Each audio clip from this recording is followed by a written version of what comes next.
delicious, nigga. I ran out when he started running up the lies. How did you break this? I took all my enemies' names, I don't beef, I mime. Your bitch, your house, your clout, that's mine. Them cars, them clothes, them hoes, all mine.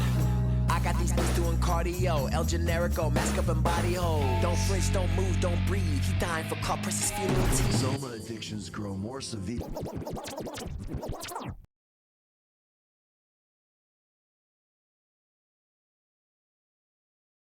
Check It Out is sponsored by Myers Superfoods. This week, Toad detergent, $1.99. Potato chips, crinkly or otherwise, $1.99. All kinds of stinky fish for your cat, $1.99. Chocolate ice cream, $1.99. Vanilla ice cream, $1.99. I don't want to say strawberry ice cream, I don't like it. Burger and cheese, 2 cents a slice. All kinds of jellies, all on sale, 10% off. Prices so low you'd be a dungus nut to check out that store. Tell them Steve sent you. Today's Your Fortune is provided by Toad's Horse Yogurt. We milk the finest horses and make yogurt out of it. It's not just for horses, it's for people too. It's good for your tum-tum. Let them eat the can. They're horses that you can eat whatever they want, like a goat for your horse. Hello, I'm Pablo Myers from Myers Superfoods. Looking for a new recipe to spice up your Sunday dinners? Try taking 1 head of broccoli and boiling it until it turns into mush. Then take 1 large can of Toad's cream chipped beef and corned beef hash and add to boiling water. I've eaten this many times and it never has given me a rash. I am Myers, man. This episode of Chunk It Out is brought to you by Toad's new cream chip beef, corned beef hash combo can. It's part of Toad's new beef series. Come on down to Myers Superfoods and pick up 10 cans. You can eat it cold, dummy. It's combo can. If you don't like cream chip beef, just eat the corned beef hash part, you damn goose. Check it out. Sponsored by Toad's Horse Shampoo. Make your horse shine like a stallion. Don't have a horse? That's okay, you could use it for washing your car. That's what I use it for. It's not made just for horses, it's made from a horse, you dingus. Toad's Horse Shampoo, made with real horse's milk.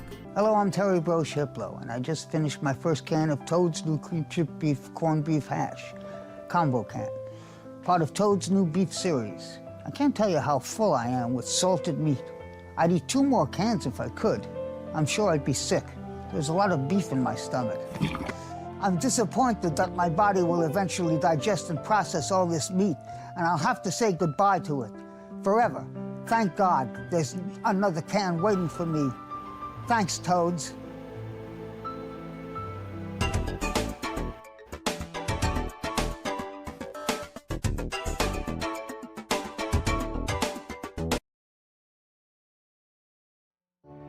And now, our feature presentation.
Wow, you know, I've known about that song since I was a small child. And it took me until, I want to say right now, to actually understand what it means and in what way it is relevant to the game. Hello, hello, hello. Let me test my voice. Let me test my voice. Hello, hello, hello. Alright, Second Trip, shut up. I know we came to a truce, but you will not replace me. Alright, everybody, you all can hear me. Hello, everybody. My name is Trip. I'm your number one Kiss Boy, your number one Spook Boy, your number one Game Boy, and your number one... Will this cutscene ever choose not to play when I'm trying to talk to my friends? Hello. My name is Trip, coming at you loud and proud from my undisclosed bunker in the wild west of these United States of America, and I today am joined, at least I think I am, by the greatest, the latest, the shadiest man of them all. I speak of none other than the Dick Master himself, John, also known as J-Unit. John, say hello. This cutscene needs to stop being an ass and stop trying to get up in my asshole, or I am going to sick John on it. John, everybody knows, being my anal bodyguard. Anyway, hello. Is John here, or is he still having connection issues? There he is! Say some words, make some noise. Nah, I'm not gonna do the whole literal thing. Howdy, everybody. Son of a bitch, it happened again! See, now, John, as my anal bouncer, you have to, fend men off left and right, and sometimes metaphysical concepts like video game trailers. So, with all of that in mind, are you ready to embark on the spookiest, ass-grabbingest adventure of your life? There's going to be a lot of things trying to grab my ass through the avatar of our dear friend Heather, J-Man, and I'm going to need you to bounce them. Emotionally, since you're not the one playing the game. I'm going to need you to emotionally bounce a lot of demons off of my ass. How does that sound? Yeah, sure, okay. Great, I'm glad you're on board. Also, you probably won't get interrupted by the cutscene if you go into the options menu. That's actually a really good point, John. The only downside is that for some reason it takes like forever. Like when I click on options, it'll take like, I want to say 2 minutes to actually go to the options screen. You'll think the game has frozen. It never has. It never is freezing. Every single time I try to go to the options menu, it takes like a minute. It freezes for like a minute on its way there. So we only go to the options menu when we absolutely have to. But John, as usual, you are in essence correct, because what I should do,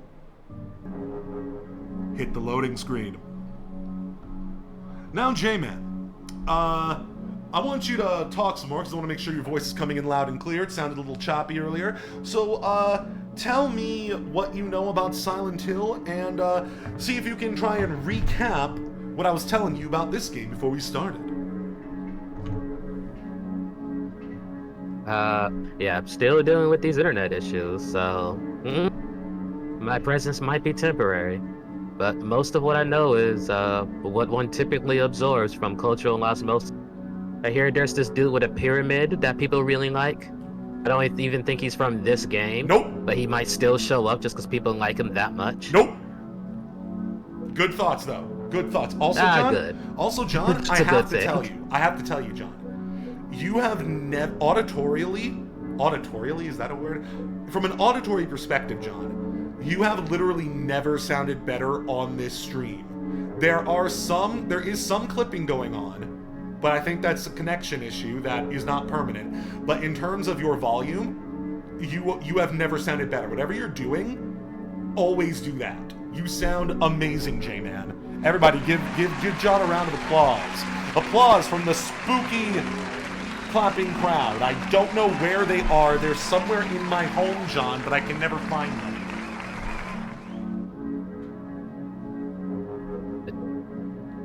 A spectral audience. Yeah, I thought Okay. they lived in the walls for a while, but then I realized that was just my neighbors because I live in an apartment. Then I thought they were under the floorboards. Then I realized that was my neighbor because I live in an apartment. Then I thought they were living in the ceiling, and you get the idea. There are massive holes in my apartment, and I'm not getting my deposit back.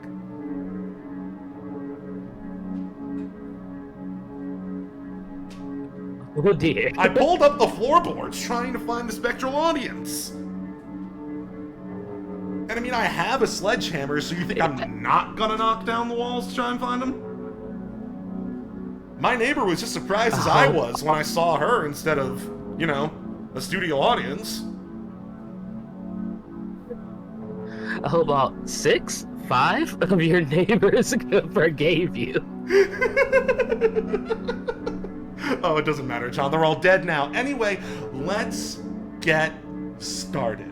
Oh, so you do have ghosts living in your walls. Hey! I mean, I guess we'll find out if they ever haunt me. Knock on wood. Anyway, so, Jonathan, this is the story of a classical, creepy little girl who has strange powers and weird cults and all sorts of supernatural stuff is trying to get her. Her name is Heather, and she's awesome. She's also 17, so don't even think about it. She is our beloved horror daughter, and we are here to protect her. She is awesome. I love her. I'm the mother and you're the father. I've decided. We both know I'm the more motherly one of the two of us. So we need to get our horror daughter out of this situation. She was just trying to have a good day at the mall, dude. This game started at the mall. She wakes up from a nap, calls her dad, is like, yeah, I'm about to come home. Some weird guy in a trench coat starts following her around, saying he's a detective and needs to talk about her family or whatever. Heather thinks, obviously this is some kind of creeper. I'm going to go into the ladies' bathroom and then climb out the window and try and get out. Middle, weird convenient things are happening to make it so that she can't leave this mall. When she re-enters the mall premises proper, everything starts to go to hell. We basically end up in... Are you familiar with the back rooms, John? This game basically invented the concept of the back rooms accidentally. So we've been going through a lot of back rooms, back alleys, back subway stations. We're trying to get home right now. And... Damn, she better be careful for the Skrunkler. He'll get her. Who's the Skrunkler? I'm not aware. Oh, believe me, when you see him, you'll know. Oh no. That's the only way to really describe him, the Skrunkler. He literally cannot be explained by human means. He must be experienced. That is the truth of the Sprunkler. Is that what I'm getting? Is that what I'm hearing? Where were we? Where's the actual place I'm Yeah. trying to go to? It's, when you see him, you can tell, like, whatever verb that thing does, it's Skrungle. You need a whole new word to explain what's happening. Okay, I think this is where we left off. Yeah. So we are trying to get home. That's all we're trying to do, John. Because we don't even know what's happening. Weird dreamlike shenanigans, weird monsters look like they're trying to impregnate us. Some of them seem to be pregnant. A lot of weird stuff. We're getting a lot of headaches. There's some woman who claims that she knows us, but we've never heard of her before. Some weird, creepy aunt character in a robe who's barefoot is walking through the mall and telling us, like, remember who you truly are. What are the monsters doing here? They are here to witness the beginning. Can you tell me anything? No! That would kind of be amazing for a character to just directly answer, like, actually, I can. I mean, Heather is the type of character who asks those kinds of questions. She has no time for the horror trope bullshit, and it's really funny. She goes up. Well, there was one. Oh yeah, when the creepy aunt lady says doesn't answer her questions and instead goes, "My name is Claudia." Heather goes, "So what?" What are these monsters doing here? And see, one thing you gotta know, John, about a horror game is that the moment you see another seemingly normal person and you ask them and you start engaging with them, you can figure out very, very quickly if they're in on it or not. If you see another person in the nightmare Silent Hill dream world and they say anything other than, "Oh my god, help, what's going on here?" they're in on it. If you ask somebody in the Silent Hill world what's going on and they start reciting poetry, you already know she's in on it. So that's kind of where we are right now. Yeah, We tried to take the subway home. We thought that's things pretty were... much the only thing it could be. Yeah, we thought things were back to normal, but weirdly, even though it was early evening, nobody was in the subway. And a lot of weird, eerie stuff was happening. We found out the subway was haunted, and normally Heather seems to not believe in that kind of thing, but it seems like in this weird, altered state of reality she's in, like, ghosts and shit are real. There was a ghost train trying to run us over. Bunch of shit happened. We ended up going on a subway train trying to get home, but instead it took us to some unmarked station. We got out, we ended up in, like, the best way I can describe it is the maintenance back rooms. There's a lot of back rooms in this game. And from the maintenance back rooms, we ended up in the sewer back rooms, and that's where we are now. Still trying to get home.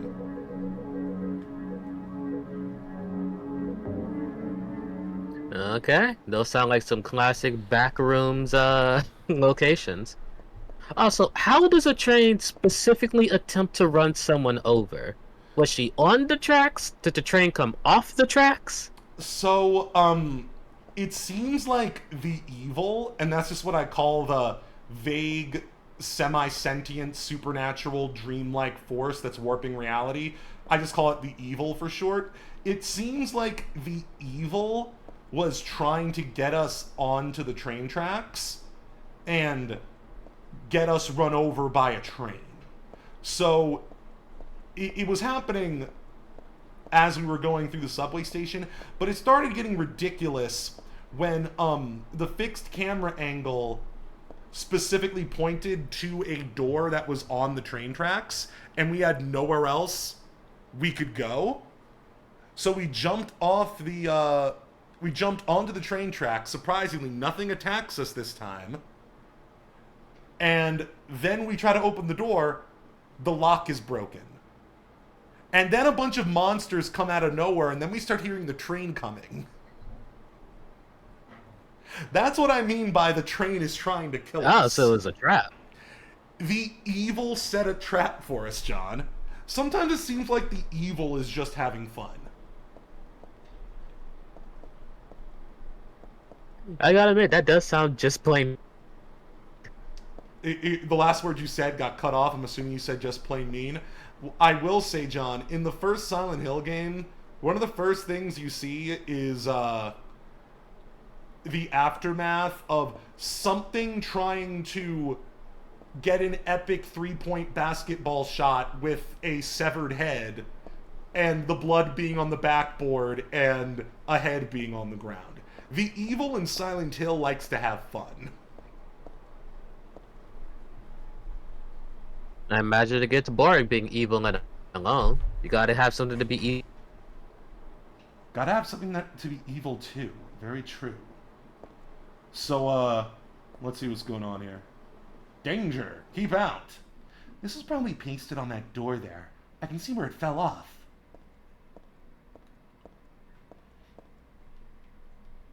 There's something written on the notebook. There's a monster in the water. The bastards killed 2 of my buddies. I should never have doubted that old urban legend about alligators in the sewer. That was no myth. But no one believes me. They were drunk and slipped. We're not that damn stupid. Don't get me wrong. We're pretty damn stupid.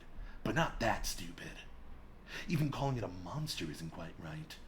This is something else. All I know is, something's in there.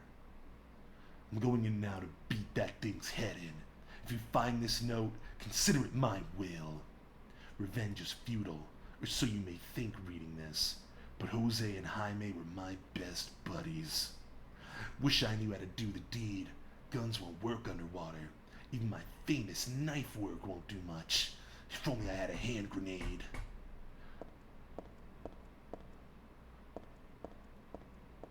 So one persistent question that I'm sure you're asking, John, is where the hell is everyone? Clearly people work down here. Does it always look this grimy? Or is this the weird altered dream state we're in, making things look slightly warped? Are there people standing here right now and we just can't see them and they can't see us? That's often been a question. Because that's another thing, John. I don't know if you know this, but in the lore of Silent Hill... Hey, Linsidious is here! In the lore of Silent Hill, the town, is a relatively thriving small city. I don't know if you knew that. It's, the game loves to imply to you that normal people who go to Silent Hill don't experience anything. It's just it's a tourist town. It's literally a tourist town. Normal people who go to Silent Hill, who live there, never experience this stuff. It's almost like sometimes people slip through a crack in reality and end up in this bizarre altered state of reality. This altered state of reality that seems to have an epicenter within Silent Hill. But as we can see in Silent Hill 3, clearly extends beyond Silent Hill, and may not even be specific to Silent Hill at all. Because we're not in Silent Hill yet, John. I don't know if you know this. We're just in some town called Portland. You know, either Portland, Oregon, or Portland, Maine. They keep it really vague. We are not in Silent Hill yet. So, clearly supernatural stuff is either spreading beyond Silent Hill, or there's more going on here that we just didn't understand before. Or maybe, John, just maybe, all of that stuff is true, but there's a third thing. Maybe, and this is one thing I want you to think about, maybe the problem is Heather.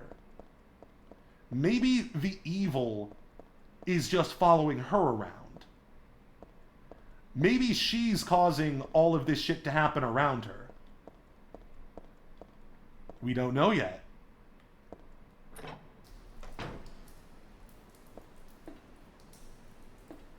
Okay. And those sound like terrible fates. And there's blood everywhere.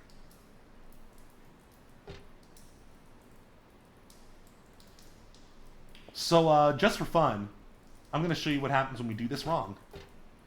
Nah, I'm sure it's nothing. Monsters aren't real. There's not alligators in the sewer. That guy was dumb. Oh god, that's not an alligator, it's an umbilical cord. That's an incredibly specific thing to recognize on sight. There's a lot of birth imagery in this game, John. Blood in the water. It's a good horror trope. Indeed.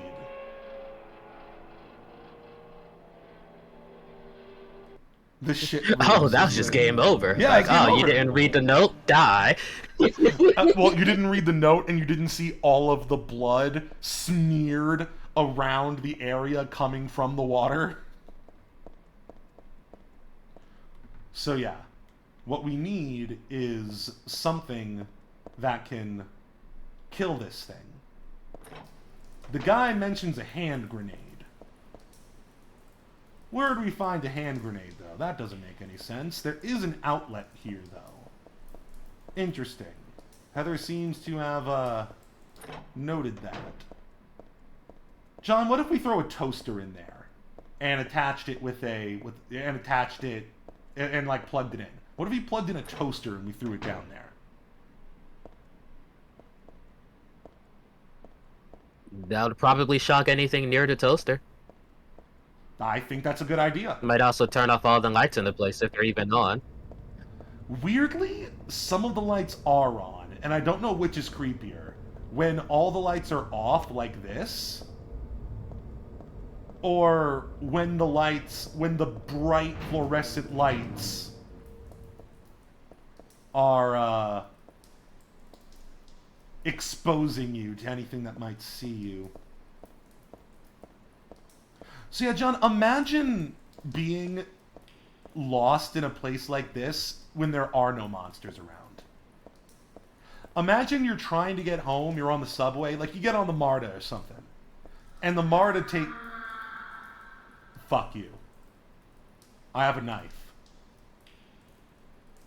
And apparently, very slighty boots. Ah, but did you have that dude's famous knife skill? I don't know, ask Heather. Heather's so cool.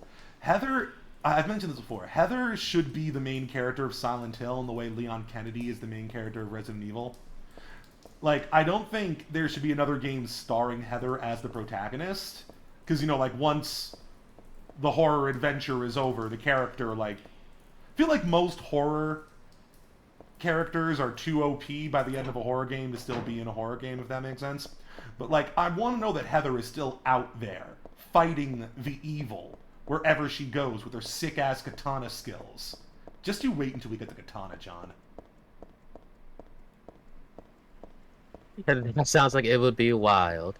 Also, Insidious, that monster sounds horrifying. During the night, but only travels in the lights. You're safest in pitch to... Oh, God, that is creepy. Oh, speaking of which, there's a dead monster there.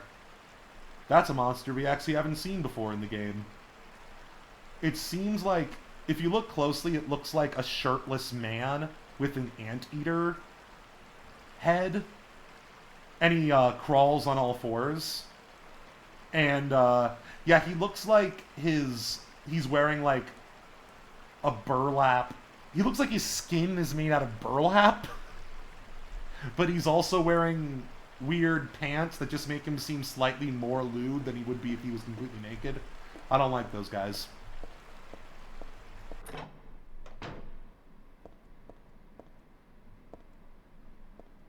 Yeah, that seems like a lot. It's a lot.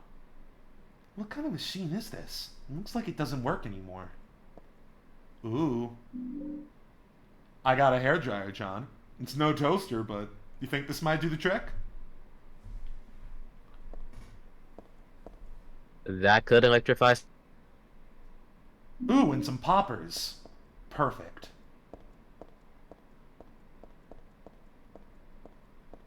This is about to be a party.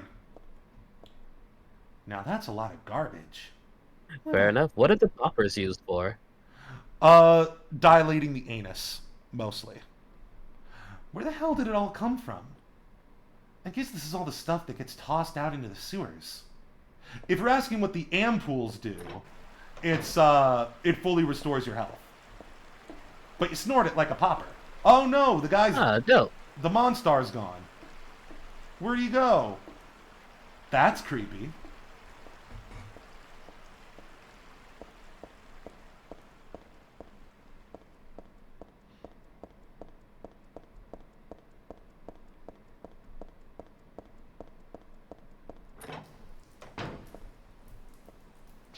I forget I can do this. I feel so vulnerable down here in the gross water.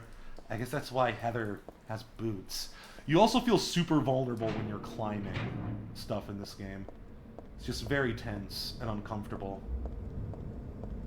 Here's some dead sperm monsters, John. I've been murdering everything I can. Why are they described as such? Why are they...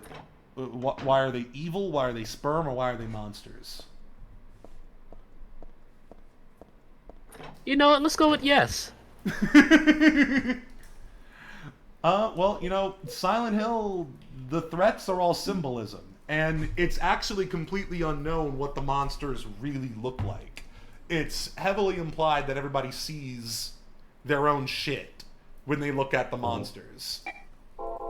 So, I don't know, ask Heather why she's so afraid of sperm.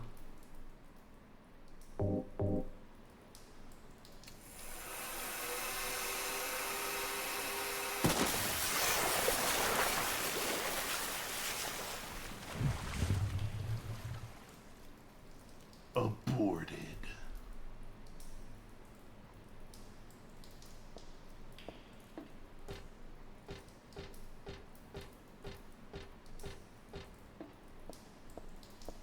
Anything over here? What kind of valve could this be? I doubt it's anything important. I'll just leave it alone for now. I would like to see that monster in a video game, Lynn.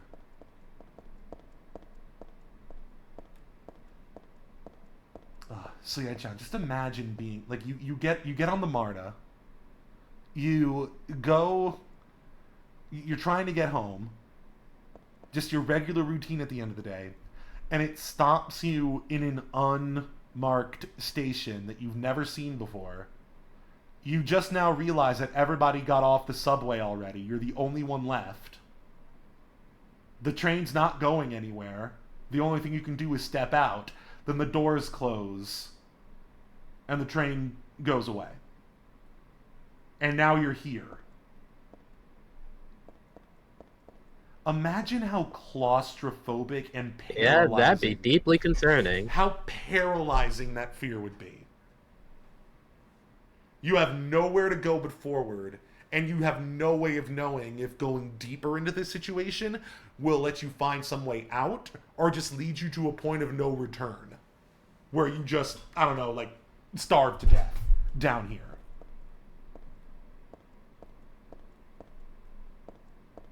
Yeah, better than not starving to death. It's one of those monstars. I know that noise. Thankfully, Heather's got a shotgun. We found this as like a wrapped birthday present on the subway train. Ah! No. I hear him coming. Thankfully my radio hasn't gone off yet, so he can't be too close. Oh god! Ah! Oh, I hate you. No! No! Don't you get back up! Oh god!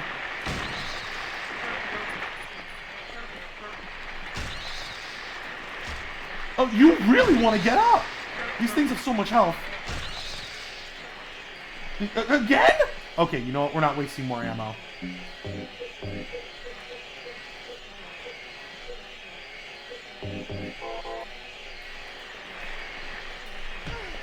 Ow. You better not start... Wait. Oh, I unequipped everything. That was bad. Ah! Yeah, stay there. Bastard.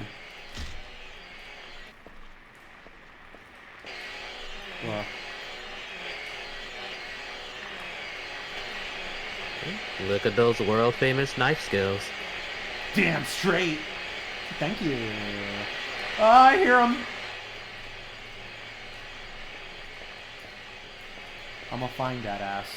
I'm gonna find that ass and I'm gonna stab that ass. And thankfully, John's looking after my ass. The lightsaber isn't as good as you'd hope it would be. Yeah.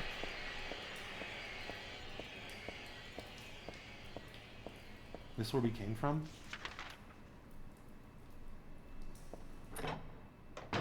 it's not.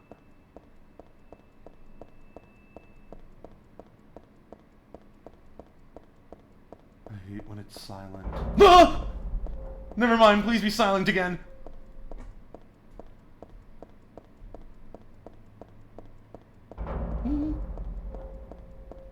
John, there's a lot of threatening machine noises in this game. A lot of very threatening machine noises. I can't get in. There's an iron grate blocking the way.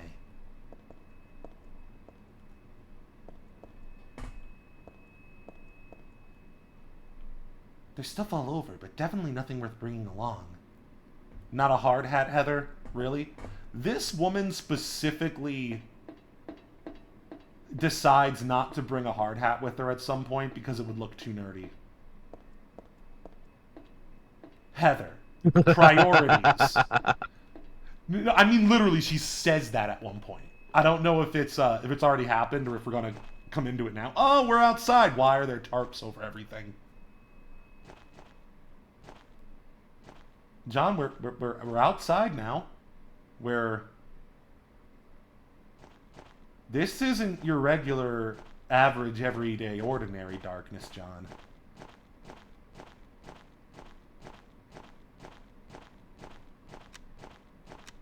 At least your flashlight doesn't run out. I know, right? Can you imagine if I said, oh no, it does actually?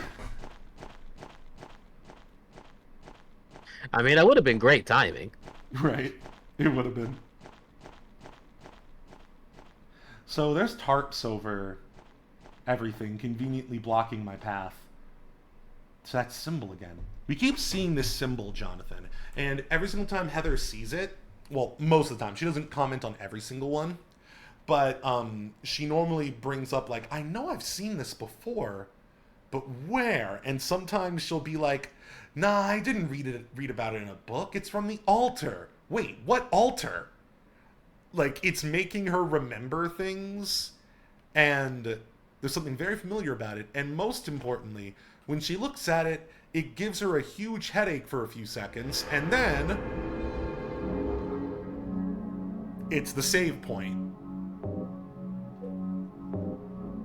The save points are canonical, John. Ah, suspicious. And it also implies that even death is no way out of this situation.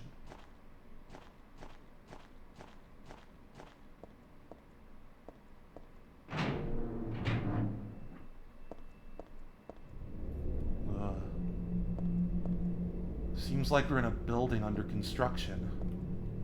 I guess that would explain the tarps. I don't know why they had to be so creepy and medical looking. Health drink.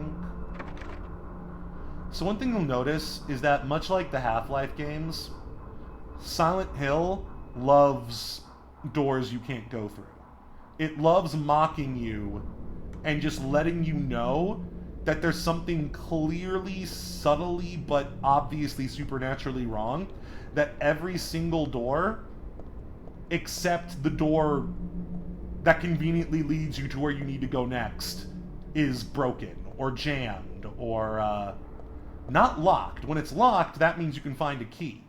But the vast majority of doors just don't open with no explanation. Almost like you're being led down a path, to bring it back to Half-Life and why I made that comparison. Almost like there's some unseen force that's guiding you along and wants to make sure that you experience these specific things in this specific way.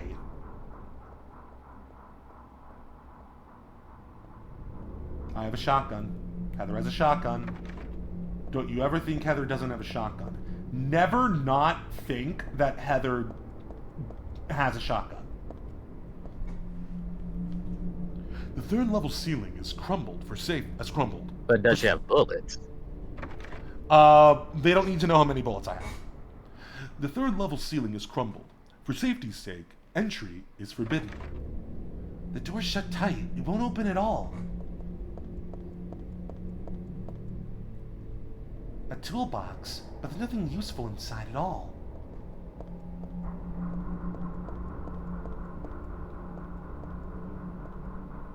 stepladder. It's too big Doubtful, and- but okay, Heather. It's too big and bulky to take with me. See, John, that's what I was thinking too. Like, is there really nothing useful in there, Heather, or do you just not know how to use tools? Either one's possible. It's possible that everything that could be useful is mysteriously not in the toolbox. It could be that there's just, like, I don't know, some cummy tissues in there. The 4th level floor has crumbled. For safety's sake, Oh, dear. entry is forbidden. Oh, John, don't act like you've never seen cummy tissues before. We all have our needs. And some people need to bring their needs to work. Where everyone gets nothing. An empty beer can? I'm not touching it. So why would there be beer cans in this building under construction? An electric cord reel and a bag of cement. I can't really use either of them. Ugh. There's someone upstairs bedding around John.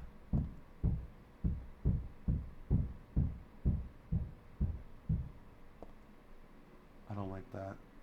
It's a toilet. I thought this building was still under construction, but it looks like this has been used. It's a plain old wash basin. Nothing special about it.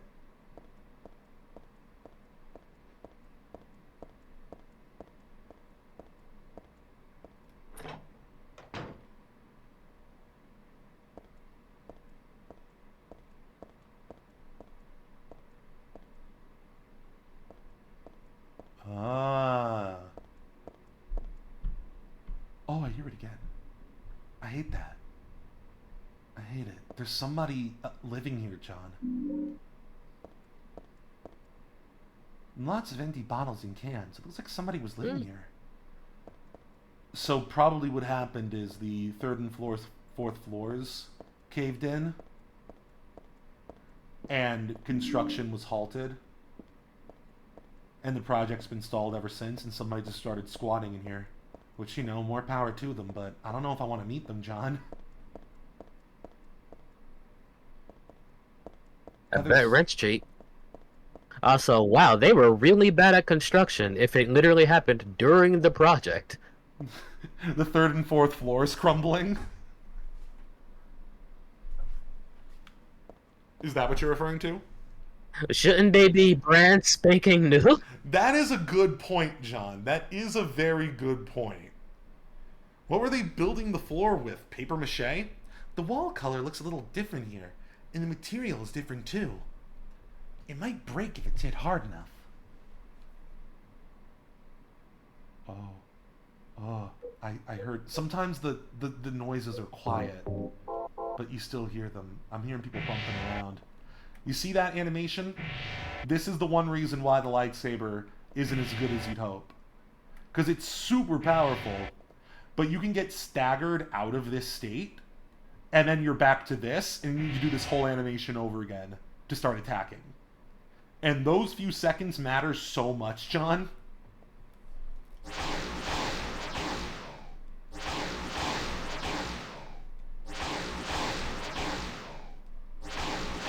Why does she have a functioning lightsaber? Is that a DLC hilarious?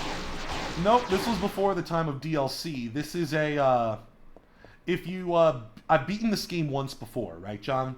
So if you beat the game once, depending on how you beat it, you get certain unlockables for the next time you play the game.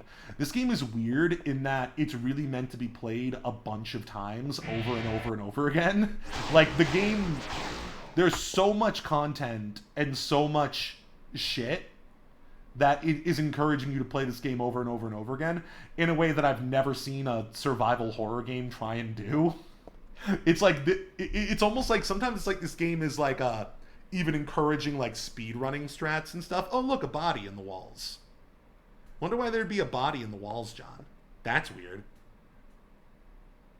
Oh, no worries, Lynn. I'm glancing at it and I Sounds love like it. very rushed construction. I got a silencer. I can see legs through the broken part of the wall. I hope those are just mannequin legs, but I guess I'm not that lucky. We've been running into a lot of mannequins. Just like the black cat. I wish I hadn't seen that. I think I'll just leave it alone. There's nothing I can do right now. Normally I'd report it to the police or something, but I guess that's not possible. Even if it was, I've got bigger things to worry about right now. So why do you think somebody was buried in the walls, John? I think this was some kind of like mafia construction scam. I think that's what's going on here. It would explain the shoddy materials. Mm-hmm. Every location in this game, John, it's really interesting. There's always something beyond... There's always some kind of horror beyond the supernatural that's implied to be happening in the real world. And I just think that's a nice touch for a game that's mostly, like, surreal fantasy horror. To be like, no, even if you were living in the real world, like, you'd be dealing with a different kind of horror in this world. Ugh, a filthy mattress. You drop it into the hole? Yeah, fuck this mattress.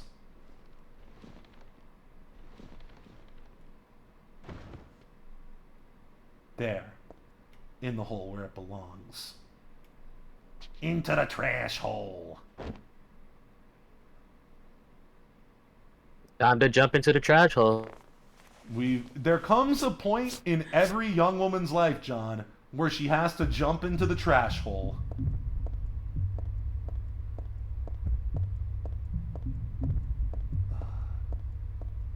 Sometimes it's hard to tell what's music and what's happening didactically, or whatever they call it, diegetically. It's some rubble from the broken ceiling. It could be dangerous if I'm not careful. Yeah, like, this feels like a rhythmic version of somebody, like, banging on metal. Like some kind of evil cyber tribe.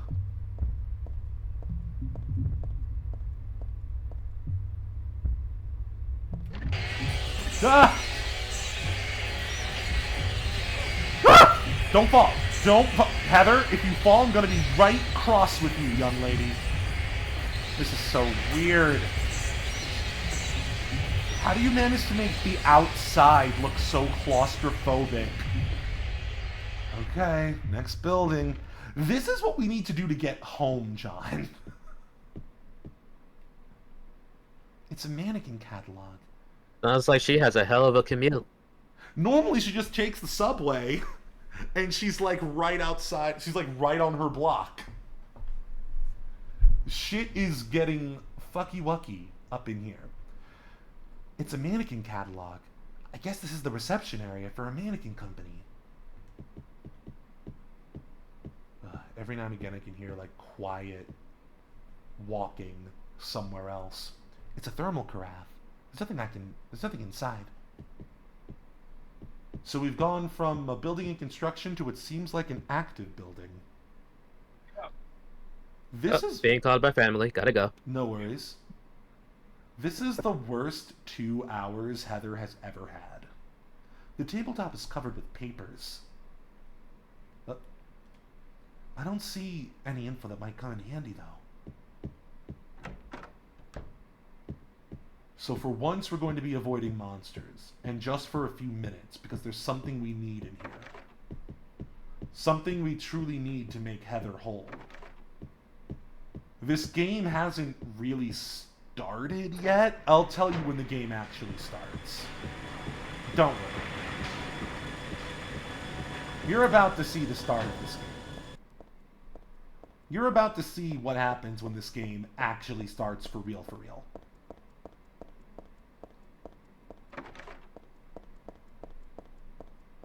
So again, is this just what buildings look like in the Silent Hill universe? Is everything this dingy? Because we're not in a construction site anymore. This is an office building we're in.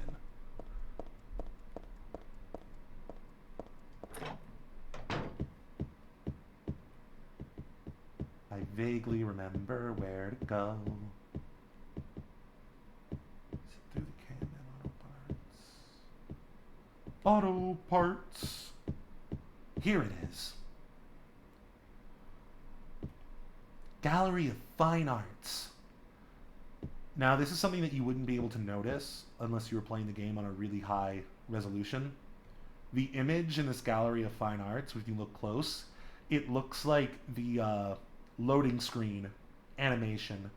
You're not going to see it very often because this game loads very quick for obvious reasons.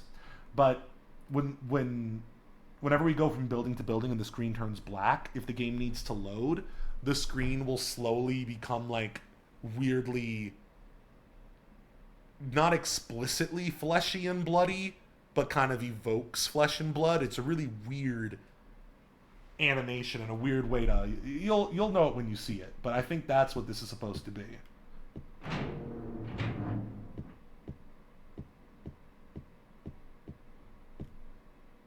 Its title is Repressor of Memories. What the hell kind of title is that? I don't get this picture at all. Damn, Heather, why are you getting so defensive?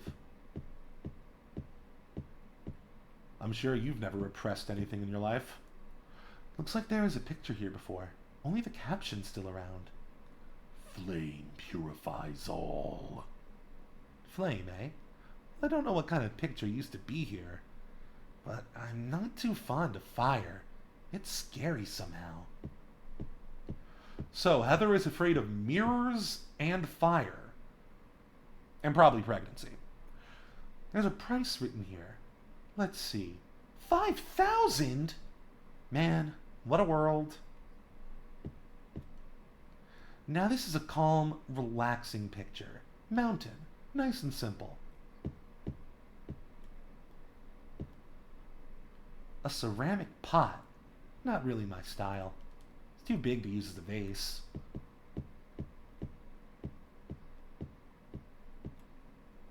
There's a guest registration notebook on the reception desk. I think I can ignore it for now. Lock is broken, everybody knows the lock don't work.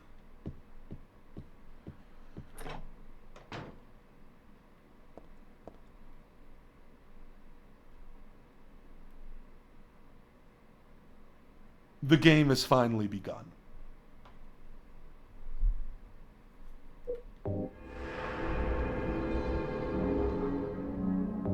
The game can finally start, people.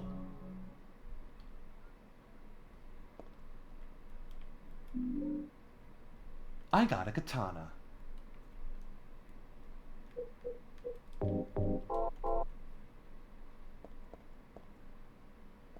While you were out getting pregnant, Heather was studying the blade.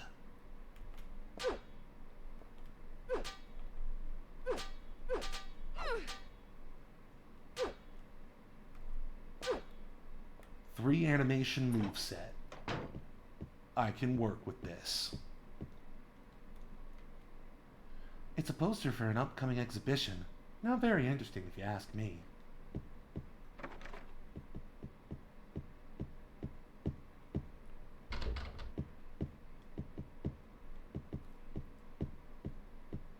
Huh. A screwdriver. Man, can you imagine if I just happened to not come across that? Don't have a map of this area.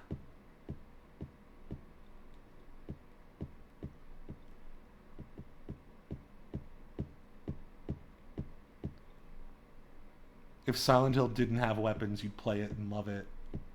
You are an Outlast purist, my friend. We are going in circles. We are going in circles.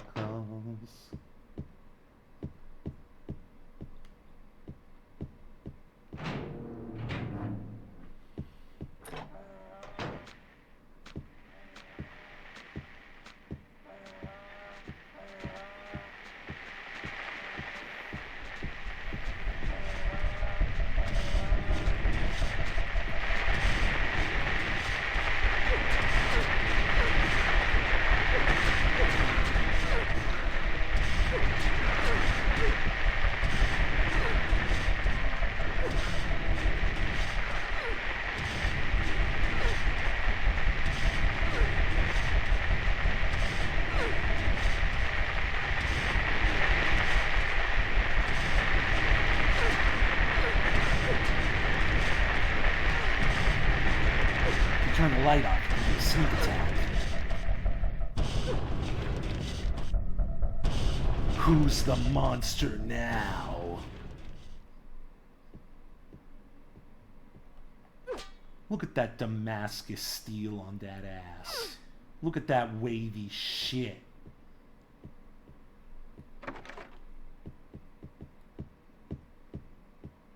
The perfect blade for a teenage girl.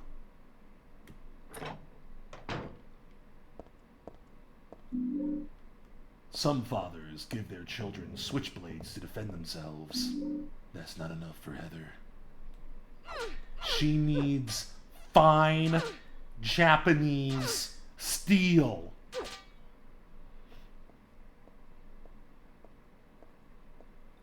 Kind of an oxymoron, but I'm not going to judge. Why do you think they had to fold it so many times? Okay, I'm not getting into this. There's a bunch of serious looking papers on this desk. I don't need to take any away with me.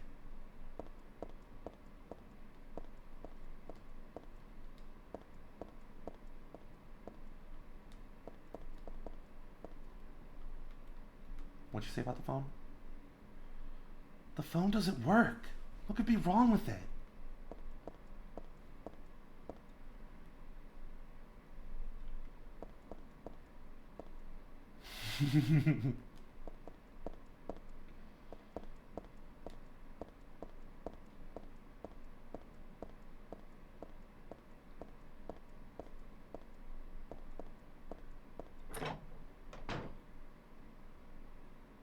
Shitty meme template be like, ooh.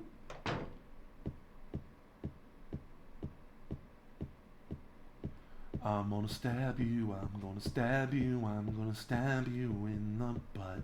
I'm gonna stab you, I'm gonna stab you, I'm gonna stab you in your butt. My name is Heather, and I'm here to say that I love stabbing butts in a major way.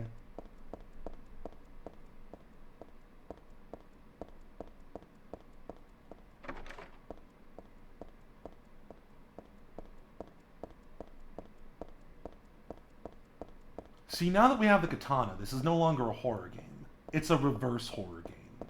It's a reverse horror game about a creepy Japanese girl who became a teenager and started fighting back against the darkness. Heather is the darkness. And there's no room for rivals in my Silent Hill hell world. Which of these doors can I actually go through? Monica's dance studio? Hell yeah! Wait. The elevator door's open a little. The space is too narrow to be of any use, though.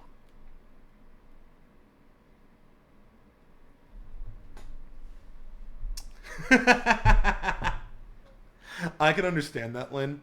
But see, in my opinion, and this is actually one of the first topics I ever made a video out of,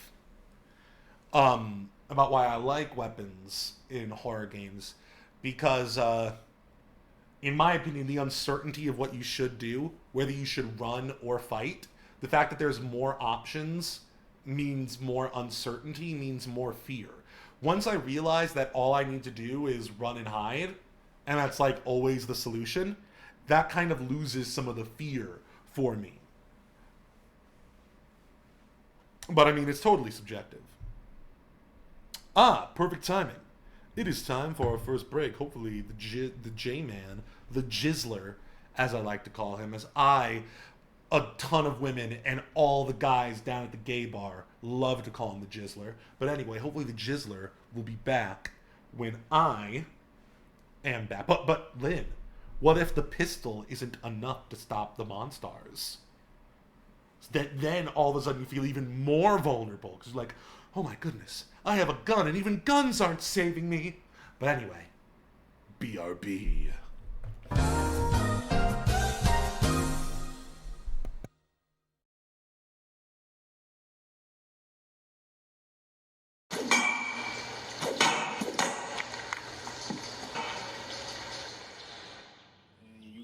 to show them.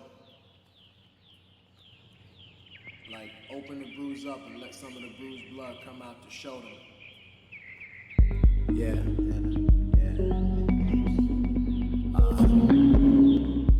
Gangsters survive. killers. I'm in the wolves. Acting sawfish is my meal of choice. All around.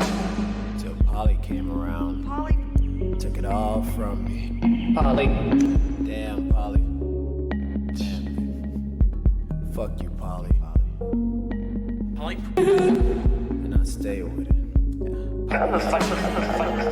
Ain't like Flynn, goddamn. Polly. You know who the fuck I am. Hello? I'm a cowboy nigga with my finger on the trigger, and I don't give a fuck about the man. Bullshit. I'll ride on a pig in a heartbeat, hop up out the whip with the shit. Pussy act, Polly. whoa with the wick, I'ma come with the mother. Now Polly, wanna do me a favor? Kill a cop, kill a bird, kill your fucking neighbor. I want blood, it doesn't matter the fucking flavor. Act up, you ending up in the fucking paper. Front page with a real nice taper. Taking over the globe with a bottle of something gnarly. Fuck out my face with that buttermilk Jesus, bitch ass bullshit you be preaching. Polly.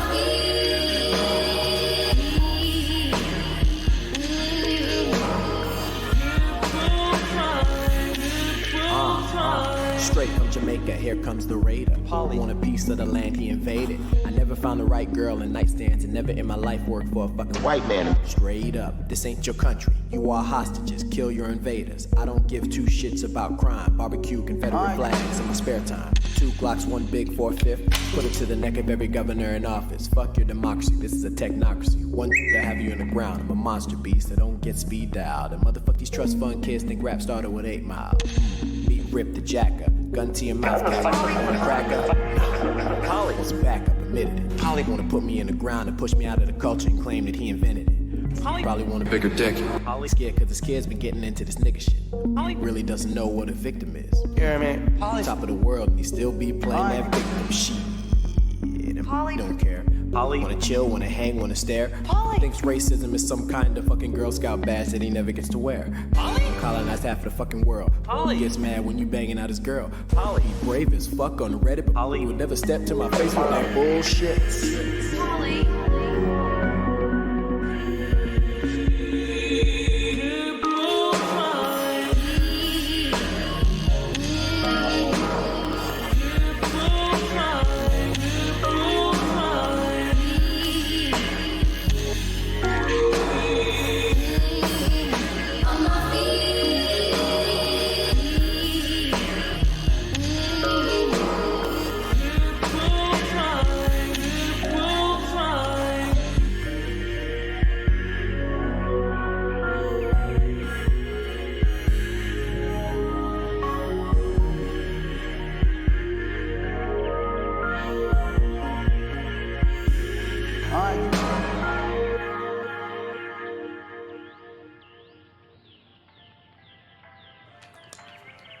JPEG.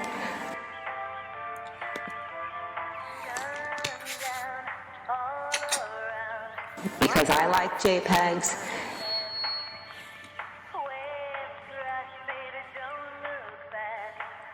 Yeah.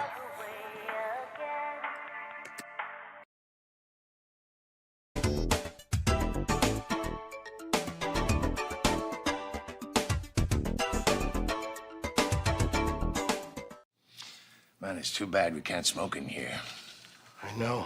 I'm dying for a cigarette. Good news, cigarette juice! It's cigarette juice from Cinco Drinks. Feed your need for nicotine with this new, cool, and refreshing beverage. Our drink spurts extract the tobacco from real cigarettes. The tobacco is brewed in Cinco water and then hand squeezed to give it that thick, brown cigarette taste.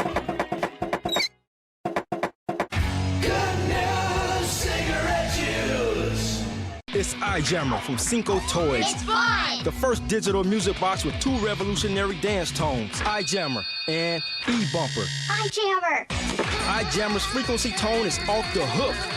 E-Bumper! Hype bumping. Monitor your friend's progress. Look, they're e-bumping.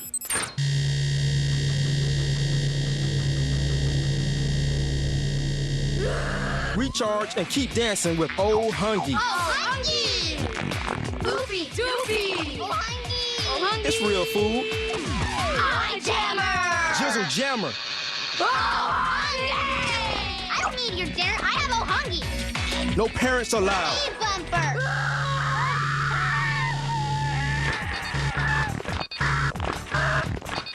I love my I Jammer! These little kids are Jizzle Jam. Plug it in and I jam. Yeah. I just need one more bump. Hi, I'm Ed Begley Jr. I want to introduce you to a revolutionary new device, the new Cinco phone from Cinco Mobile. The great thing about the Cinco phone, it has one button and one only. Let's say I want to call my mom. Press it on, open both the antennas for better reception. Then the number 555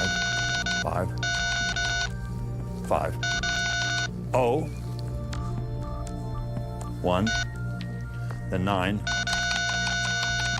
and then 9, and then... And the best feature of the Cinco phone, you cannot receive calls with it. You can only make calls. You'll never be bothered again at work, your leisure time out on the golf course or at the beach.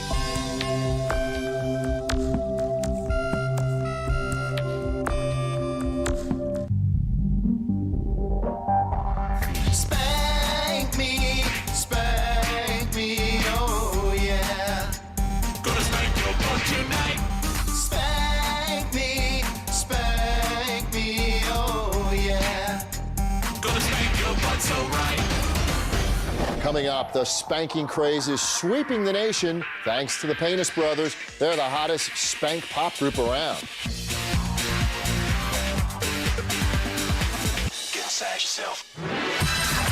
Yes, the Penis Brothers buns are red hot from spanking. Mickey is 16 and likes hanging out with the girls. Don is 19. He's a deacon at his father's church. And Merv, well, Merv's the wild one, and he just loves having fun. Let's take a look at their smash hit, Spank My Butt. I know you're gonna spank me up and down. Gonna leave a red mark next time around. Spank is gonna make a nice cracking sound. Hit you so hard, fall to the ground. Spank my butt, spank my butt, spank my butt, spank my butt. Spank my butt, spank my butt, spank my butt, spank my butt, spank my butt.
put him over there. I can see him and the thing too. What's that? Clark. Are you coming to Uncle Rim Ram's Randy Dandy Rump Roast? Uncle Rim Ram has perfectly roasted 10,000 premium horse rumps for all to enjoy. Old Rim Ram is very sick and will not be at the rump roast. Love you, Rim.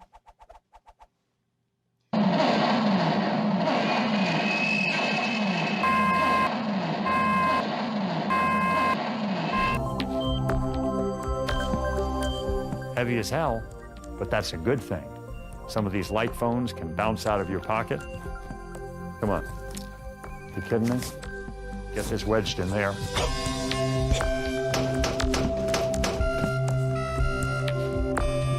The Syncophone is such a powerful phone, it has a tendency to get warm. But that's never a problem because each Syncophone comes with a tube of cooling gel. Boy, that soothes. That soothes real good. You know, you could probably do good with just the gel and not the phone, guys. This is kick-ass gel. The battery lasts up to one full and entire phone call. Syncophone from Synco Mobile. It's a great phone.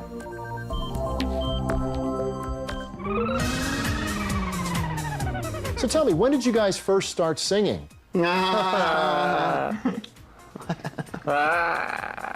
Okay, they want to know, how red hot are your buns? Thanks for making us #1. And we'll be right back with more of the Penis Brothers after this. I hate movies. Can't smoke in here. No, I'm dying for a cigarette. Good news, cigarette juice. You don't even need to smoke to enjoy cigarette juice. Hi, I'm the character Spaghetti, and when I'm not spooking, I like to smoke. When I can't smoke, I choose cigarette juice because it tastes great and it's filled with the nicotine and the tar that I need. Goose spaghetti. Oops. Cigarette juice. Cigarette juice from Cinco Drinks. It's natural. Hi, me Momo Tim Heidecker, and welcome to Discount Prices. I've got $1.99. I've got $7.99. I've got $16.99. Cheap prices. 14, 11, $2.49. 3. My prices are so small you can barely see them. This is some small prices. We have prices discount. Tim's discounted prices shot to the ground. Buy premium prices. Hi, I'm Eric, and welcome to Eric's Premium Prices. I've got all the premium prices. I've got $19.99 for sale for $20. You come to me when you want fine European prices. They're premium. Come on in, buy $35.50 for $40. Oh, lay an egg. Go to Tim's discount prices. Our $6.99s are down to $2.99. Tim buys his prices from China. Mine are real, American made. Who wants to pay a premium for prices? Come on down to Tim's discount prices and pay small prices. Look at this discounted price. There's no meat on it. You throw it back. Stay in the water. I'm not going to serve you to my family. The man's a dirty fella. He's got a stink down here. Discount prices are for the birds. Tim's got crab prices. Kick it. Don't let Eric get near you. He'll rape you. Tim makes up random prices and sells them at a discount. That's bullshit. Eric's a compulsive masturbator. He masturbates all over the store. My competitor is a liar. Cut his head off. Premium, I'd say cremulum. There's premium prices. My prices. Premium prices. Premium prices. No. Come to Tim. My price. Price.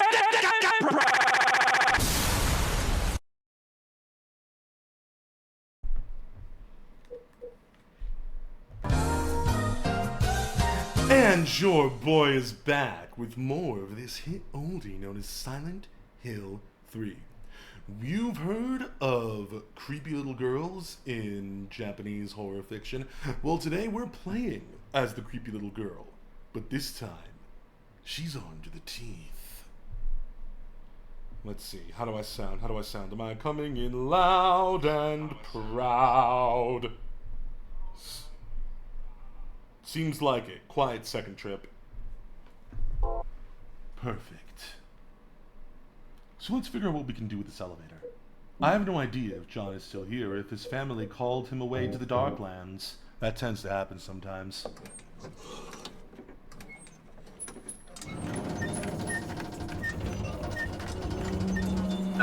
I have returned. Hey! He's back from the Darklands. From where you rule, or so I've heard, John. The door downstairs looks open too. No way can I get down there like this. So it seems like this puzzle isn't done yet. Where else must we go? Oh, I don't know if you noticed, but we have a Katane now. Yeah, I saw. I love my Katane.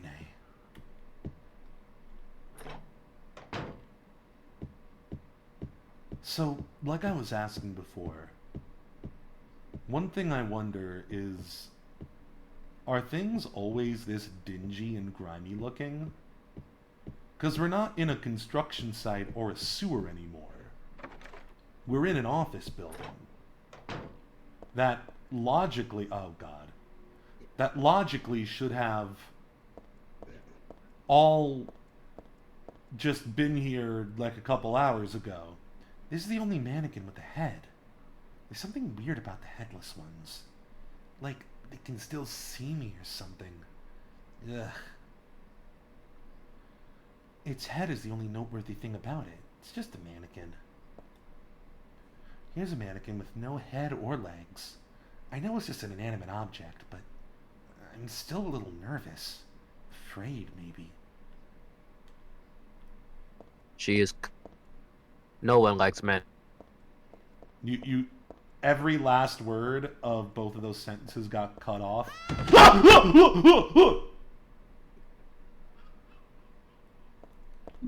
Yeah, I'm gonna take these bullets and shells.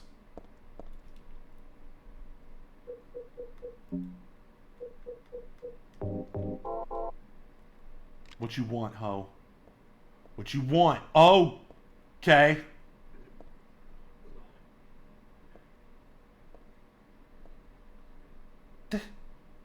This is blood.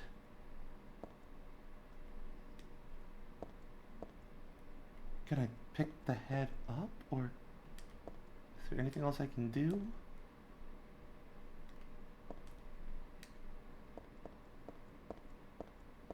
I don't like it. I don't like it.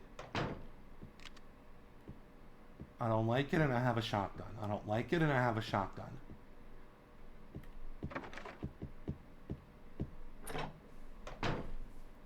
Storefront Posables is the place I was just in. Do they have like an office area back there too that maybe I could check? There's probably more stuff back here. Office buildings are so weird, man. Nope, this is where we started. It's the silence. Always the silence that gets to me. And then something breaks the silence, and then I'm gotten even more than I thought was possible. Oh wait, am I sure there's nothing else back here? We don't have the map yet, which is the problem. Oh, this is just the mannequin room we were just in. I don't ever want to be in here again, thank you very much. I think I'm good never existing in that space ever again. For the rest of eternity. I think I can just delete that area of reality from possible places to be. Oh my god. Okay, so I think we have explored this whole place. Now, where the way out? Where the way out? Lock is broken. Always broken. Locks. Monica's Dance Studio!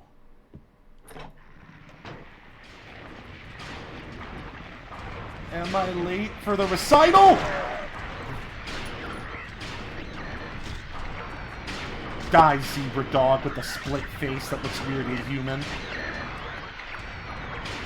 John, I would like you to say hello to the insane cancer.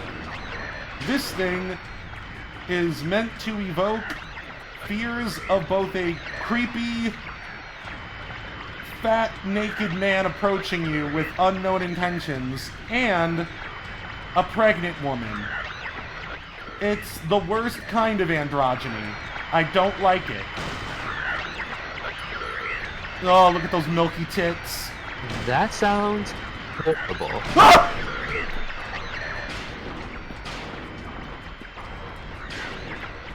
Aha! Can't get past the ballet pump. Oh shit! It's another dog.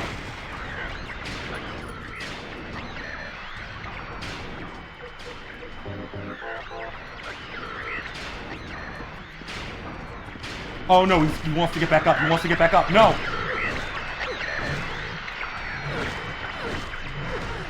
Stupid dog! You made me look bad. Ah! Oh god, it's still twitching. Have courage. I'm trying!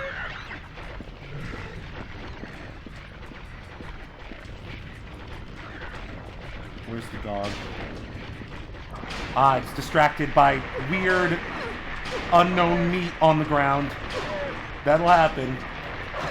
Oh no, the other one's coming up from behind me. I can hear the radio. Make sure you're dead.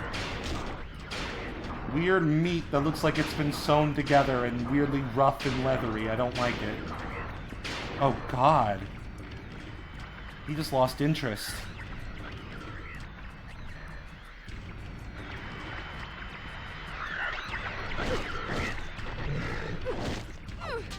Yeah, yeah.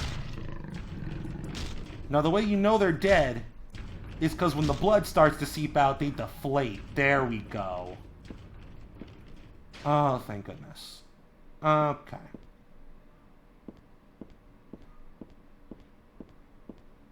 Now everybody's dead, and that's how I like it. John.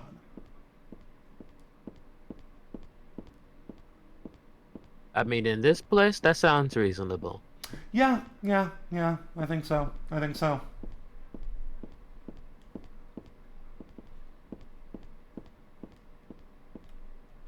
Don't need another hanger. I did need one of those much earlier in the game. Can I stop bleeding? Like, I'm actively bleeding. First aid kit. This will help me patch up my wounds fairly well, I think.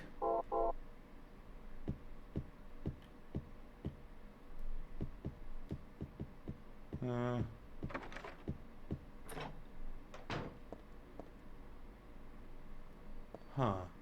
I can't tell if that's some kind of weird Silent Hill mark on the poster. I mean, on the locker. There's so many things you aren't supposed to see in detail when the resolution is this high. There's nothing of interest in the locker. Nothing of interest. That looks like some kind of Silent Hill character wearing a red trucker hat. I wonder if that's supposed to be someone. There's nothing of interest in the locker. I got a first aid kit. I got poppers.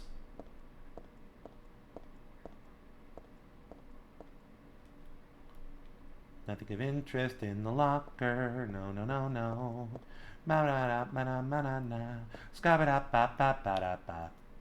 There are some magazines here, but nothing really important.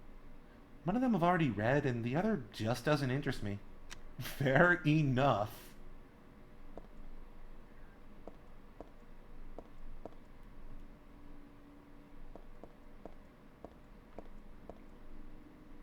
Ugh. This game looks so good for 2003.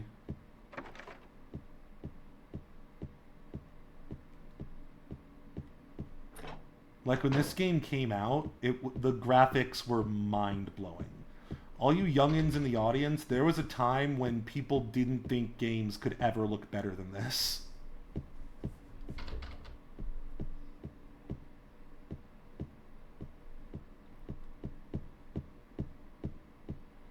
Where else?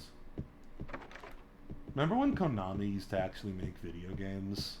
How weird. What a weird time this was.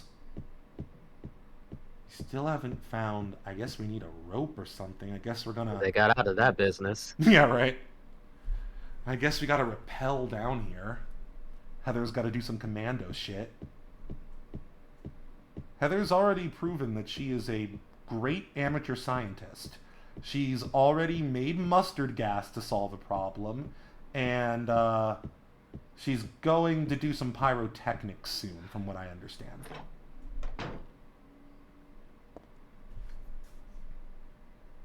Warner Bros. Is suing AI company Midjourney for alleged copyright infringement. That's hilarious.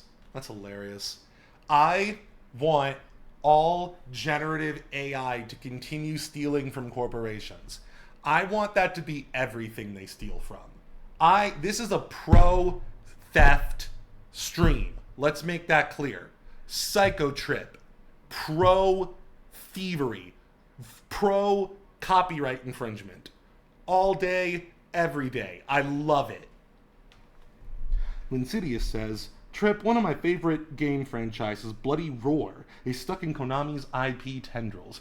You hate to see it. You hate to see it. You hate to see it. I mean, I've felt that pain. I've experienced that pain being a Silent Hill fan and knowing that Konami is Konami and Konami is the worst. I want to say for most of my formative years, really, they weren't making Silent Hill games. They were making, like, Silent Hill pachinko machines, and no, I'm not kidding.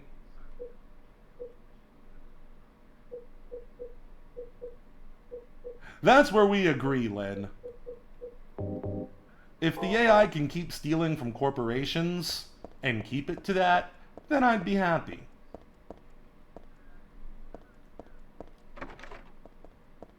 But unfortunately, the AI is controlled by corporations. How sad. Where else can we go?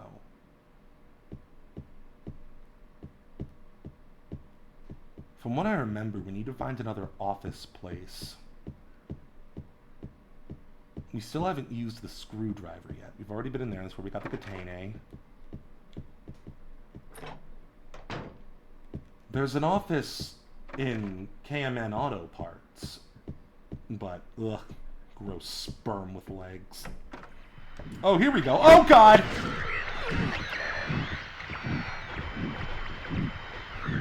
Don't have a map. Oh, I can hear what sounds like the sound an ultrasound makes when you, like, go into the belly. Like the sound of a heartbeat submerged in water. Oh, I hate this. Hey there, McCollege. That's a really good sound design. It really is good sound design. This game has, Silent Hill is known for its incredible sound design. To answer McCollege, no. I think on sheer principle, no. There are some I tolerate, like, I don't know, I like going to Best Buy because the Geek Squad people are always really nice to me and fix my computer problems. That's kind of the closest I could get. Just saying there's any corporation I'm kind of neutral on, but even them, I'm sure Best Buy has done awful, despicable things. And by default, as a firm acknowledger of the objective reality that is surplus value, by definition, all bosses have to steal surplus labor from their workers in order to make a profit. So, yeah, of course I'm not. They're literally thieves. Every single corporation is literally thieves, siphoning resources from their workers and putting it into their third yacht instead of putting it back into their company or into the people who work for the company. So, and because all companies need to do that to compete in a capitalist system, yeah, every single corporation can, should, and must suck my dick and die. Fuck Valve. I like them. I like the stuff I get out of them. Gabe Newell is definitely one of the less bad billionaires, but again, like, even if you're personally a good person, or even if your company tries to do good things, unless you're running a democratically operated company where the workers own everything, then you're stealing. That's just literally objectively true. You are stealing if you're a business owner. Now, I'm not saying I hate all business owners, because again, we all need to survive in this awful world, and regular people should have the opportunity to start a business. And I'm not, and you know, the whole there's no ethical consumption under capitalism. You can't do a lot of things ethically under capitalism, so I'm not hating every single business owner, but I am hating every single corporation. So, yeah, I hope that answers the question. Fuck them all. burn them all down. Steal from them. There is nothing immoral. Is good. Exactly, John. I was just about to say. There is... Oh, wait, no, I want to make sure that guy's dead. There is literally nothing morally wrong about stealing from rich people, ever, in any circumstance. Run the jewels, you stupid old bitch. Stab you in the nuts. Stab you in the nuts. Stab you in the nuts. Stab you in the nuts. I don't like how the milk coming out of your bulbous stomach looks rancid. I don't like that. Would you prefer it was fresh and drinkable? You know, I was actually thinking that after I said that, John, and I think my answer is honestly yes. I wouldn't drink from it. I'm not Luke Skywalker, but it would be better than if it was putrid pus. It sucks that I have to wonder if it's milk or pus leaking out of a weeping sore. That's all I'm saying. Fair. My goodness, where do I find the map? Sometimes when I play this game, I find the map immediately, and sometimes I never find a map for an entire area. And then when I do find the map, I'm like, how could I not have seen that before? And then I throw it in jail because it's a map. And then I go about my day and I beat the Silent Hill game, knowing that I have put a bad man behind bars. Kind of weird, but your opinion reminds me of my friend who called himself anarcho-capitalist 10 to 15 years ago, been saying kind of the same things. I mean, I'm sure he's not anarcho-capitalist anymore. There is certainly a pipeline. There's certainly a... one of my favorite open and avowed communists in gaming media started out as a libertarian. So there definitely is a pipeline going from the hard libertarian right to realizing how stupid you are and then going hard left.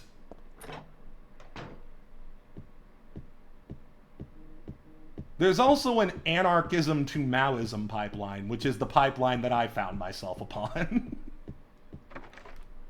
You go from thinking, wow, all of this, like, anarchy makes complete sense if you could actually reach that state and get it going and getting working. It would be a self-sustaining system that is objectively better than everything we have right now. And then you think, okay, but how do we logically get to a state of anarchy?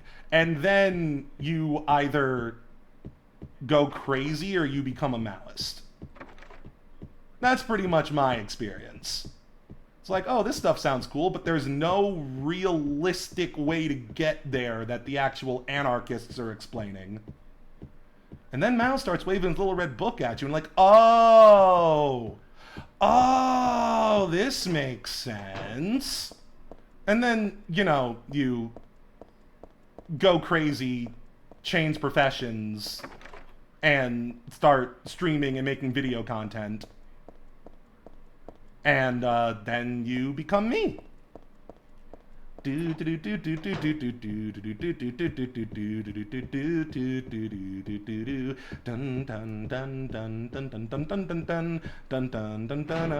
Mao Zedong.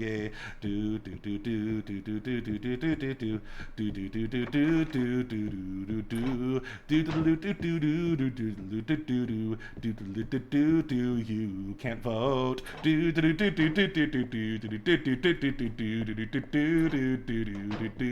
Wah wah wah wah wah wah wah wah wah wah wah wah Mao Zedong. Wah wah wah wah wah wah wah wah wah wah wah. To where am I going? Na na na na na na na na na na na na. Dun dun dun dun dun dun dun dun dun dun. Ba ba ba ba ba ba ba ba ba. Anyway, John, how are you doing? Do you have any hot political takes? that you want to say out in the ether? Tell me what you think about them, John. You know who they are. Honestly, my hottest take is I've given up hope. John, I know you're not very connected to pop culture, but unfortunately, John, as much as you hate it when this happens, unfortunately, John, that's not a hot take at all. You're in the popular position right now. You're the jock, and you're the jock, and I'm the nerd for still believing that things can get better and that any system can work if it's done correctly. I'm the weirdo nerd. Yeah, John, there's even a name for it. All the kids call it doomerism. Or taking the black pill. Are you black-pilled, John? I doubt it'd be anything quite as far as to deserve such.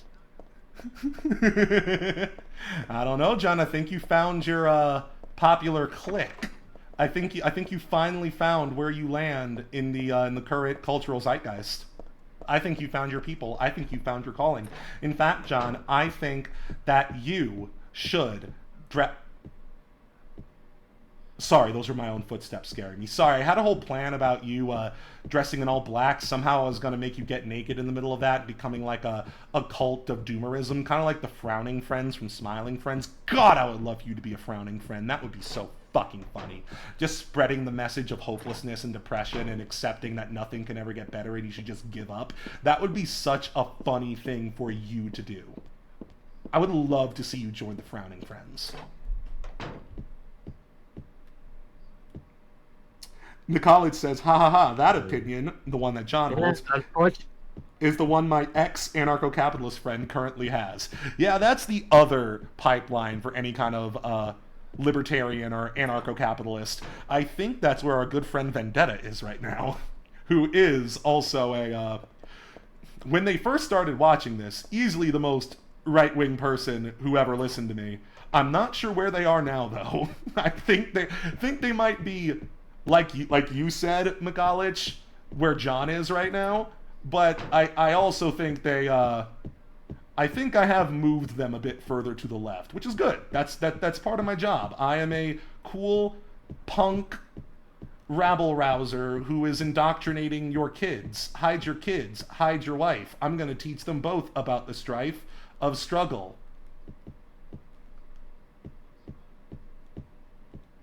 Hide your kids, hide your wife, because I'm radicalizing everybody up in here today.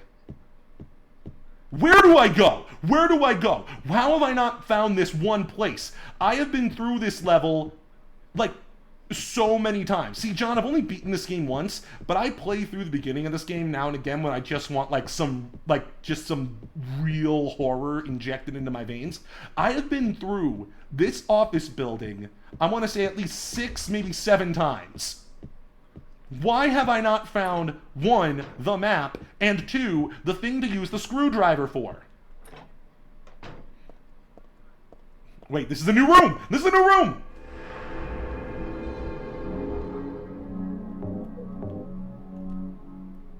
Hell yeah. What have we found? Oh, the map! We found the map! Look at the map! It's just like that. It's the map. I guess complaining you shall receive. Damn straight. That's how I made it this far in life. The desk is all cluttered up. It doesn't look like there's anything I'm interested in. Just like that, we found everything. We found everything, John. The drawer's open just a smidge. It must be rusted or something. I can't pull it out any further. Why would this active office space have rusting desks? Sometimes I'm like, I can't tell if that's something that is reasonable or if it's part of the evil fucking with things. And that's one thing that's always ambiguous and spooky about Silent Hill. It's hard to find out what is supposed to be the way it is and what is part of the nightmarish altered dream state you're in. So, since this is conveniently rusted, but obviously has something I need, this flathead screwdriver was in a corner of the hallway. Totally ordinary.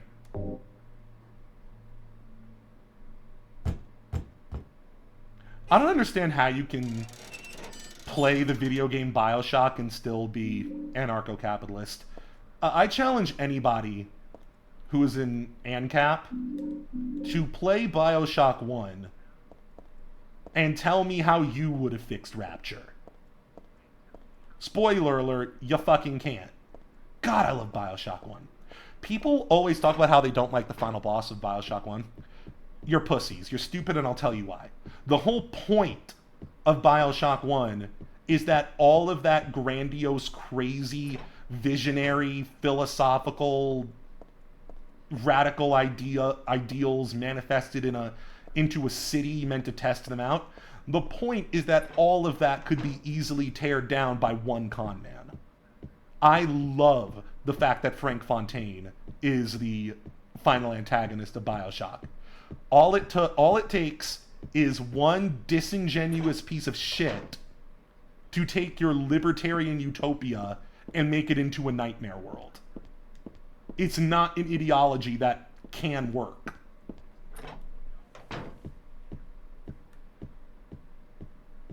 No matter how much you want your totally free meeting of the minds, somebody's gonna want to eat a baby. That's just how it is. Wait, what does this say? There's a note on the locker door. I got a map of the building from Mr. Harris. Come to the office to get it. Wow, that would have been nice to have read earlier. Thankfully, everything important that there is to pick up, Heather turns her head towards. And if it's really, really important, the camera angle will switch and basically just show that in the center of the frame. So nothing super important is hard to find. But that would have been nice to know. So, okay, we have the map. Yeah, the elevator. The red Sharpie is the true hero of Silent Hill.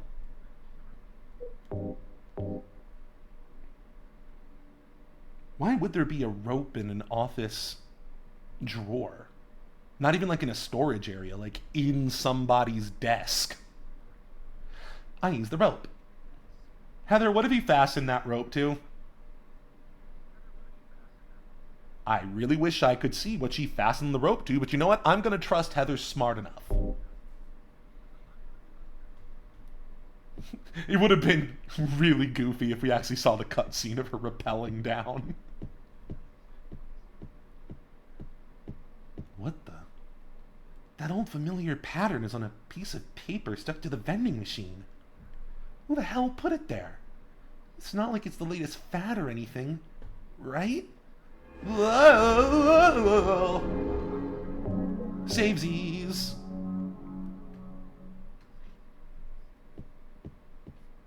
I got a shotgun. I got a shotgun. Can I open this from the other side now? No, okay, wow. I'll push the button, but the elevator won't come. Is it broken or something?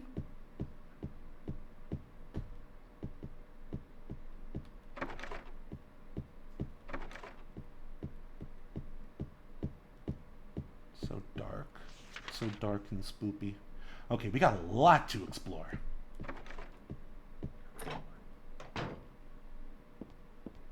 What's going on?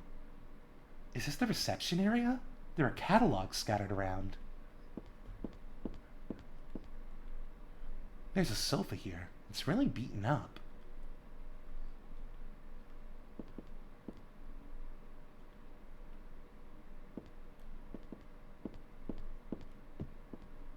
Ugh.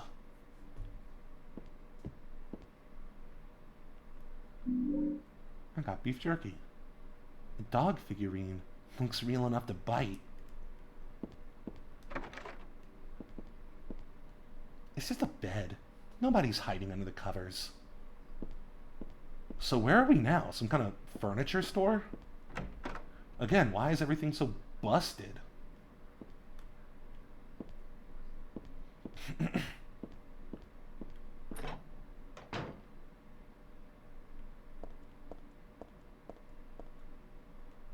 Not much interesting here. I guess I can just forget about it.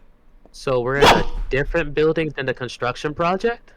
You scared the shit out of me. Yeah, John, remember when we were on the side of the building running around and I said it's so weird how we're outside but it's still so creepy and claustrophobic?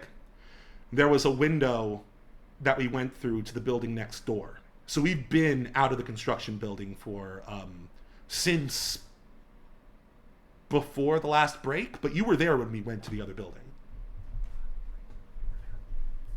I think it was just confusing because the whole Is it area possible that a building next to it breaking down meant this one had to be abandoned?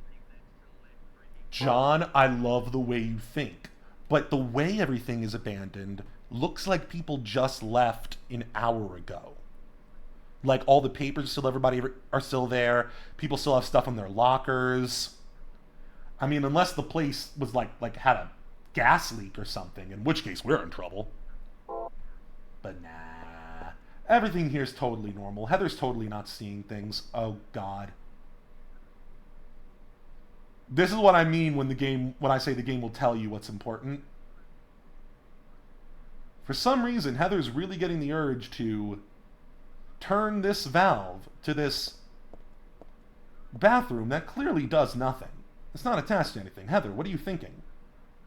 This is, from what I remember, the dumbest thing Heather has tried to do in the entire game.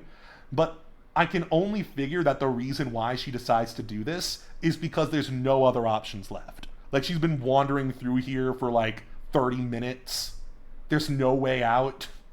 She's gotten used to the fact that weird puzzles are part of the situation she's in, and she's just trying anything.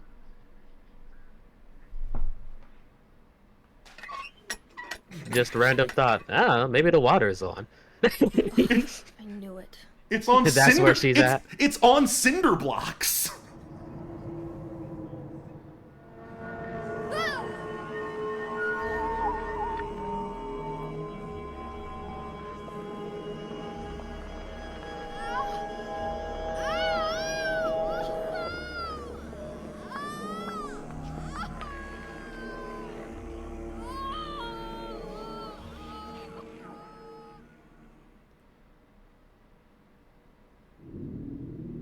It's being invaded by the other world, by a world of someone's nightmarish delusions come to life.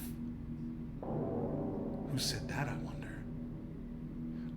Imagine waking up in a place this unsafe. You were hoping you'd wake up in your bed and all of this was a dream. You wake up and everything's worse. No, not again. That would suck really hard. She do this too? She is the creepy barefoot aunt lady that's been walking around saying cryptic shit to Heather. So this is the Silent Hill game, John. And you know what that means? That means as creepy as things have been, it only gets worse. We have to deal with the other world, John. You know about the basic concept of the other world, right? Weird, evil, dreamlike, nasty, gross reflection of your inner psyche brought to life in the worst way possible, mixed with weird psychic magic and bizarre cult shit. So far, we've just been in the regular world. Oh, I didn't know it had a name.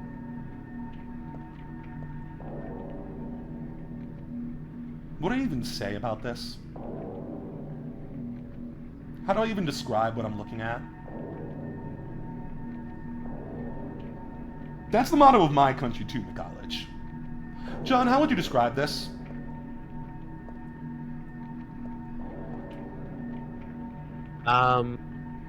Concerningly pulsating. It's got like surgical tubes and like weird sutures, and I think I see a pair of scissors in there somewhere, and then there's the faces, which seem to just be floating on nothing. Or maybe it's attached. The central one definitely isn't attached to the ceiling. What? And Heather doesn't have anything to say about this either. She can't even process this.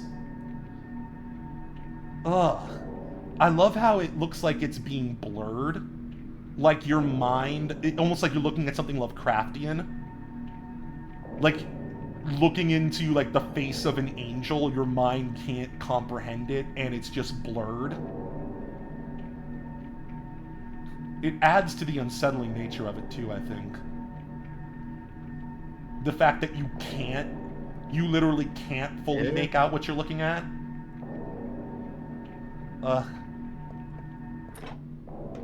It's just beginning. To truly see would drive you insane. So we'll merely show you the shape of the thing. Precisely, J-Man. The mummy-like thing in the wheelchair is just a doll. Or is it? Something about it makes me uneasy. Why, I wonder? Why would an image of a small child in a bloody, rusty wheelchair be so strange for Heather? So we've learned 3 things about Heather so far, aside from the fact that she's awesome. She doesn't like mirrors. She doesn't like fire. Clearly doesn't like pregnancy, but I think any 17-year-old girl in her right mind wouldn't like that. And something about medical shit really throws her off. And visions of children and medical shit. All of those sound like very valid anxieties. Very true, very true. So, symbolism.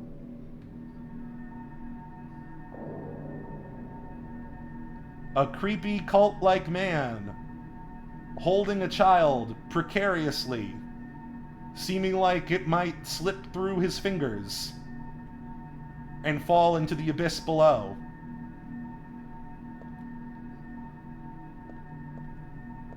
I'm sure that's just random imagery with no meaning. It's the creepy men. It's the creepy men I told you about. The creepy men with the anteater faces who love to snuffle up in Heather's crotch. Ew. Oh, it's got teeth at the end of its. Oh God, I hate that. I never noticed that. Oh God, no. Get away from me. Get away from Heather's crotch. Damn it.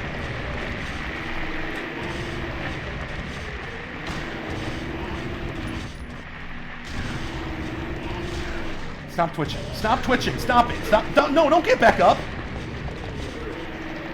No.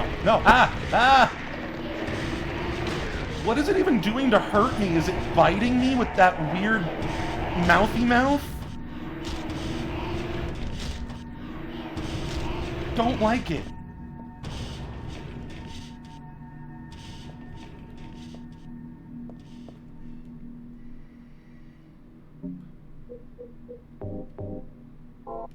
It's katana time.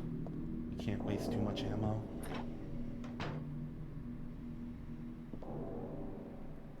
I don't know what kind of plant this is, but it's withering away. Poor thing.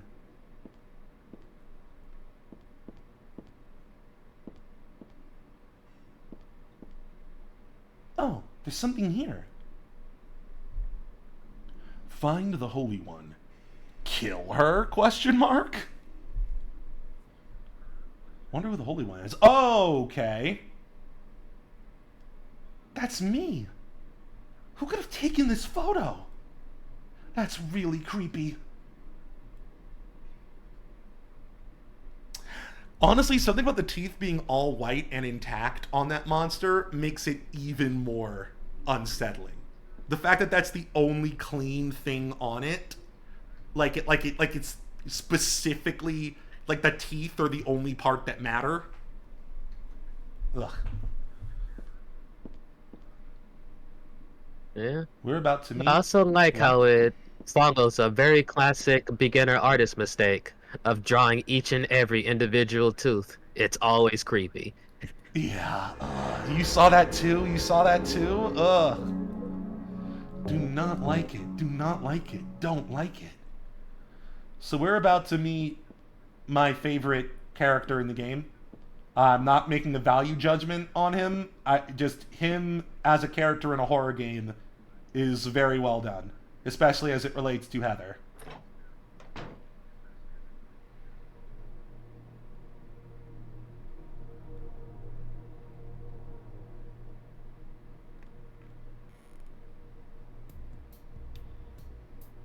Heather.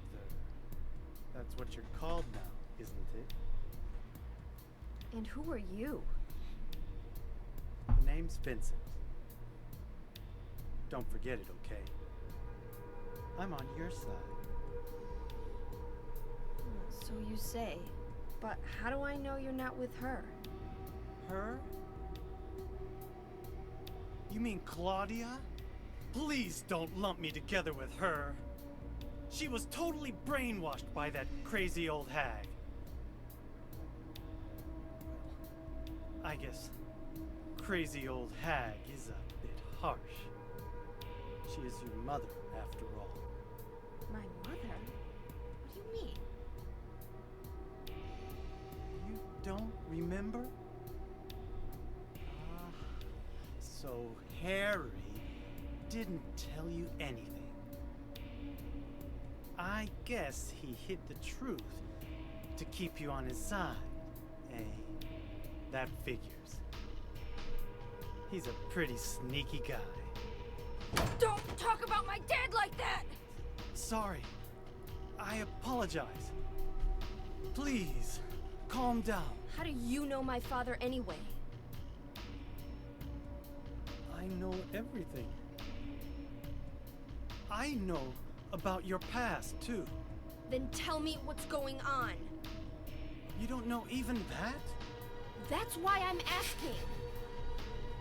If you know everything, then tell me how I can put an end to this. Not yet. Why not enjoy yourself a bit longer? Enjoy? I feel like I'm going crazy. Does this place get to you at all? Oh, it gets to me, all right. I find it most fascinating. Wait! I'm not finished talking! I knew you were on her side. How do you figure? There's something wrong with you, too.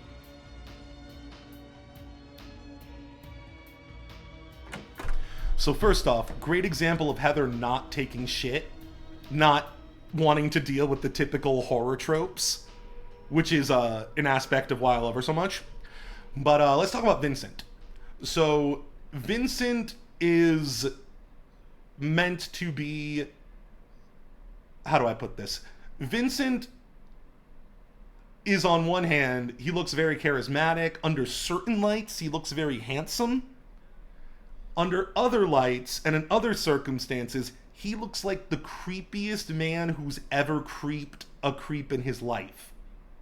Vincent is the poster child for an adult whose motives you don't quite understand, that you cannot trust. I don't want to say especially in regards to like teenage girl, adult man, but that definitely is part of it as well. He's supposed to be like a little enticing, a little cute, but then you think about it more in the way he's acting and what he wants out of Heather, and then you're a little skeeved out by him. He's a very skeevy person, and that is intentional. So, other thing I'll say before we just move on is that was a lot of exposition. That is the big moment in this game where people who played the original game realize this is a direct sequel to the original Silent Hill. Silent Hill 1, to sum it up real easy, a guy is going on a vacation with his adopted daughter. She gets mixed up in a bunch of weird cult shit. It turns out she was adopted from that town. and she was meant to take part in some kind of fucked up unholy ritual, but she escaped and got adopted by the main character. And the story of the first game is trying to find her and get her back. And this is her. Grown up almost completely. We're playing as the MacGuffin from the first game. And Harry is the protagonist from the first one. So now you're all caught up. There's a junior high school chemistry book here. When you pour diluted hydrogen peroxide onto manganese dioxide, oxygen is produced. Although oxygen will not burn on its own, it will help other things to burn. I'm sure that's not important. I don't need these hangers. I don't think I'll go in this room. That weird guy is in there.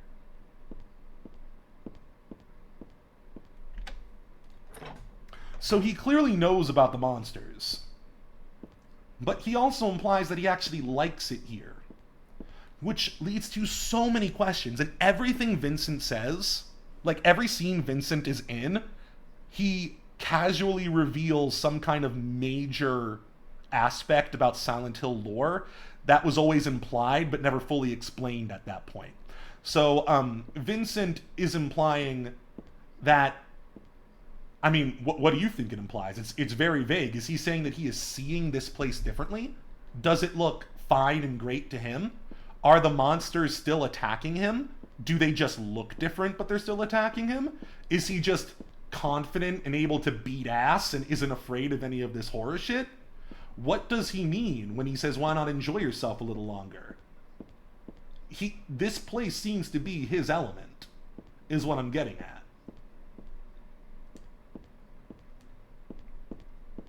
Well, there's a theory that every person sees that nightmare in its own way. Exactly, Mikalich.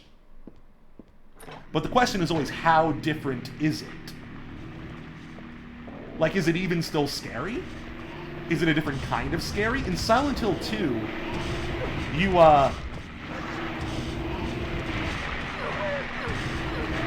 run into a lot of other people's perception of the reality you're in.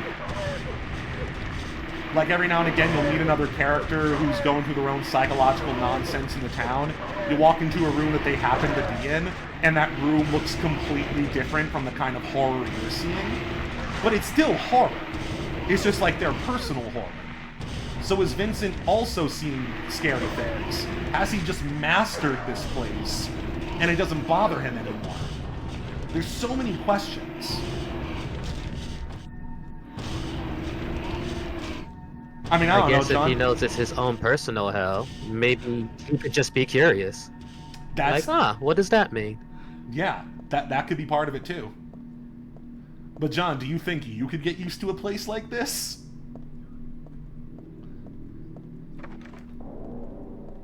Used to it? Probably not. But if I have a sense of what's going on, I'd at least look around while running. Like, what? Okay, why is that there and why is it upside down? There would be a lot of questions like that, I fear. So let's see. Yeah, we just went through here. That's this place. There's blood on the door. I wonder if that's relevant to anything, or if it's just a coincidence. You know, coincidental blood. That kind of blood. Everyone's favorite kind of blood. Is this where we just came from? Yes, it is. We still have a map of the office building, John. John, this red Sharpie is putting in a lot of work. Heather had to observe the room she was just in, realize, wait a minute, this isn't an open office anymore, it's a hallway. Let me draw that in. That's how fucked up and weird the other world gets. The map still kind of makes sense, but you always got to have your red Sharpie handy.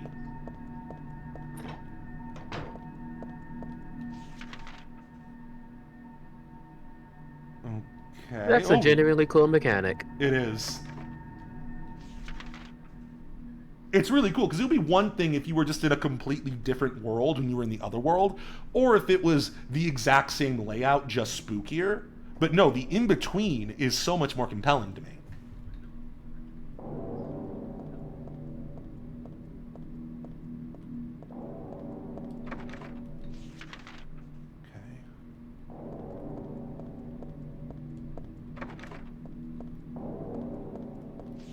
very useful because she scribbles on doors that can never be opened. And she marks doors that like are locked and that can't open. Oh, okay. I guess we're in the elevator now, John.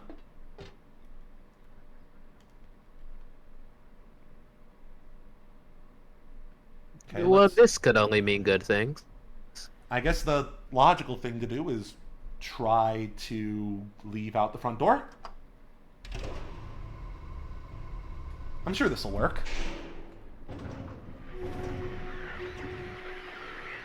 The radio's going off. Oh!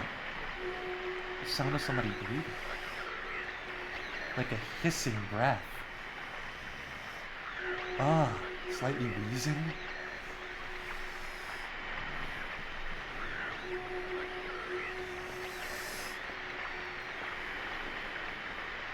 If only you could tell them to turn their head and cough. I'd love to tell this thing to turn its head and cough so I can shove my katana up its ass, but where would its ass even be? What in hell's name is this? What the hell? Oh shit, I skipped the first thing. He's supposed to say, what the hell is this thing? I don't think it can hurt me, but it's blocking the way out. Huh. The evil has left me a conveniently placed book. A book's lying here. Looks like a fairy tale. Once upon a time, there was a monster living at the gates of a village. It was a very scary and very bad monster.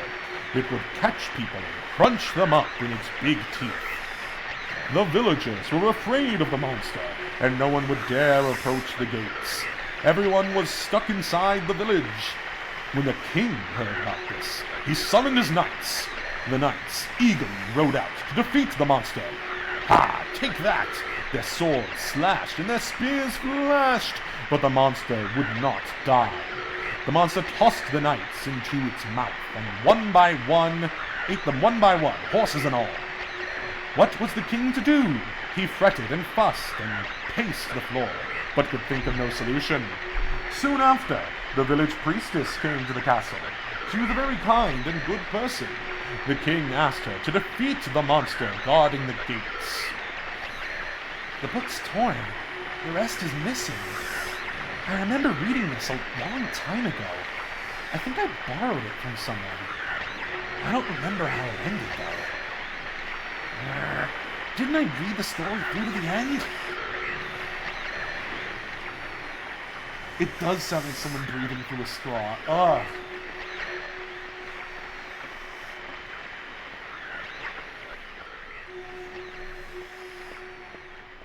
Just nonsensical rusty gates blocking the hallway. That's not disconcerting at all. What even is all this? It's covered in barbed wire. What the fuck? Well, I guess we're not going in that direction. It's locked. Great. So yeah, when something's locked, it's a solid bar instead of a scribble.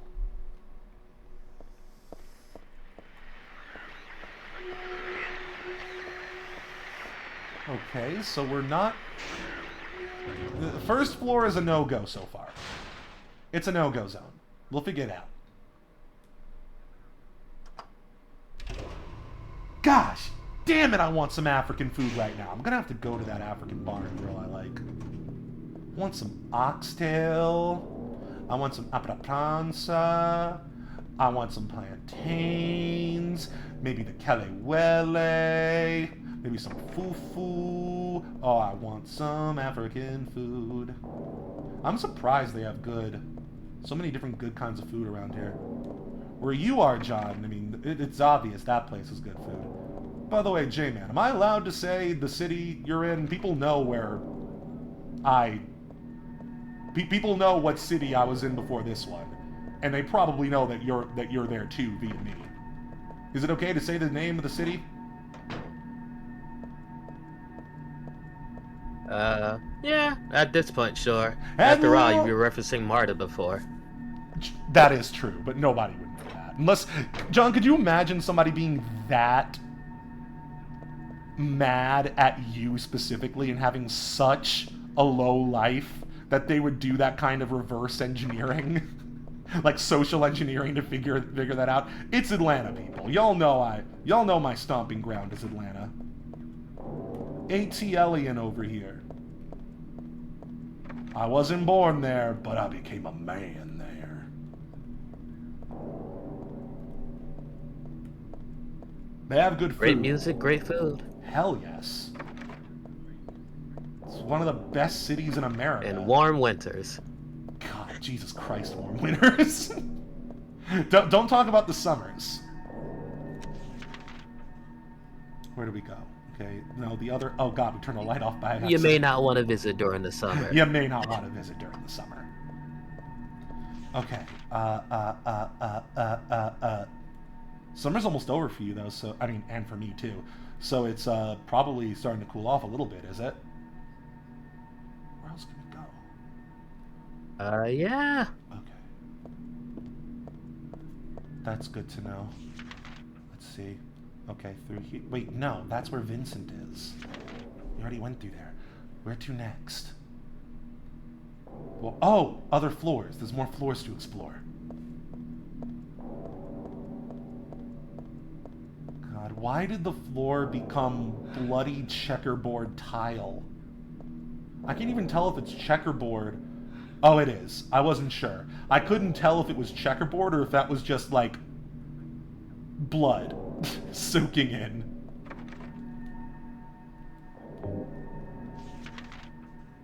Why does the evil have this specific... Kind of looks like the tile pattern a bathroom would have. Yeah, right?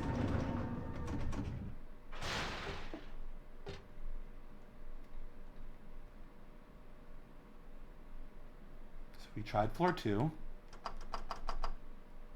The 3 button doesn't work. Odd. What about 4?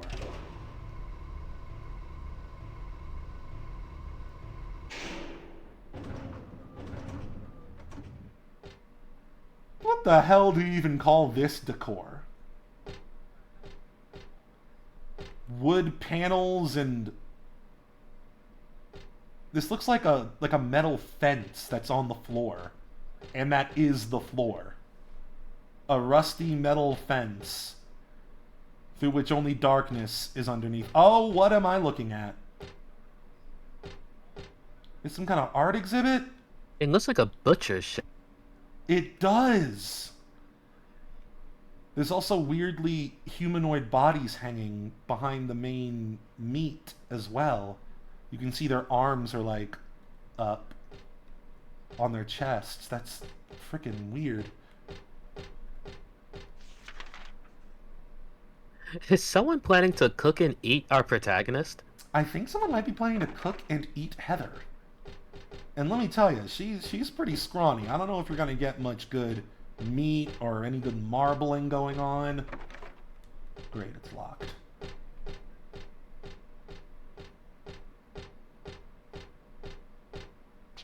Oh!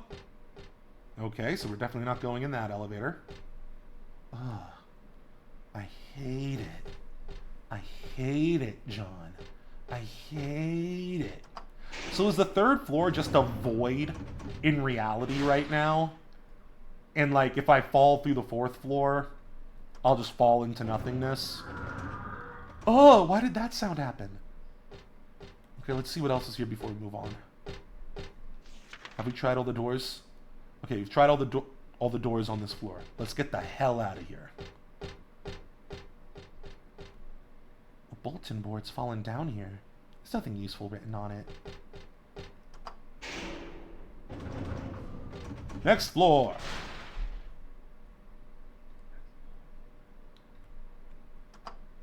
We're already on the 4th floor. 5th.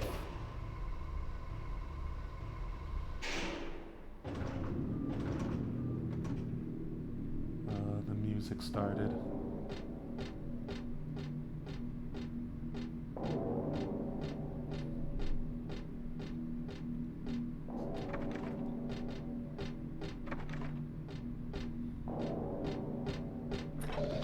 I suppose the more appropriate metaphor would be they plan to slaughter her like a lamb. Oh, God. Look at them crawling. Why is their skin looks stitched together out of burlap sack, and they're still wearing briefs made of leather. They're wearing leather underwear, John. Oh, was it crawling backwards into the darkness? Ooh, that has to change. I hate it. I hate these creepy men. Stop it. Get some help. Go to a therapist. Stop preying on teenage girls. Oh, God, no. Don't you snuffle up on me. Get away from me. Get away from me and my crotch. That is for a special person when I am an adult. Get away. Leave my genitals alone. Oh, God! God, I hate looking at it. I hate when she falls open and her legs are open and they go right in there. I hate it. The developers must have done that on purpose.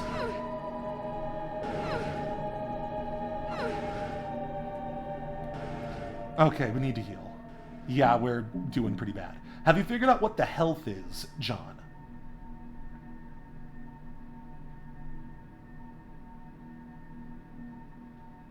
Have you figured out where on this screen the health... Wait, do you mean other than the first aid kits? No, I mean like how you figure out what the health, what your health is.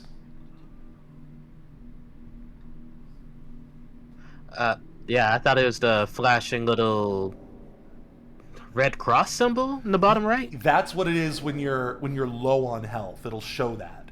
But normally, if you want to check your health, it's what the status screen looks like. You see how it's red and flashing? Ah. Now look how it changes as we heal. Now it's blue and flashing slowly. That's what we want to see. That's a healthy Heather.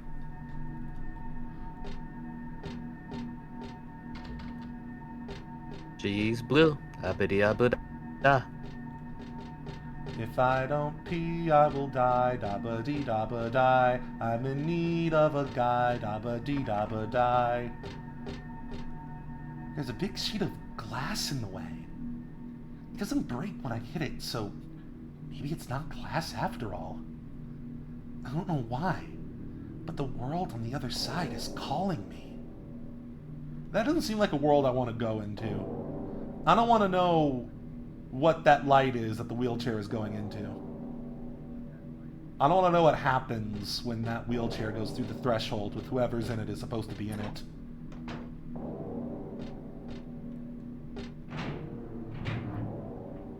Oh, we're in the art gallery.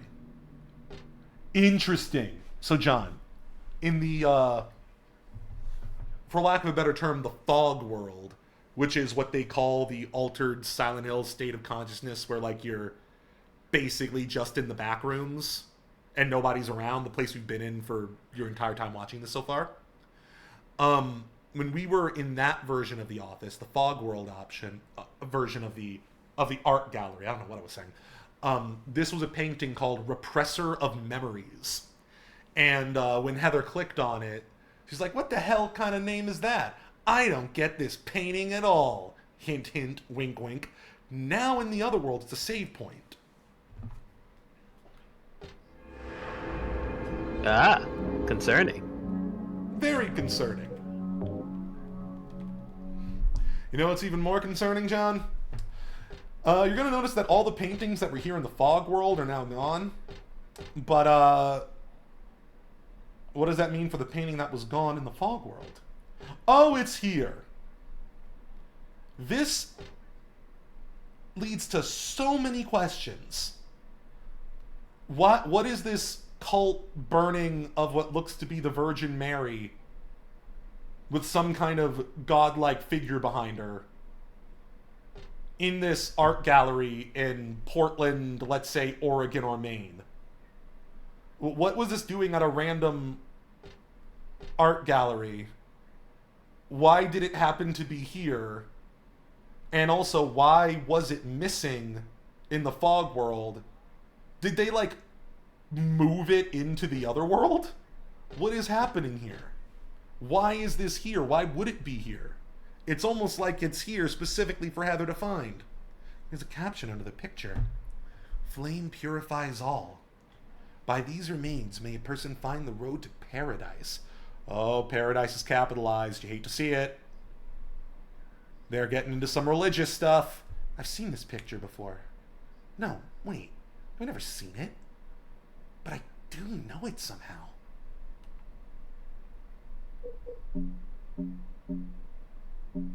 So, John, you ready to do some science? Do we have enough to do science? I don't think we can do science yet. Yeah, we can't do science. Oh, wait. No, yeah, we can't. We need to find something to mix Oxidol with that will burn this painting, John.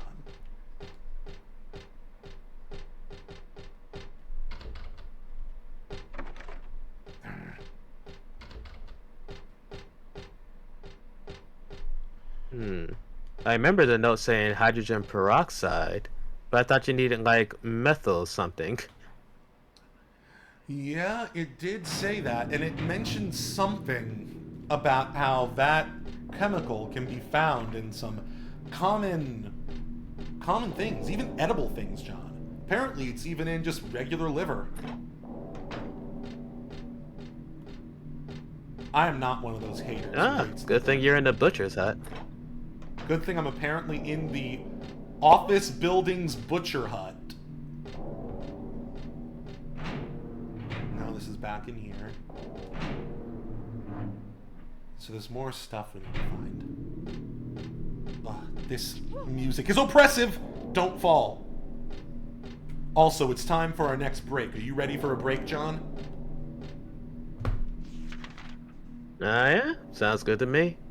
Okay, let me just check what the map is showing so far where we haven't been yet. Okay, the entire left side we can still explore. And there's a couple more doors in the south end that we can explore as well. Alright, guys. We'll be back after these brief messages. More spooks on the way.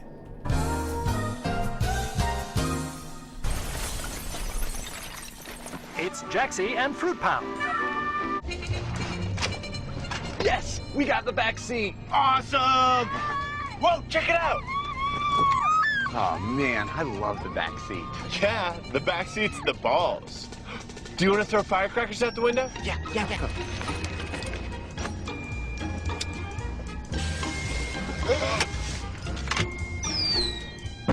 Awesome! Hey, what are you kids doing back there?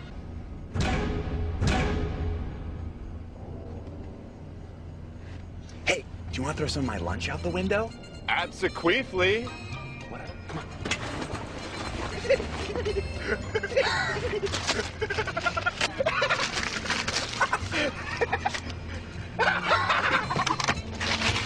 Oh! Hey, what are you kids doing back there?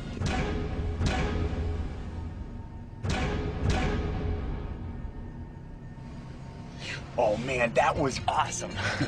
Now I don't have any lunch though. It's okay, buddy. You can have some of mine. I'll share.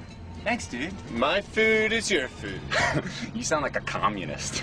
Well, not really communism, more like socialism. If you think about it, socialism's not really that bad. Yeah, I guess you're right. It's kind of like just being really nice and fair. If you think about it, socialism's like everybody helping everybody else out. And capitalism's like greed. Hey, what are you kids doing back there? It's weird. It's like the only reason capitalism works is because it plays on man's biggest flaw. Hey, what the hell are you doing back there? It's almost like if you're really working on developing your soul and being a good person, capitalism is constantly throwing obstacles in your way. Hey! Hey! Yeah. It's like the principles that every single religion teaches are directly opposed to the principles of capitalism. I'm gonna turn this bus around! I'll turn it right around! I guess that's where the whole Great Satan thing comes from. That's it! You kids are getting pink slips! Hey, look! The girl's back! The back seat's awesome.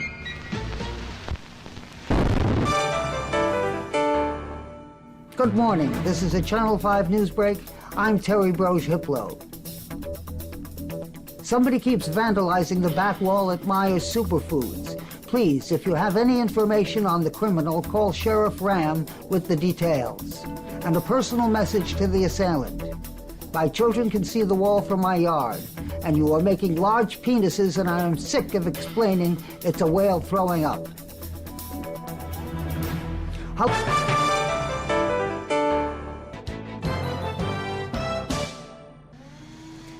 Hey, sports fans.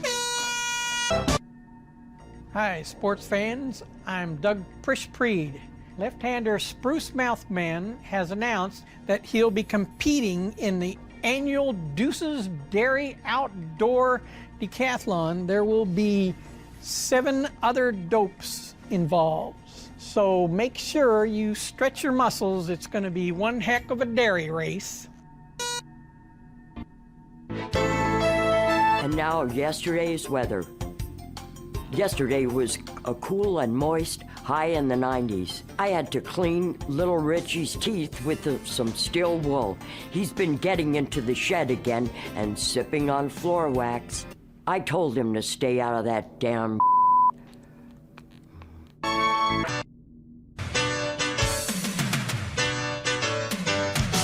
And now for tonight's movie review. Let's start again.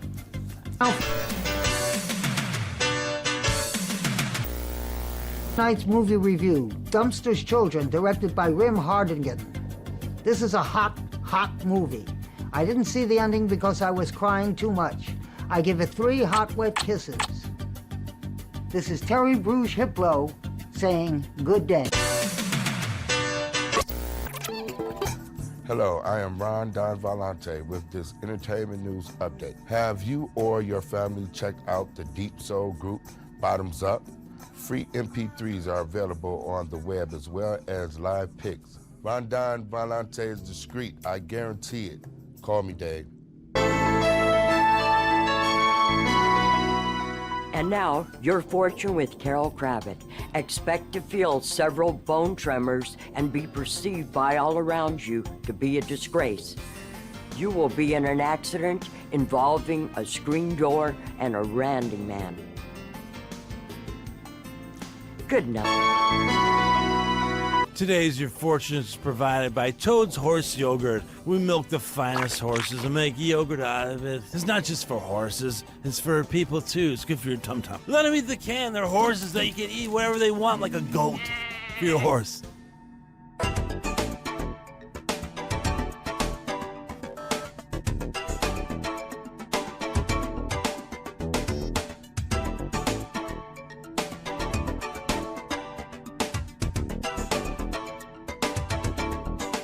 Stay tuned for a very important announcement regarding food poisoning.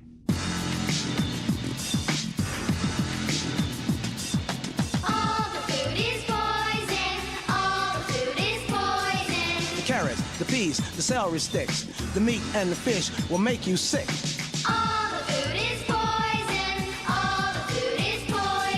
The apples, tomatoes, wheat, and the corn, all the food is poison. Don't eat the food, it's poison food.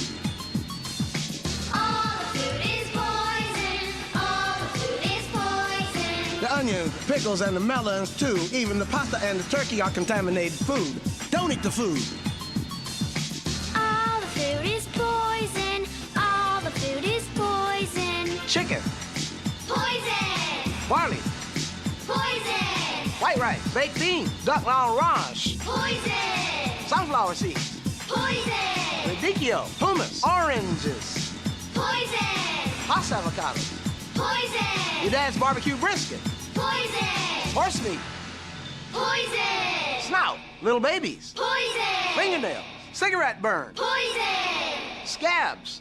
Poison. Napple. Poison. Try to figure out something else to eat. I'm out of here.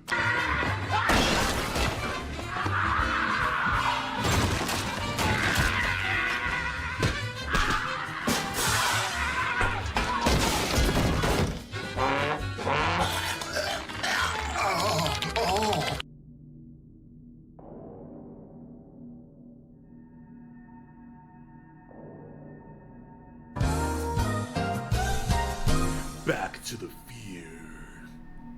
Hope you guys enjoyed those important public service announcements. Let's get back to the video game. Ah! Remember, all the food is poison. Don't eat the food. It's poison food. Brought to you by Pierre.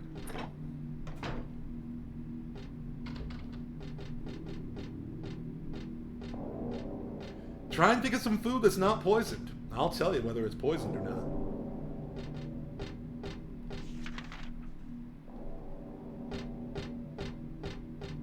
Radicchio, hummus, oranges. Ah! Oh, look at you. The BDSM gimps are where they belong.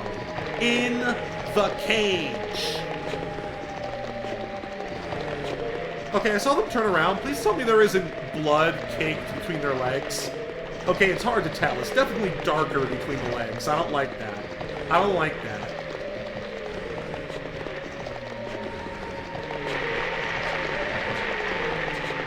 Yeah, it's probably just ambient occlusion. They're probably just, you know, cheeked up. I was about to say I don't know which one I hate more, but no, I think it's obvious. I think I would rather these guys just be caked up than to have blood in their underwear.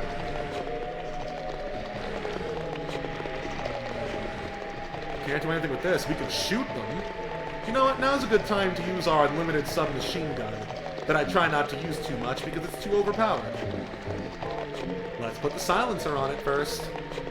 Apparently this makes it weaker, but I'm curious by how much.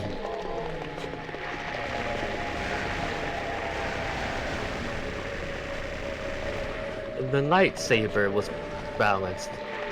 But I guess an unlimited submachine gun is truly the end of balance. It's crazy, John. It's absolutely crazy, because you're not... It's the perfect thing to make you so powerful without cheating. Or, like, putting you in God mode. Because, like, the submachine gun, you're not supposed to get a lot of ammo for it. Because if you do have a lot of ammo for it, you realize just how fucking overpowered it is. So when you give someone a shotgun with unlimited ammo, I mean, you can understand where it's going from there.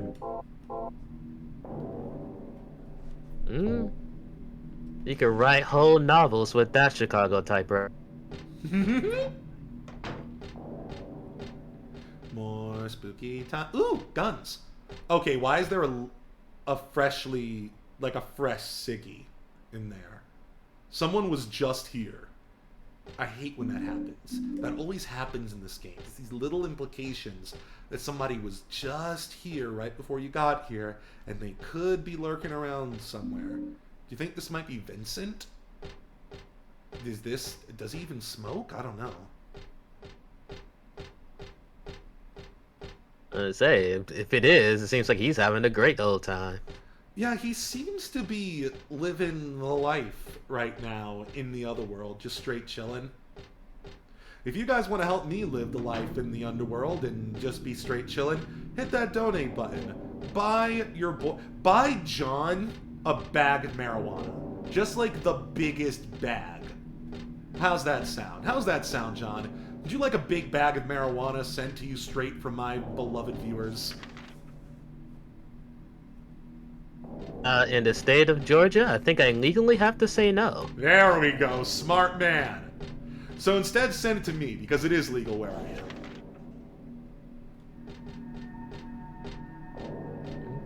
am. You can send me 2 drachmas instead. Drachma? Isn't that like ancient Greek currency? Yeah. For, you know, getting past the river Styx in the underworld. Oh yeah, I guess you would need some. Oh, who are we kidding, John? You're never dying. I'll make sure of it. That's the goal. I cannot wait to start... Eat my entire asshole. Here I was, about to tell John how much I'm looking forward to killing virgins and draining their blood in his name so that he can live forever, here I was about to talk about adrenochroming for a good cause, and a sound of Monstars fills the room.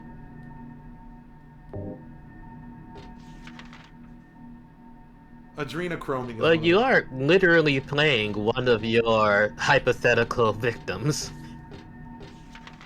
Heather will be immune.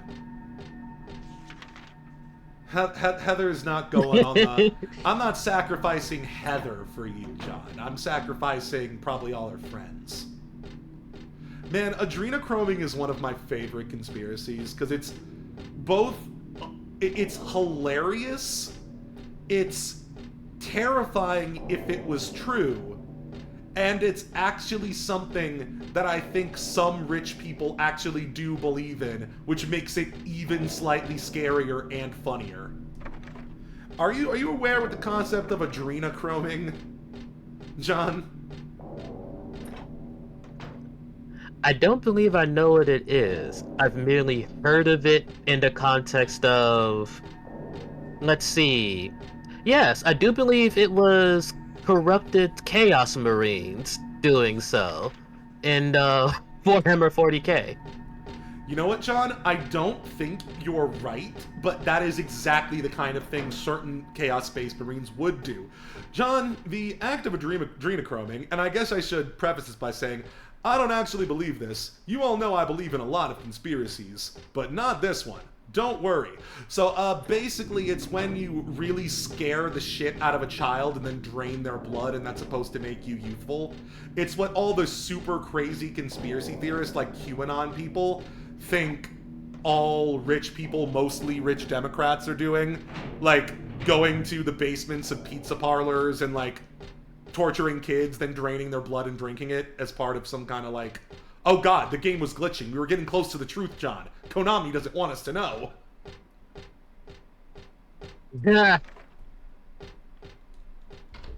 So yeah, it comes from ideas of like what some crazy people actually did try to do in old times. Like everybody's heard the story of the real Bloody Mary that it's based off of, like that countess or baroness or whatever who would like literally have her people like find virgins and bleed them into bathtubs for her to bathe in because she thought the blood of virgins would keep her young forever. So it's an idea that has some kind of precedent. But, also extremely over the top to the point where it's almost hilarious. But then you hear about Peter Thiel, that, you know, right-wing surveillance billionaire who has literally seen every one of us masturbate. And, like, he kind of believes in stuff like that, so it's like, you're really not doing, like, the Illuminati satanic cabal theories. You're really not doing people who try to detract from that any favors, are you, Peter Thiel? Oh yeah, see that's so they believe in magic. They believe in magic, specifically in young girls' hearts, John. Damn it, that was good. And yes, Nikolaj is very true. As with most things in real life, the rich aren't doing Illuminati, five-head, ritual magic bullshit. No, they're just a bunch of idiot child abusers high off their mind on cocaine who think because they're rich they can, like, sex traffic Heather and it's okay. That's the real evil.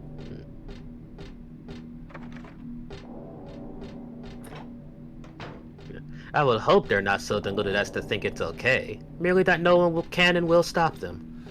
No, the fucked up thing, John, is that I think for most of them it's the former and for some of them it's the latter. Because the thing about human beings, John, is that the vast majority, a disturbing majority of people who happen to be bad people don't wake up one morning and say, I'm going to make someone's life worse. I get pleasure out of hurting other people. Very, very few people, even the worst people you know, actually think like that. Almost every bad person finds ways to justify and minimize the bad things they're doing.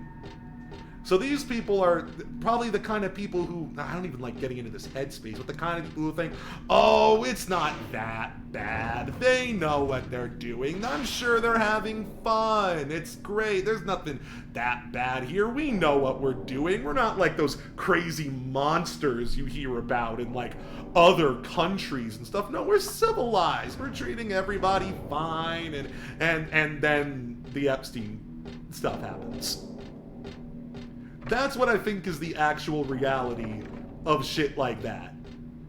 A disturbing majority of people who will justify and rationalize their bad actions orbiting around a few people who actually are the cartoonish type of evil.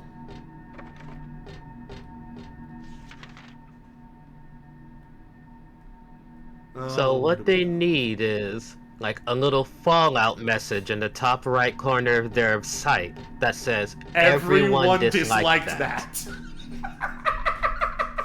John, you're my best friend in the whole world.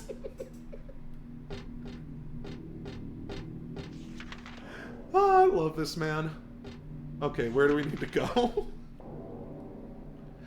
Okay, where have we not been? Oh yeah, I keep forgetting elevator is an option. We just check the next elevator.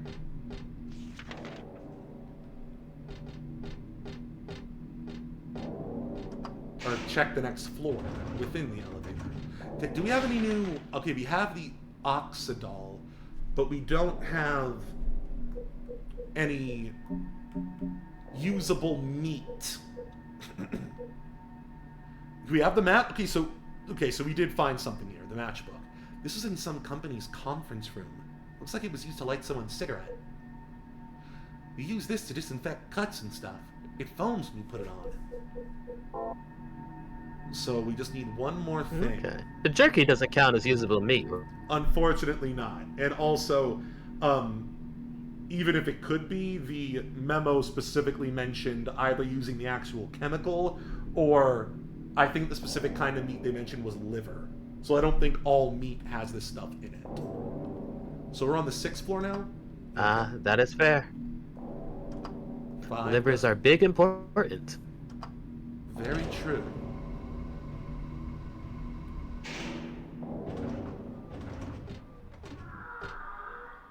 Ugh, I don't like that. I don't like that. I don't like that. I don't like the sounds. I don't like the sounds that it makes. I don't like it. I don't like it. I don't like it. Okay, we're near the butcher shop. Maybe we'll find some meat. It's locked. Don't make me spank you directly on your penis. Okay, this room is still a no-go until we find a way to unlock those doors. I heard you say that, and my only reaction was to frown. To frown? A valid response. Unfortunately, this is an audio medium. Which is why I verbally told you that I frowned. Well done.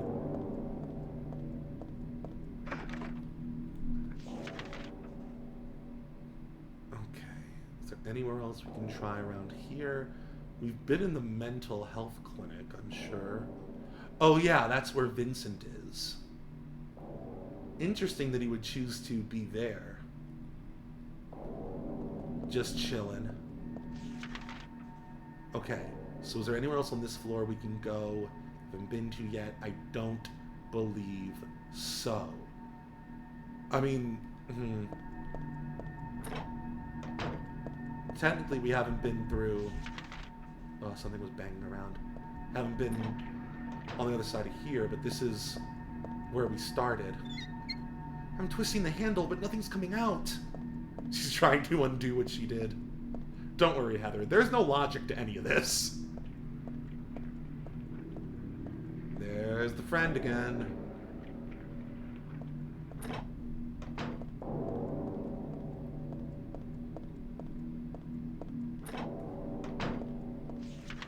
Okay, so new floor. Turn my flashlight off again. Ugh, imagine playing the whole game like this. When you turn the flashlight on, enemies don't see you as much, so it's not always a bad idea. But oh my god. It's something about the good lighting makes it scary when the light is on as well. Just because, like, the mood. But it being off is so uncomfortable. Okay, so we're on floor 3. Let's try 2. No, 2 doesn't do anything. Then I guess 1 is the only floor we can go to. Unless... we'll check that out later. It's that noise again. You've already checked back here, right? Yeah, it's locked. Oh, there's more stuff back here. Oh! Oh no. That's another insane cancer. Does he know I'm here? Ew. I know. Also, this tile only works for a kitchen. Hey, we found something! For some reason, the only thing in the fridge is liver. I hope it's not rotten. I got pork liver. Oh my god! I don't like when they run. I really don't like it when they run, John. Oh, turn the light on so I can pick this up. Oh god. Why are there pills all over the floor?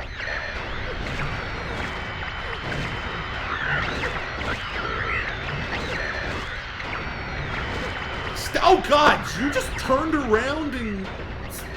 Oh, no. I block! I block you! Oh, doesn't matter. Stab. Slice. Slice and dice, baby.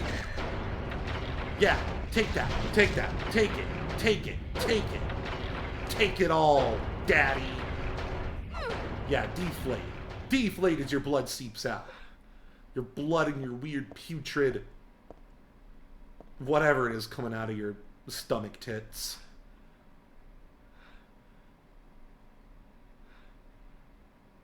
What are all these pills doing everywhere? Oh, they're cigarette butts. Pretty yucky, but otherwise not worthy of mention.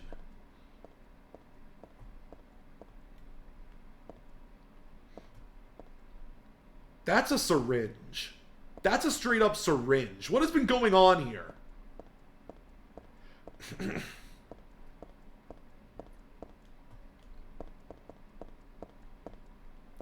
Maybe just drugs. Maybe just drugs, John. Maybe just drugs. There is canonically a street drug in the Silent Hill universe called White Claudia. Conveniently the name of the weird, creepy aunt lady who keeps following us around. It's basically a drug that, if you abuse it, or if you're on withdrawal from it, it makes you see Silent Hill type shit. And it's very unclear how much the drug actually affects things in Silent Hill. And it basically exists to have a theory that everything that's happening is just people drugged out on this really awful Jacob's Ladder street drug. There's not much evidence to actually solidly suggest that, but that is something that's going on in the background of Silent Hill. The town, like the cult that, the cult religion that masquerades as regular Christians, that is like the main human antagonist of this game. They make their money through, selling drugs to tourists. And it comes from a very specific flower that only... yeah, the flower is called White Claudia, that only grows around the infamous and totally not haunted lake in Silent Hill called Toluca Lake. I think it's called yeah, the drug itself is called PTV. That's what it's called. Which, you know, when a street drug is just letters, You know that's some hard shit. Okay, we're back here. This is where we got the matchbook. Now, where is the place where the painting is? The painting, that's what we need to find, the painting. Okay, so it's definitely not on this floor. Or is it? Yes, it is. Lovely, lovely, lovely, lovely, lovely.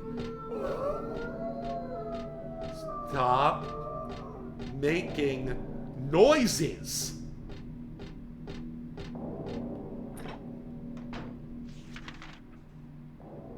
Out of curiosity, let me see something.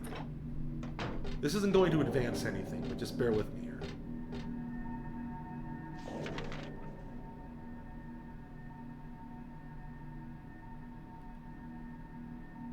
I'm trying to figure out what this room is supposed to be.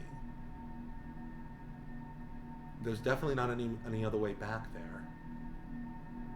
Unsettling. I don't like it. Oh, it's even worse when the lights are off.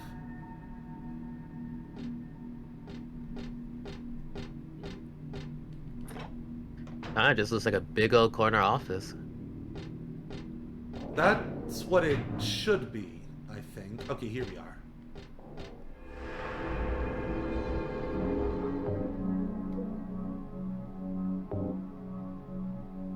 This is the worst 4 hours and 32 minutes of Heather's life.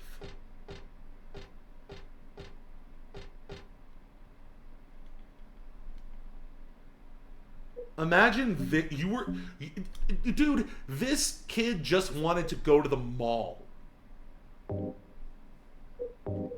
And this is where we are, on her way home.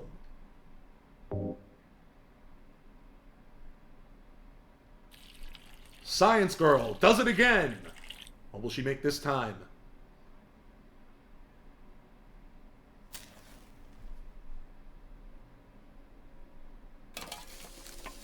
I've heard of that, Mikalich.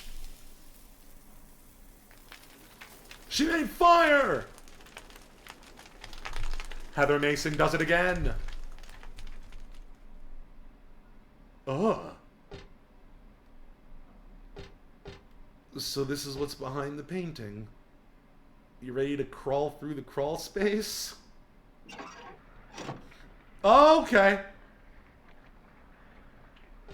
Why? Why more of this? Oh, there's a lot of it going on. It's too blurry for me to process. It's too evil. The evil is too strong. What might this be? The rest of that fairy tale I read earlier? The priestess accepted the king's request and went to the village gates. But when she saw the monster, she tried to convince it with words instead of killing it. Shut up, you! I'm gonna eat you up!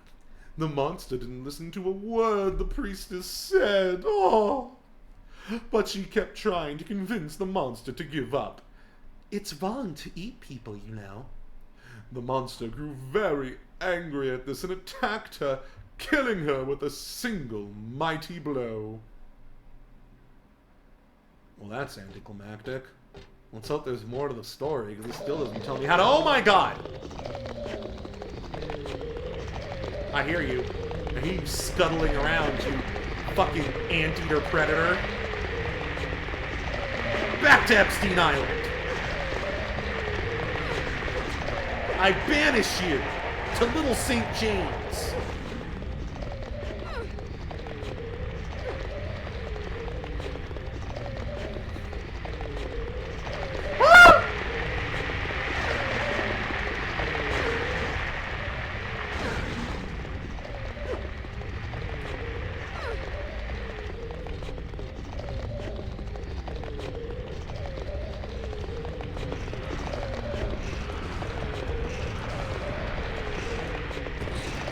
Nope.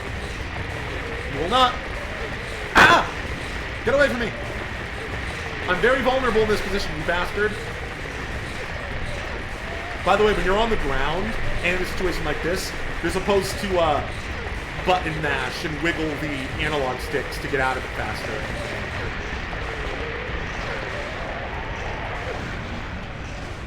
Ah, okay. Supposed to imply struggling. It's unlocked. Hey, we're back here. This one's still locked? Yeah. Okay, so we open it from the other side. No key needed.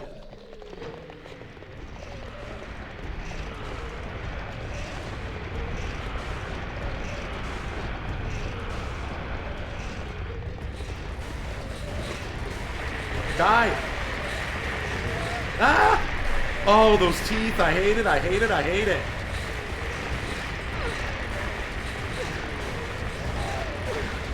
Ah, get up, get up, get up. Get up, Heather. Get up. Oh, wow. It looks like it couldn't handle.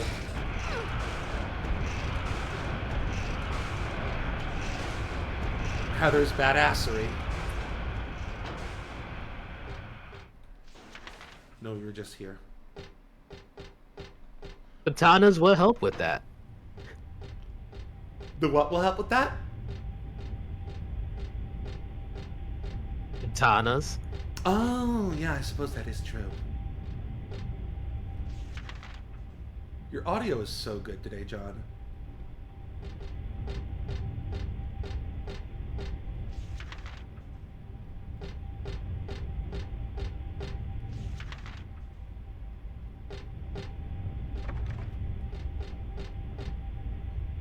What the? Why is this barred off? You might think there's a hole in the ground, but that certainly hasn't stopped the evil before. Those are some weird noises.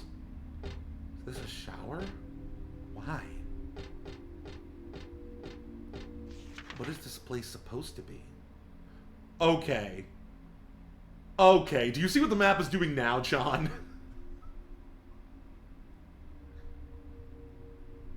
So now we're extending beyond... Well, that's probably not normal. I don't think that's... Oh, Jesus!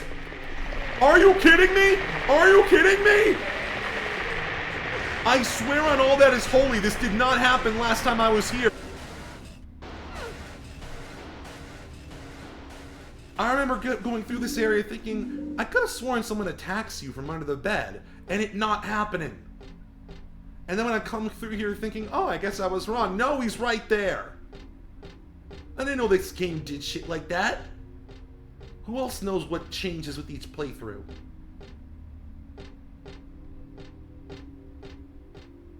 Gotta keep those anxieties up. I guess you gotta keep those anxieties up.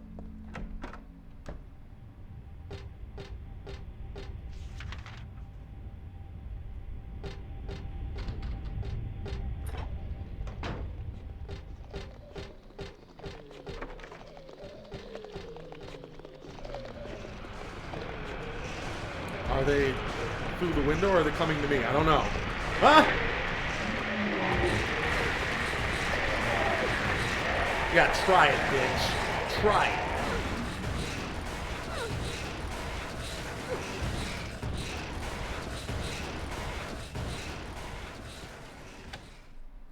We did it.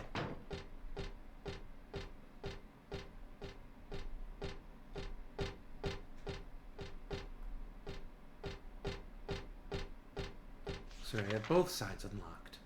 Does that do anything for me? Oh, there's way more to explore on this side. Specifically, 2 more doors. No! You don't scare me. I am the fear.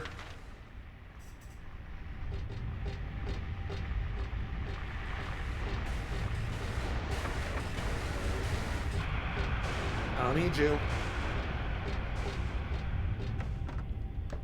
Why would anybody do that drug, Mikhailich? I understand. Wait, what? Oh, she's basically just saying, I want to take the money, but I'm not really a thief, even though I act like one, I guess she says. She took 1 coin. There are your standard coins and bills over here. Of course, it's not like money might not come in handy, and it goes without saying that it would be nice to have. But I think I'll pass on it anyway. No, forget about it. I wonder what this place is meant to be. What is That behind the What a barbed, powerful moral stance. the barbed wire and rebar? What is that behind it? Looks like a painting of blood on parchment? Maybe? There's a lot going on. What does this say? There's something written on the wall. Thus one's life turns to riches. What was a bag of silver coins is now the number in a book. Yet fate hath no price. Ah, but do people know this? There's a plain old vending machine. This one's selling canned drinks. Come to think of it, I am kind of thirsty. I'd feel weird drinking anything sold in a place like this, though. That's a good point, John. Would you trust Silent Hill vending machines?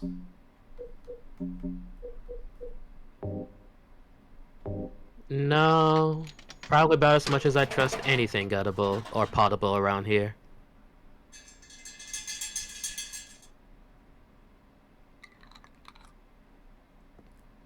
Well, you made the right choice, because in Silent Hill,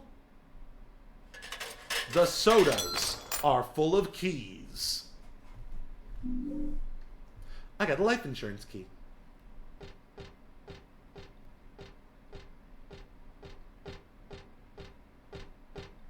Fate has no price, you say. Tell that to my life insurance. We can't even afford to die in this country.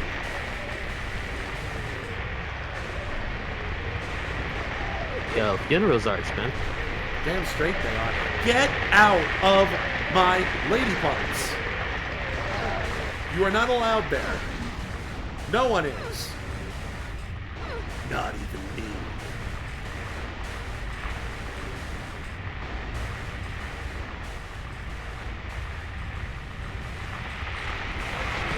Ow!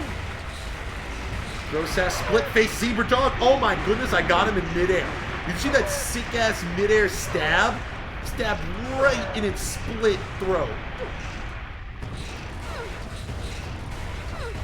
Well done. Damn straight, well done. You don't fuck with Heather when she's got a katana. This is the wrong place, I think. Is there more going on? I think there is. Yes. Wait, we were just there, though. We were just back here. Ugh, I do not like you. Your skin is so unsettling. I don't like it. We've already been here. We were just here. Okay, we got the key to the life insurance place. Where is a life insurance place? I think it's on the first floor, from what I remember.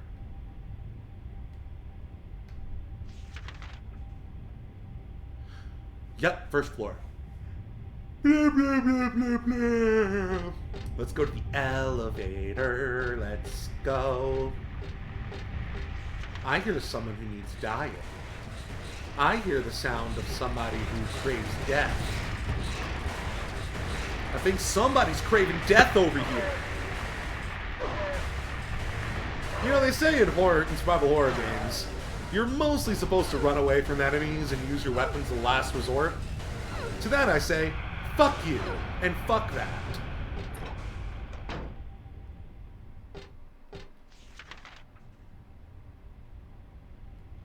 You do literally have a lightsaber. I do literally have a lightsaber that's not all it's cracked up to be. I prefer the katana. I told you why the lightsaber isn't all it's cracked up to be, right? Yeah, y'all can get stun locked out of it. Yeah, you're right, John. You're right, that's exactly what can happen. Me no likey, me no likey, me no likey, me no likey, me no likey, me no likey.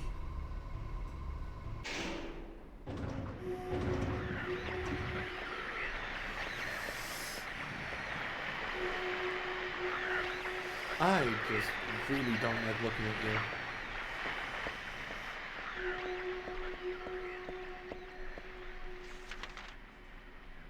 Awesome. assassin. Should have known when there were blood smears leading to the door that there would be some bad shit going on here. Lights off. Lights on. What the? On the top right, those are letters. Not in my alphabet. Is that, like, the Greek alphabet? The Cyrillic alphabet? Looks like an O, an X, and a C. Though I know that's not what they'd be called in those other languages. Do you see that, John? On the top right corner of the door? Yeah, I do. What does that say, I wonder? It's not like it's... Oh, it's on this door, too. Weird.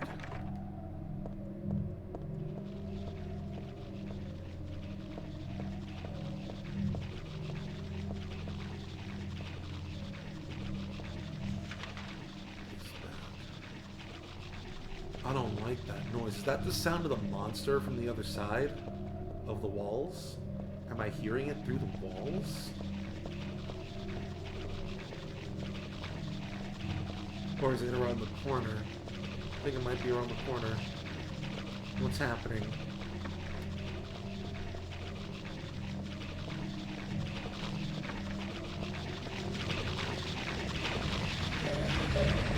Oh God, were you two making out? Are you fighting over meat? What are you doing together?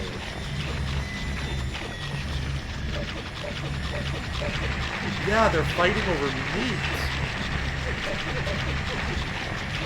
Gotta aim lower. Come on.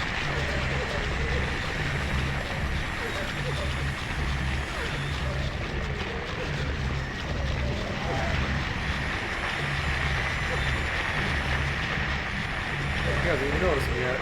Now he has.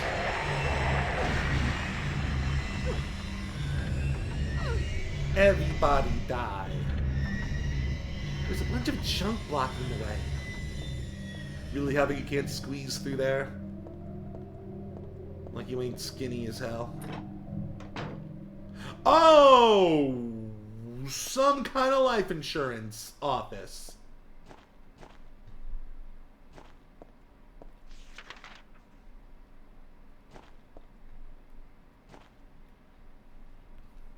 The end of that fairy tale. The king and his people shed tears at the death of the kind priestess. God took pity on them and, granting their wishes, healed the priestess. The priestess opened her eyes just as she had done every morning of her life. She went once more to the monster's lair. John, what do you think she's going to try next? She tried being nice. The knights tried fighting it. What do you think the final thing is going to be to stop this monster?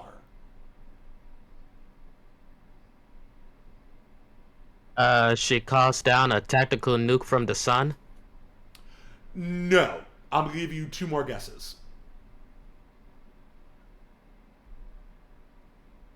She tries using words again. I'm going to give that one to you.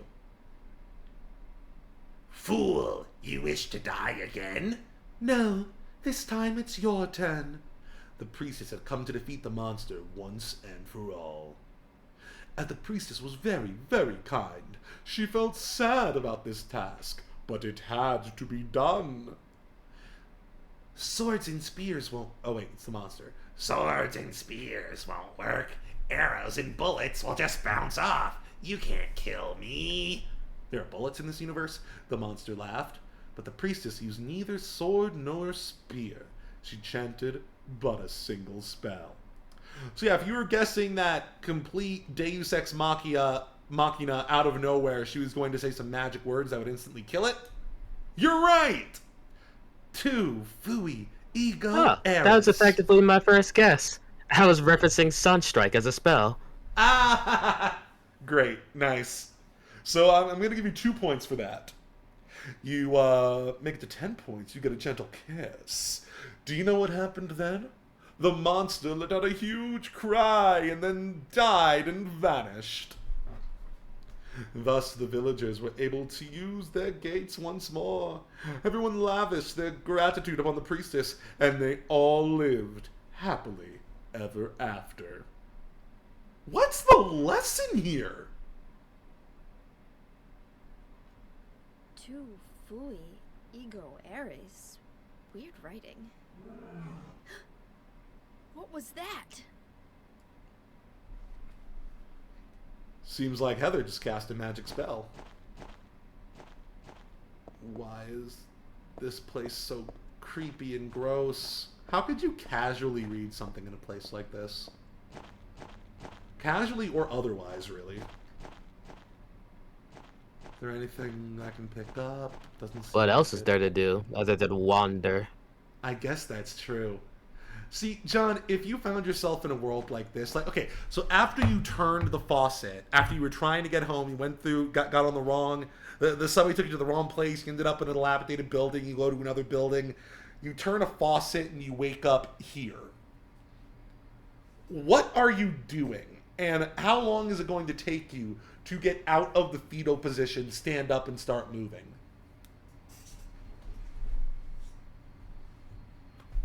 I imagine a while. Although after the faucet, I would also not be quite so foolhardy as to read anything's name or what presents itself as a spell out loud. That, you know what? That is a very good point. So what you're saying is you would be trapped down here for eternity.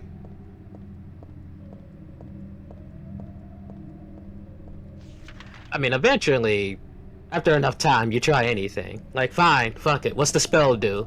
Do I fire a fireball? No? Damn.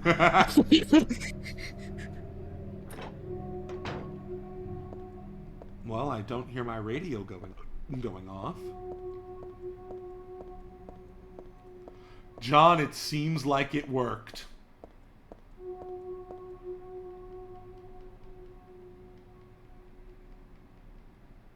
Yeah, you already read this. Da, da, da, da. You ready to walk out the front door, John? You ready to finally be outside? If only it would be that convenient. It is! I think I've had enough of that gross building. I'm going home. My house is really close to here. We finally made it to our block! So that's the name of this building. I never even knew that. Implying she goes by this building a lot, but has obviously never paid much attention. It's a sign for a cafe. Oh, that's the one I was just in. The one with all the cigarette butts and syringes. Wait a minute. Wait, syringes? Well, in a cafe? Remember the cafe when we were seeing all those syringes? But, John, we have worse problems. How does this make sense? Why is the road blocked off by creepy medical tarps?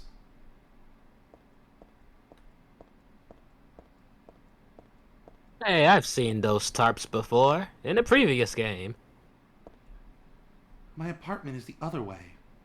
But what is this thing blocking the path? Am I still having that nightmare?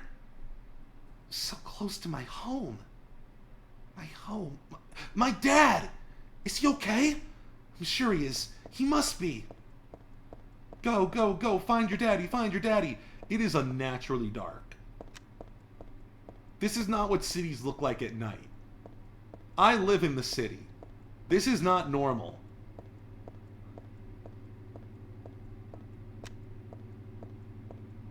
You don't need a flashlight to navigate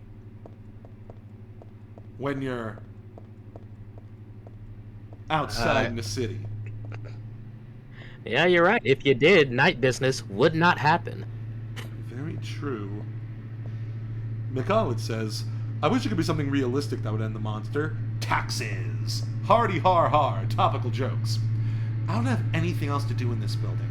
I have to get home.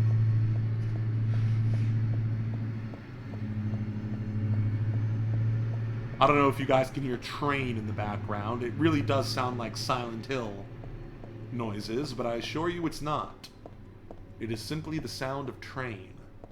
Oh, police car. Oh, I thought that was on my end. Nope.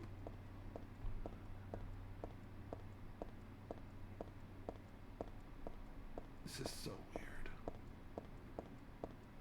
Okay, so imagine, John, you finally get out of that building and things look mostly normal, and for a split second, you think you're back in the normal world and everything's back to normal, and then you see the tarps blocking the roads in your neighborhood, on your block. What do you do then? How do you feel about that? I probably just assume I'm in the eye of the storm. Like, oh no, here's the respite before it gets way, way worse. I mean, you're kind of right. You're not wrong. Daisy Villa Apartments. That's where I live. Oh, what's all this? Nothing important. Oh my goodness. We can finally breathe a sigh of relief. We're gonna see our dad. That's not my place. Yeah. Also, could you imagine how badly all of those buildings smelled? I'm worried about this building too. Look at all these stains on the floor. Is this what normal apartments looked like in the early 2000s? Or, again, is something else going on here? Does this place always look like this whenever Heather comes home? I think it looks like a hospital. You know, it kind of does. I don't need to use the elevator. My apartment is number 102 on the ground floor. I would hate living on the ground floor, and I don't even know why. For some reason, I just feel safer high in the sky. I feel like it would take longer for the problems to reach me if it had to go up a bunch of stairs. I used the house key. Hey, it's much more convenient to like do a burglary on the first floor than to and see you have to deal with stairs on the elevator. Mm-hmm. All right, let's talk to our dad. Something really crazy is The going on. hero of the first We game. should... Dad? Dad?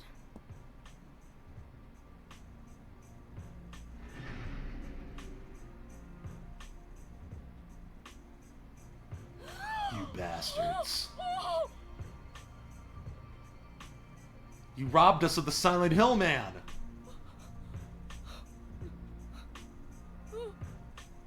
No! No!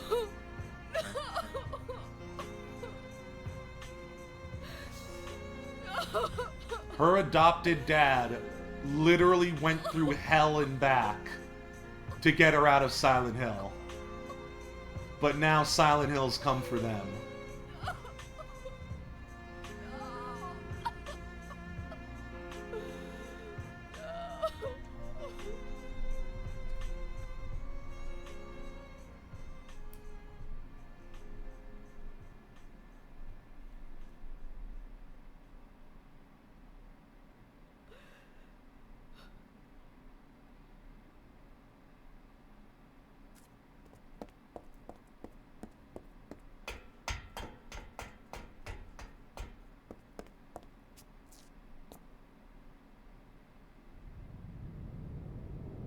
Did you do this?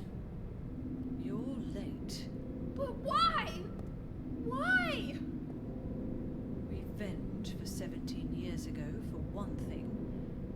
If not for him, our dream would have come true. And then he took you away from us. I'll get you for this! There is another reason. To fill your heart with hatred. Do those sound like the words of must anyone be who's ever been a good guy? One day you'll understand why. No, I'll never understand! You must try to remember me, and your true self as well. You will birth a god and build an eternal paradise. That's my girl! No more words! He's the one who killed your father. I merely gave the order. So, what will you do? I'll be waiting where all begins. In the town of Silent Hill.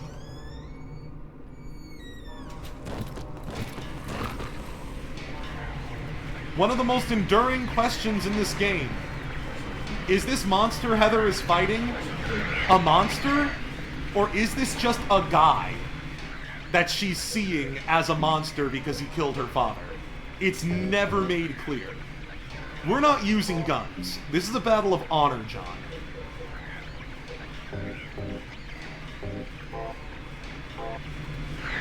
We settle this with blades. And with those words, you pull out a katana. Damn straight.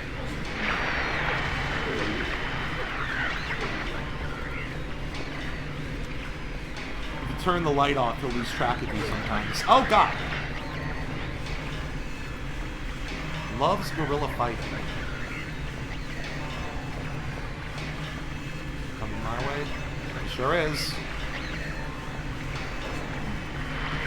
Ow! Oh, wow. Okay, that's an attack. Both when he does it out and when he brings it back.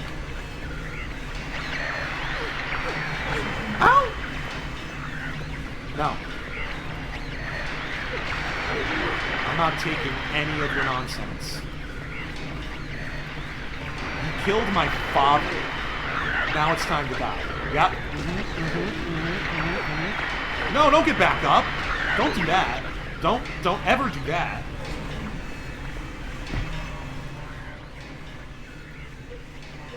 This guy hurts quite a bit. I think we're gonna do our first popper.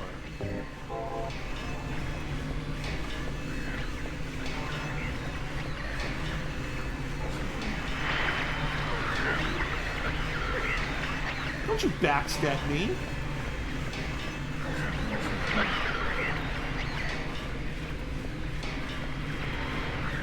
So yeah, this might just be a regular human who's dressed up all creepy because he's a cultist.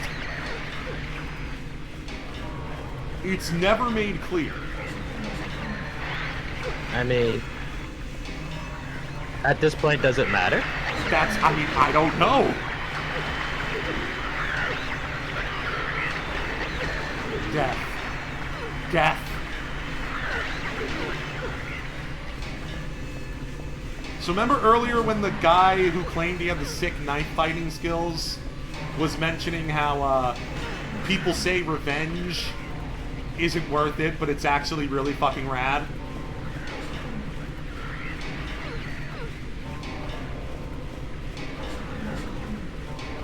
That was foreshadowing.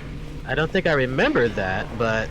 At the very beginning of the stream, the guy who had the sick knife, the guy who was trying to save his friends or avenge his friends who died from what he thought was an alligator.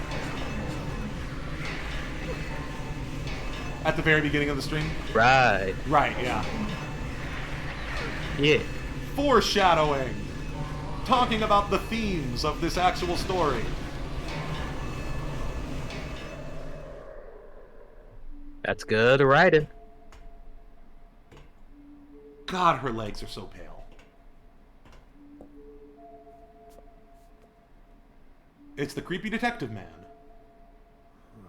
I don't know what to say. Then don't say anything. I'm fine, so just get out of here and leave me alone already! Calm down. Calm down? How am I supposed to do that? My father is dead! He's murdered! Get out! This is all your fault! If it weren't for you... I'm sorry. Then go! make you feel better, I will.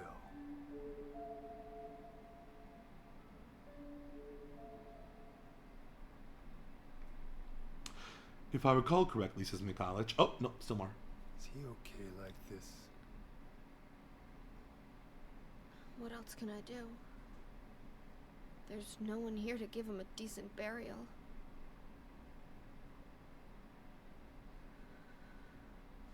I'm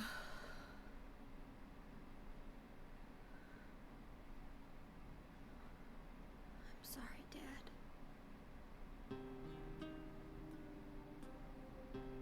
What do you do now? I'm going to Silent Hill. What's in Silent Hill? I don't know. Do you think it's safe? Of course it isn't.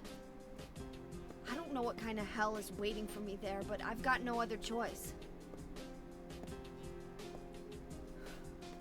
I don't care about God or paradise. If that's what she believes, then fine. But she won't get away with what she did.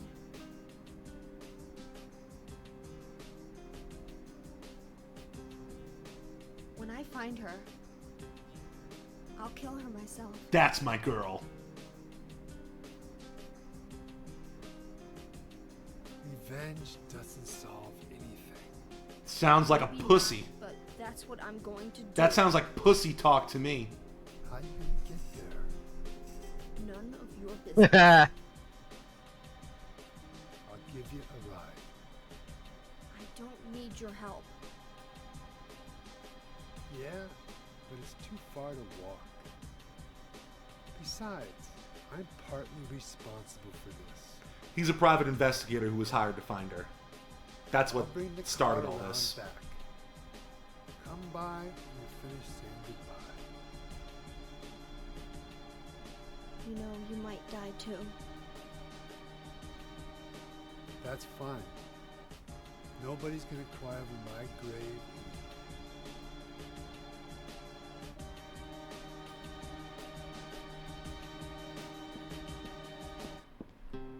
So one thing about the first 3 Silent Hill games that later games got rid of, but is very crucial to the aesthetic of Silent Hill in my opinion, is it's absolutely impossible to tell what time period it is. Heather looks like she's from the early 2000s. This TV looks like it's from the 60s. There's a rotary telephone in here, but there's also a VCR with VHSs. For a movie equivalent to this, I would say the film It Follows does the exact same thing. It's just something that's slightly surreal and off-putting in the background that's never really dwelled on, but is there. Also, frequently asked question, but I feel like it's very reasonable to ask right now. Is the bathroom always this dirty, or is this just the Silent Hill Hell World warping things? Again, it's very hard to tell. Now that is a good point, Mikhailych, so I should specify. This is not normal in the United States. In the early 2000s, nobody had like dials on their on their TVs. Like this had been gone since like I think the 80s in American homes for the most part. It's just the regular TV. There's nothing different about it. Yeah, I think. Dad, why did you have to die? You told me you were the strongest man in the world. Liar. We didn't check his body, so let's do that. Is that the way outside? We don't want to go outside yet.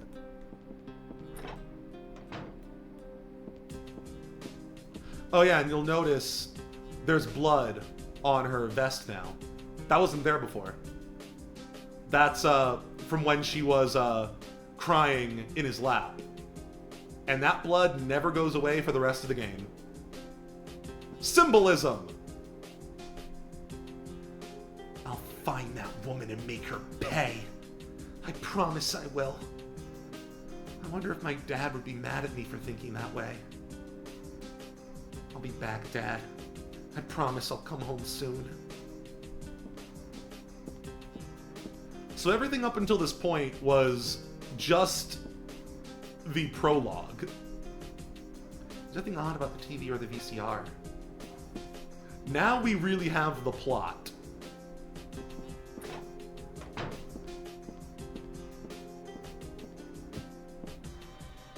There's no need to go back on the roof. That monster is dead now. Besides, Douglas is waiting outside. The music in this game is so damn good. So we need to re-equip our shit. Just in case.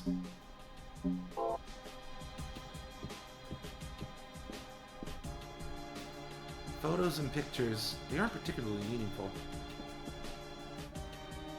That picture on the right looks like a guy holding a plank of wood very happily. I don't know what the backstory is, more power to him. Oh, this is Johnny 2x4. All grown up. I don't remember exactly when, but I got this doll at a garage sale. I still like it, but there's nothing I can do with it right now. Are you sure, Heather? Are you sure you don't want to play with dolls for a little bit before you go on your adventure?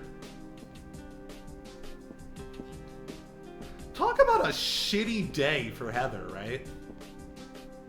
Morning always comes. It's corny, but it's true. But if your eyes are closed, it always feels like night. That's the hero's line from this movie. I always liked that line, but now it just seems stupid. The photos over Heather's bed are really creepy looking. That one at the bottom right looks like some kind of sailor man with balls for chins, for a chin, with his eyes open way too far and looking at something. The middle one I can't tell, but it looks like a figure with a lot of red underneath. And the one to the left looks like just a straight-on photo of her face. Again, stuff I don't think you were supposed to see when this game came out. I got a stun gun. I got a stun gun battery. I got a stun gun battery. This is my dresser. There are many like it, but this one is mine.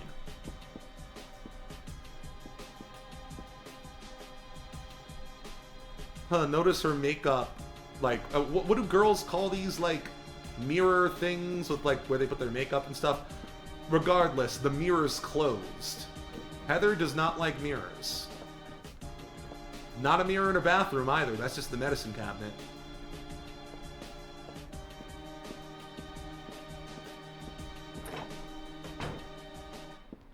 The clocks are all stopped at the same place, even ones that are different assets.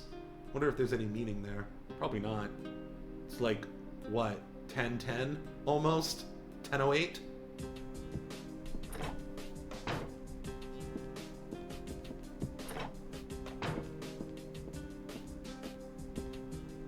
There's nothing to do in the kitchen.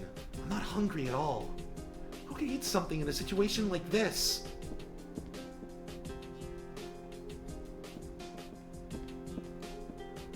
I don't know. Eating will probably give you some strength and stamina for the mission ahead, but, I mean, I totally understand. I probably wouldn't have an appetite after, like, my closest family member dies. Wait. I can't reach anybody. Not the police or the church. I love how that was something she tried.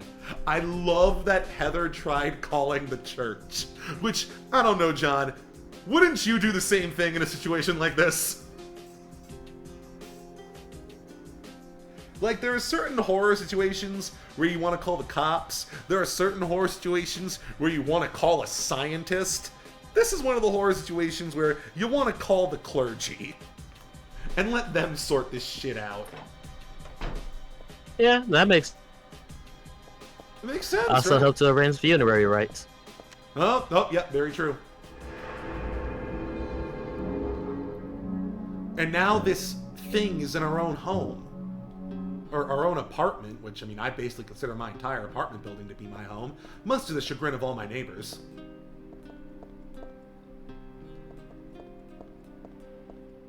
Here's a little creepy touch, by the way. No, not that one. Go to one that's not her apartment. I don't need to be here. Besides, there's no one around. Conveniently, in the, I want to say at this point it's probably mid-evening, not a single soul on the streets or in our apartment building. She was in places that definitely needed Jesus, Mikhailich. I agree. I don't know whose stuff this is, but I think I'll leave it alone. None of it can help me out right now. Oh, Konami.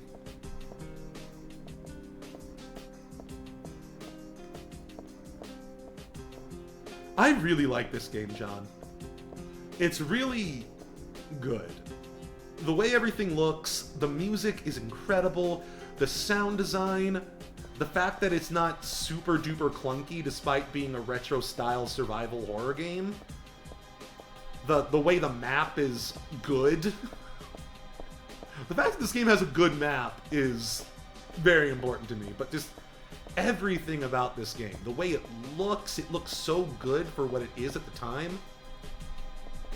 I love the subversion of the creepy little girl trope they're going for here. I love that it's a direct sequel to the first game and like a great place to jump into the series if you're new.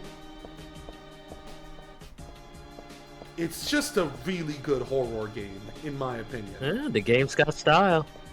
It really does. And don't get me wrong, this isn't the kind of style I would call pretty. It's not the kind of thing you want to hang up on your wall. But good God, is it art? Is it evocative? Does it have a vibe? I just met some guy named Vincent. Him again? Vincent? Big true. He's a friend of yours, right? I'm not sure. He said when we get to Silent Hill to look for a guy named Leonard. And he gave me this map. What do you want to do? We can't trust him, but we've got no other choice.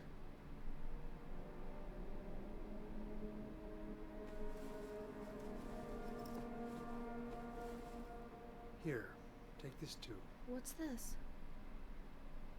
Your father was holding it. That, in case you're wondering, is, I'll explain later.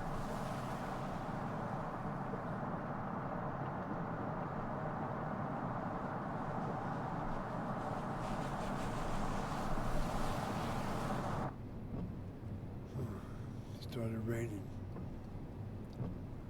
Are you sleeping? I'm awake. You cold? What's the deal with Silent Hill anyway? That's the question everyone's been asking. Quiet little town. But now, You've been there? once, on a missing persons case. This is the plot of the second game he's explaining. Never did find him. But I'll tell you, that's one screwed up town. It's very vague, but it's implied. My line of work, you hear a lot of nasty rumors. I was born and raised there.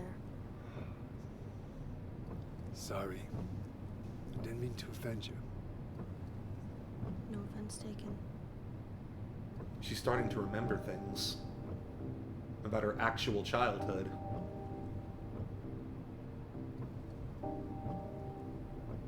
Anyway, I thought you grew up in Portland. Cece's like, what the hell? How did I remember that? Feeling sick? My head's pounding like the worst hangover ever. Maybe you're car sick. No. I'm just trying to remember. My childhood. Something terrible happened in Silent Hill 17 years ago. A woman named Dahlia.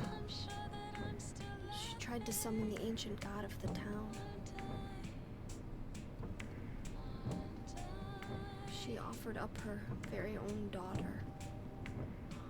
That's crazy.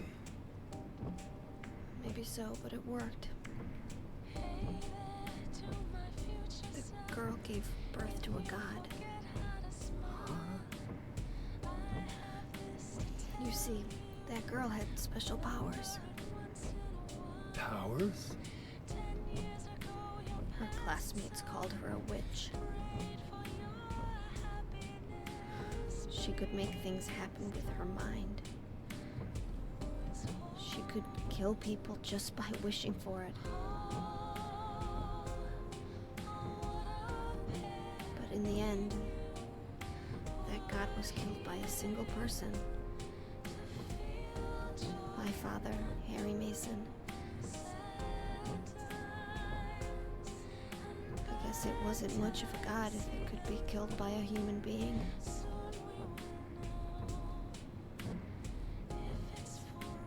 But I think Claudia's trying to do the same thing again. And I've been chosen as the sacrifice. You've got some kind of power in you too? After the god was killed, the girl reappeared. She was holding a baby in her arms.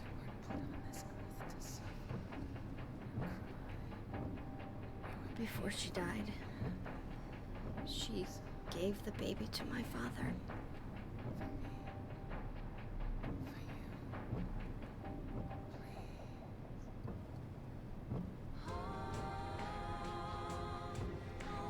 He loved me just like I was his very own daughter.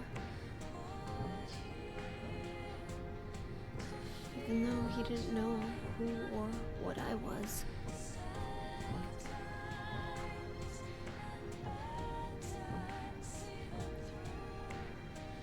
It was so sudden.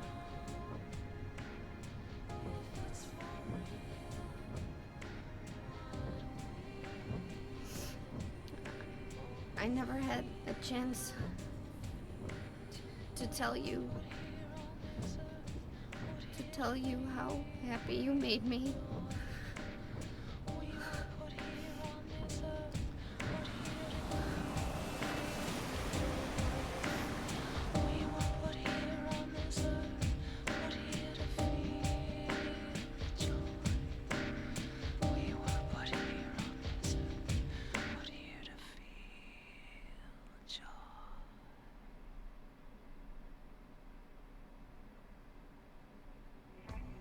I'm gonna head for that Leonard guy's house.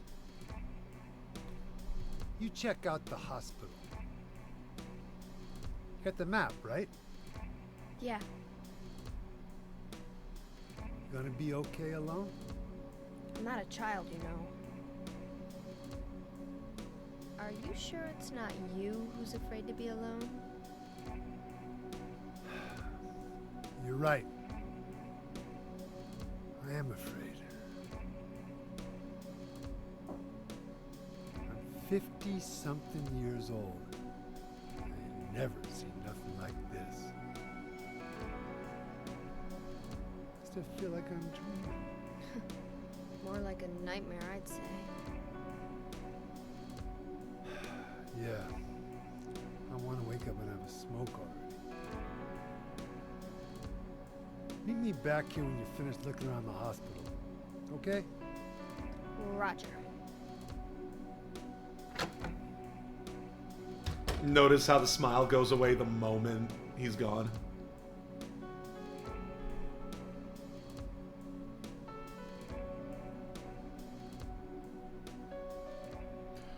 So that was a lot, wasn't it, John? That's a lot to take in.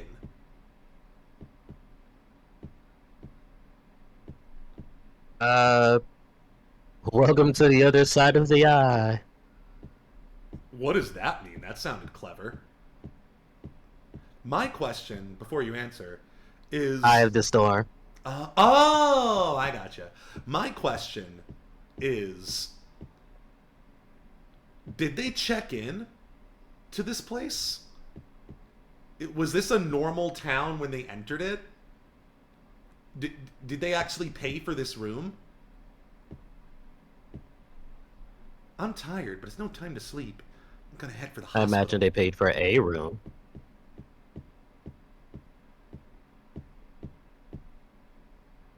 That's gotta be a coincidence. But still, that's pretty weird. Who could have done this? Whoa! And on that note, before we step out into this lively, bustling, but still somewhat sleepy tourist town that I'm sure is fine. I mean, it seemed to have been fine when we walked in here. I think it's time for us to take a break. We need to decompress after all that. That was a lot. Also, pretty decent acting. I genuinely feel her pain. And it also is a good way of motivating the player. Because, like, so many games are like, oh, my family member's died, I need revenge. But, like, you, the player, aren't attached to that family member at all. This game, I mean, not only if you play the first game, you're attached to Harry, but even if you're not, like, her response to her father dying and the things she's saying really does add emotional weight to what's going on. And if you care about Heather, which, I mean, how can you not? She's the coolest survival horror lady ever. Like, you care about what's going on. You know what I mean? God, this game is so creepy. I don't know if you can see the film grain. Can you see the film grain going on, John? The noise on the screen? Or is that not picking up? It might not be picking up through the stream.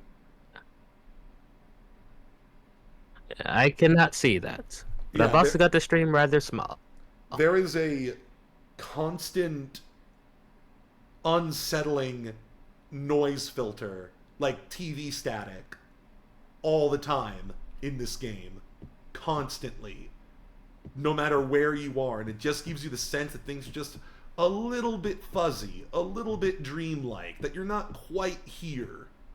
But anyway, it's time for a break. Be our bizzle.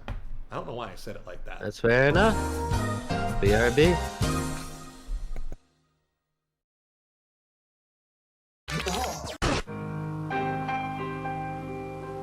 I'm alone most of the time, but tonight a double date will make it fun. I will enjoy spending time with a new woman and my friend Rudy.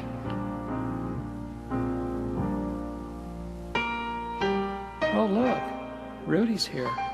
He's even early. I will make love tonight. I'm a joke. Hey, Kent, you ready for a double date? Yes, very excited, buddy.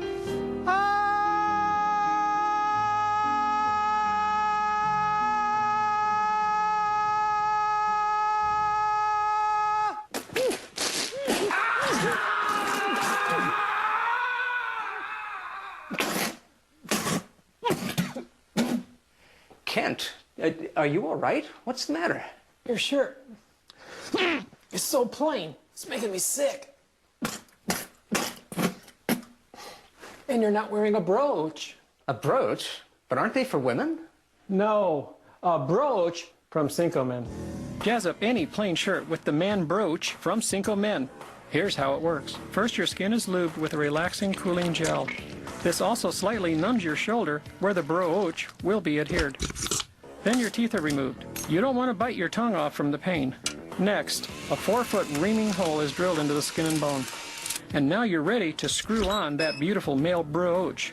You can choose from hundreds of cool brooches, like the peace signal, a measuring rod, and my favorite, the decorative masculine flower. I don't understand. You got a nice set of pearls there in that mouth. See? They didn't hurt a bit when they pulled them out. Hey, wait a minute. Where's your brooch? Kent, you just told me about this. I haven't had a chance to get the procedure yet. Mimi, I'm a handsome man and a broochman. Mimi wants a brooch. You should get the brooch system. That sounds like the plan for me.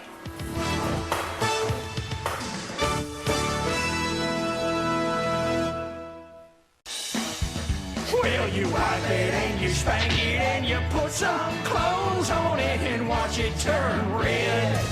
The Paynes brothers may have their father, former country music star Bob Paynes, to thank for their early success. Bob Paynes, now a minister at his own private church, thinks he may have inspired the spanking trend that rocketed his hot sons to the top of the charts.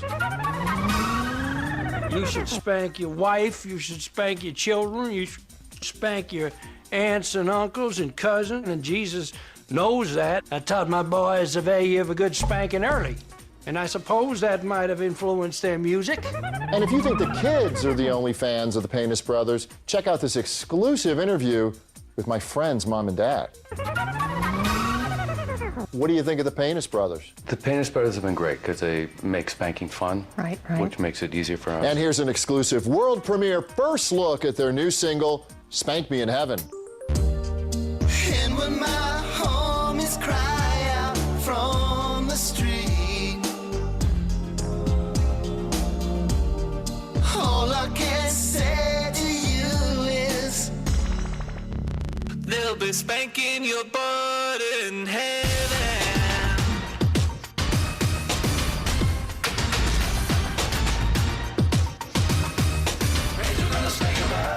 It's Jaxie and Fruit Pound. Say, fellas, aren't you tired of playing the same old high-tech 3D video games with realistic blood and tits? Yeah!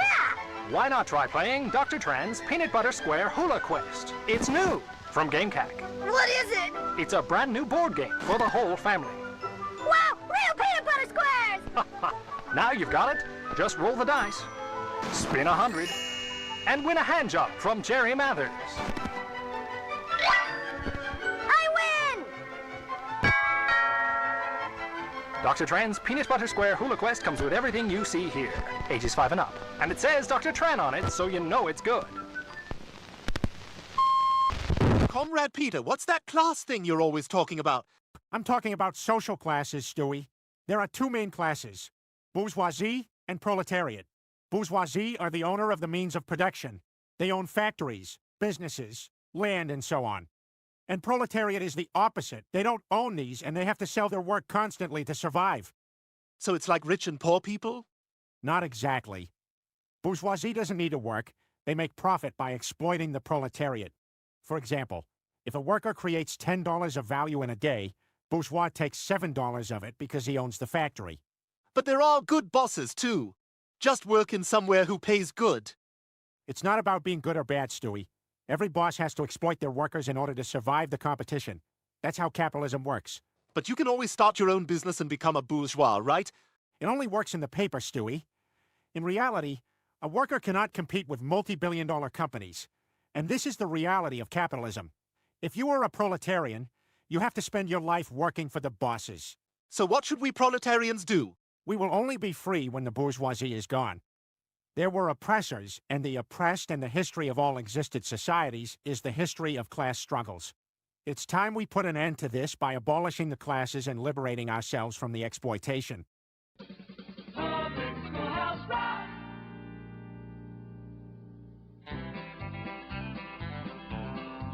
Well, any person that you fear and anything that is of you and any place you won't go near, you see there now.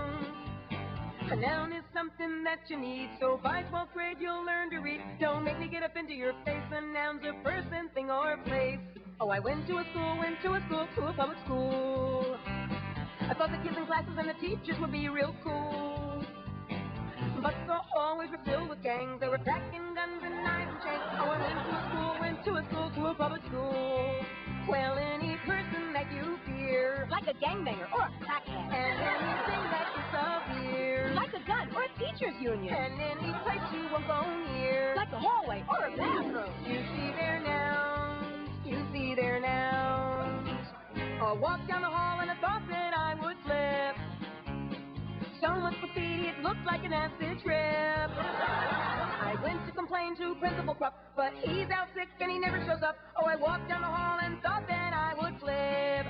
Well, any person that you fear, Like a tagger or a drunk principal. and anything that is severe, Like graffiti or asbestos. and any place you won't go near, Like a playground or the water fountain. you see their nouns,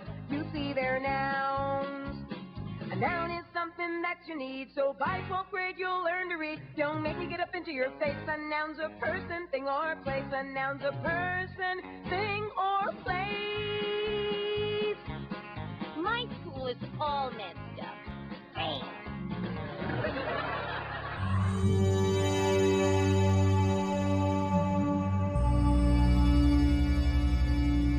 The universe. What a concept. You know, the universe is a little bit like the human hand. For example, you have Grauman's center right here, and then you have undiscovered worlds and Sector 8, and up here it's the Tillman's crest. So you can kind of picture that it's a little bit like a leaf or it's not a bowl. The universe is beautiful. Something like a new woman that I was gonna date. You're dark and you're massive and you have a black hole. And all of those elements I want to explore just like you would explore on a new date. You want to dive deep into them and feel around and just see what's going to come out of that. The time it takes to get from one star to another star is insane. You need to travel at the speed of light. And us humans can't even fathom the concept of that kind of time because it's really, really, really, really, really, really, really, really fun to think about taking a speed of light ride. If you could put the universe into a tube, you'd end up with a very long tube, probably extending twice the size of the universe, because when you collapse the universe, it expands, and it would be, you wouldn't want to put it into a tube. What's that? Oh, that? It's the answer to the Mangyeol's existence and mascot problem, nerds. The answer won't be a number. It'll be a new concept in math altogether. So... You fail! Matthew! Matthew! Matthew. Matthew. Matthew! Oh my god! Matthew! Matthew! Matthew! Matthew! Matthew! Math! You can understand is what I teach in this class.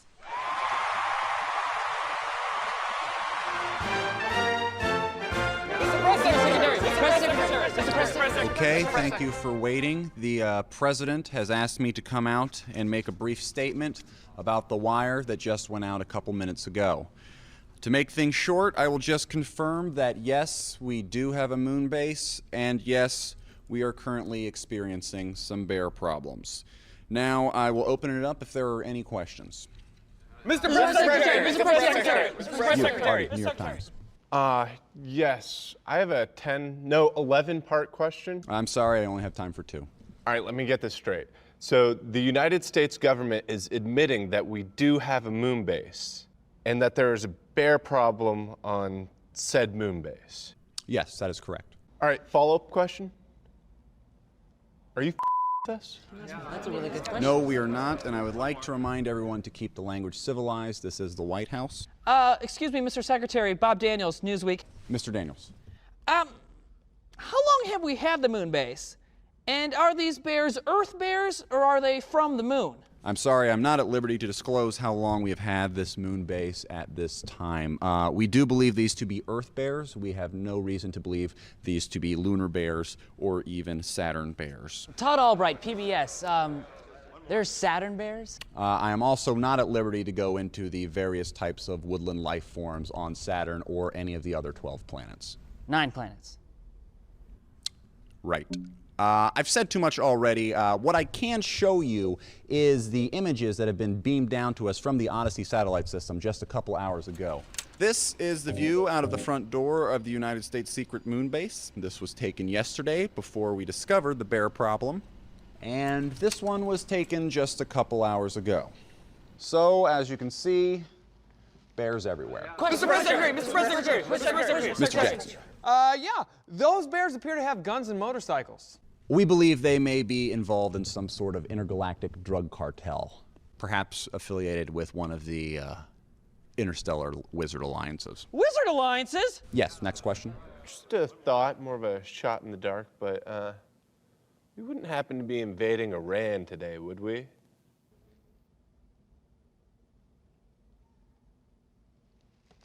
You got me. I fell for it. You almost got away with that one. You're good. No, I went too far. I almost had it. I should have stopped after the slides. I knew I should have stopped I didn't even then. think anything about it until the cartel thing, and I was like, Okay, all right, let's forget this whole thing. Who wants a drink? First round's on me. Come on!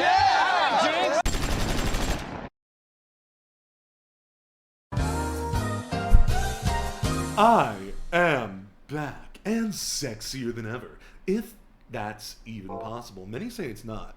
Many say it's literally, by just the basic laws of physics and reality itself, impossible for me to get any sexier, but I've managed to do it. That's the bathroom. I don't need to use it right now. Before we step out into the darkness, or the happy-go-lucky town of Silent Hill, let's just arm ourselves with a sword. I'm sure this town doesn't have strong anti-sword laws.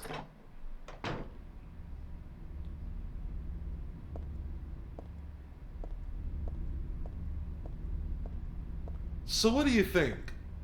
Did they walk into the place and it was like this?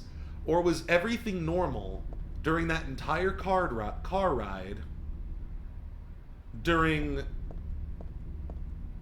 their time coming up to the motel, getting the key? Like, how did they get the key to the place? Even. Because all these other doors are locked. Was this a regular town when they walked in here? It's never made clear.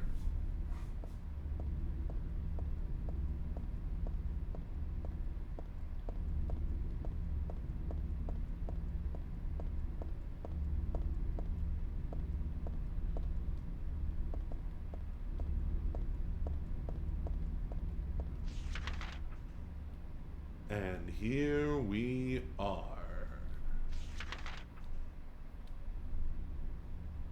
In the town of Silent Hill.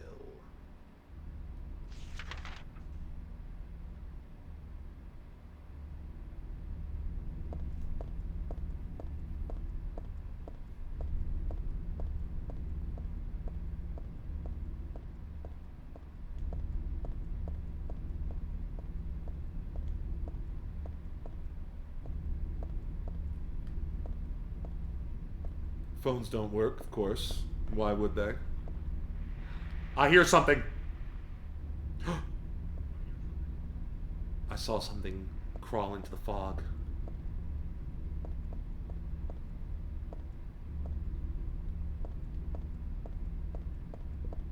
Wow, that fog is aggressive. It's so aggressive that nobody could ever be convinced that it's natural. You step out that door into this, and you know you're fucked.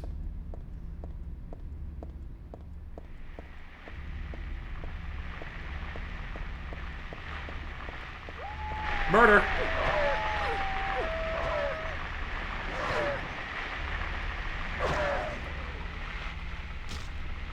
Where's the other one? Up! Dodge. Sick nasty. Get over here. I don't care. I don't care if I could just walk past you. I feel safer when you're dead. Get over here. Get over here. Ah! Oh, you little butt slut. Get over here. This dog needs to stop being a butt slut. Oh my goodness. Get over here. Perfect.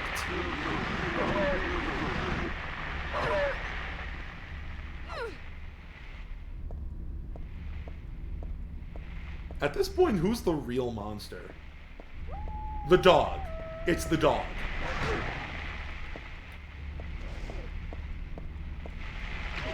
No! Get off me! Get off me! Get off me!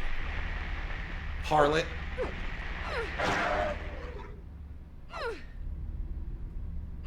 Ugh, its split face looks weirdly human from certain angles. I don't like it. I don't like it. I don't like any of it. Why do you look like a zebra? Wow, their attack pattern. Yeah. The fact that they look like zebras is the only cool thing about them.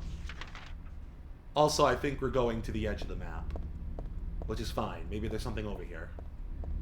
You don't get to explore as much of Silent Hill in this game as you do in previous games, since, you know, the beginning part doesn't take place on Silent Hill. Oh, no, I hear something. Here's something Makes sense. slithering around, and I don't like it.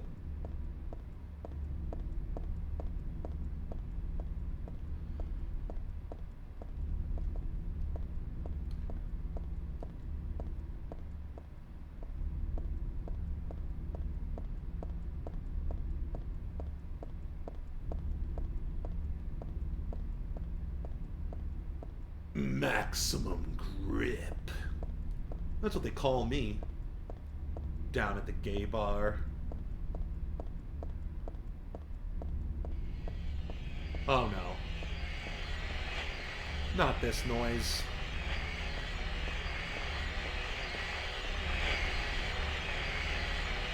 What do you even do when you see something like this levitating around? It's gun time. Oh, didn't actually equip it, just reloaded it.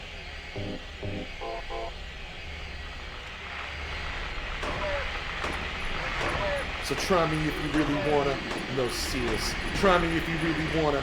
Who the fuck told you Heather wasn't getting paid? She squares up with a square nigga and catch a face, which is sweet. Ain't nobody can fuck with me. Kill the beat. Backpackers are loving me. Oh my god. Oh god! Huh? Swish is sweet. Ain't nobody can fuck with me. Kill the beat. Backpackers, they loving me. Oh my god. Ah! Oh god! Okay, can you connect? There we go. Fucking coon-ass niggas that don't like rap, but you rap. How fucking dumb is that? Bitch-ass niggas be too committed to the act. I know you want a jock, I'ma take you off the atlas. Let me reload. With your indie ass. And you Metacritic rappers don't get no pass. You got these white girls singing, but niggas never figure, so you play it like you're different. I'm a fucking grave digger, I don't see these boys. You step in my sandbox, you gon' see these toys. You suburban ass niggas need to stay in your place. No tweets, this is straight to your face. Fuck 'em, I bring death to any nigga that try to rattle me. You casualties, actually, factually, you ain't as bad as me. Niggas say they charge up, I'ma drain your fucking batteries. Split your ass in two and you still will never be half of me, buster. Fuck your mob, fuck your squad, fuck your mans, and them. You singing niggas just wanna be black men. I've been real all my life, you like MC Ride. Two crackers call your album nigga and you let that slide. Pussy, why can't I aim for you? Get the fuck out of my genre. Get the fuck out of my genre. Rich kids trying to go urban or shaman, but this a new era. I took hip hop hostage, fucker. And you're still alive. Really thought my rap song would do the trick. There. Murder. Murder all day. Everybody dies. Heather is from the streets. Oh god, we're dying. Don't want to waste one of those yet. There, that's good enough. There's some stuff we still need to check, by the way. What else we got? High voltage to zap the bad guys. It has to touch them though, so it's very short range. My worry wart dad gave this to me just in case. Well, considering what your dad has seen of the world, I think it now makes sense why he gave you a stun gun. Frankly, I'm surprised he didn't give you this Glock.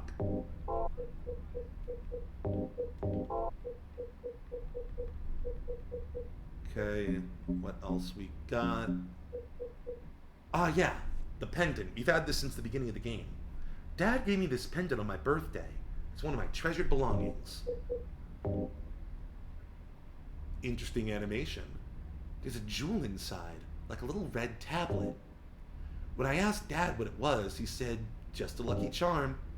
But then he told me to take good care of it and never take it off. Interesting. Wonder what that's about. Probably nothing. Oh, there's another thing we need to check. Dad's notebook. So, Harry Mason is canonically an author, or he was, I guess. He's supposed to be like a Stephen King type, who, like, you know, writes a bunch of spooky stories and then he finally falls into a spooky story himself.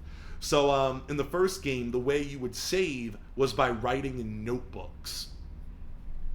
And here is presumably a combined notebook of what was going through Harry's mind during the time and after the events of the first game.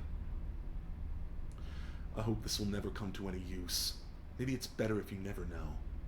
More than anything else, I fear the possibility of your going away, far from me. But sometimes we have to tell the truth. That's why I'm writing this, before I'm lost in death and oblivion. What happened back then? That has something to do with who you are. It all started 24 years ago. Coming back from a vacation, my wife and I found a baby on the side of the highway. Since we were childless, we thanked God for letting us meet this child, this girl. We took her home. 3 years later, my wife died.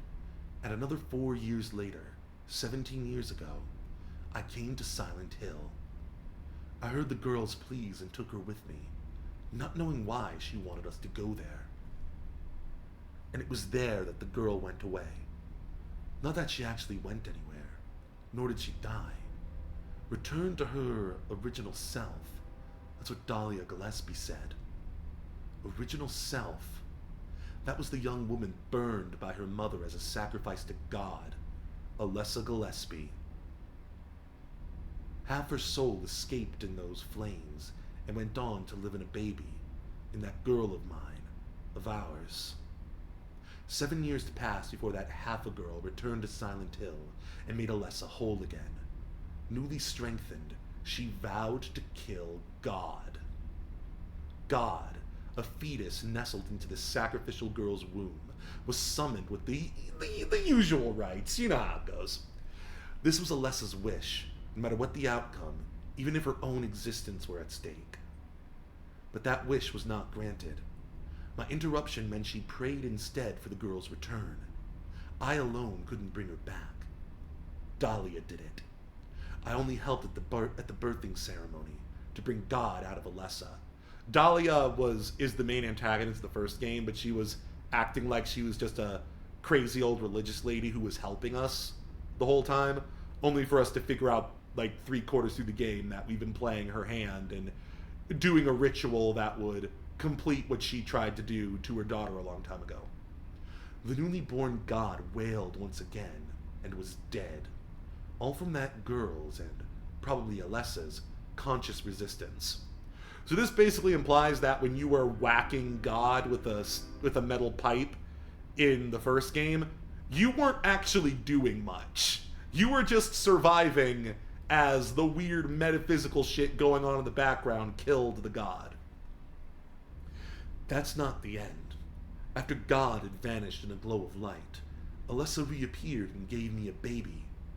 She looked a lot like that girl so long ago. And then Alessa was gone. Dead. There was nothing I could have done to help. I simply clutched the baby to my chest and ran off. The end of the first game is literally Harry running through the fog as, like, flames are falling down all around him, running into the distance, and nobody really knew what happened after that, if he escaped, if whatever. So this is the explanation. The whole thing felt like a dream, but I had proof that it wasn't. The girl was nowhere to be found, and in my arms, the baby. Now 17 years have passed. It feels like only yesterday, and again it feels like a million years. I confess I had reservations at first about raising that baby. Could I love her? Her existence was thoroughly unexplainable.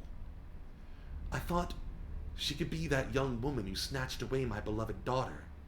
That led to sadness, anger. There were times when I put my hands around her tiny little throat. Several times I even considered abandoning her, That's what a terrible person I am. But I decided to raise her after all. I just couldn't seem to let her go. When you look at me, you laugh. So, even now, I can't forget about that girl. But I love you. I have no doubts about that. That's all I ask you to believe. To my precious daughter, Harry Mason.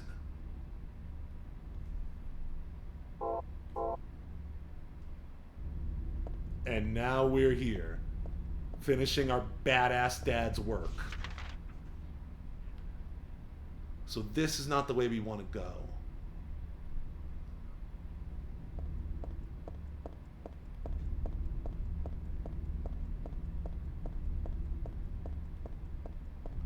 So yeah, Heather is the creepy little girl and also her reincarnation. That's why she's 17, even though she was 7 in the events of the first game. Both 7 and 14.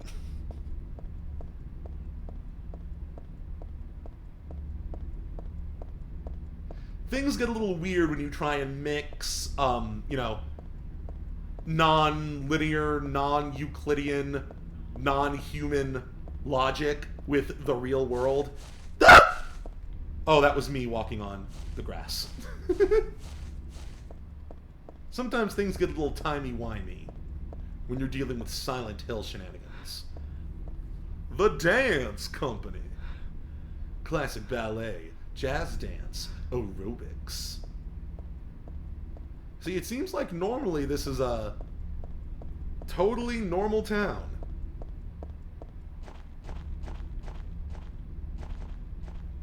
No entrance for carrying in. Don't put the thing... What does this say? Damn it, I can't read the rest of it. It seems like something that would be broken English and insane to read. I kind of wish I could read it. Don't put the thing... Something... Are hot. Don't put the things something are hot, John. I don't know if you knew that.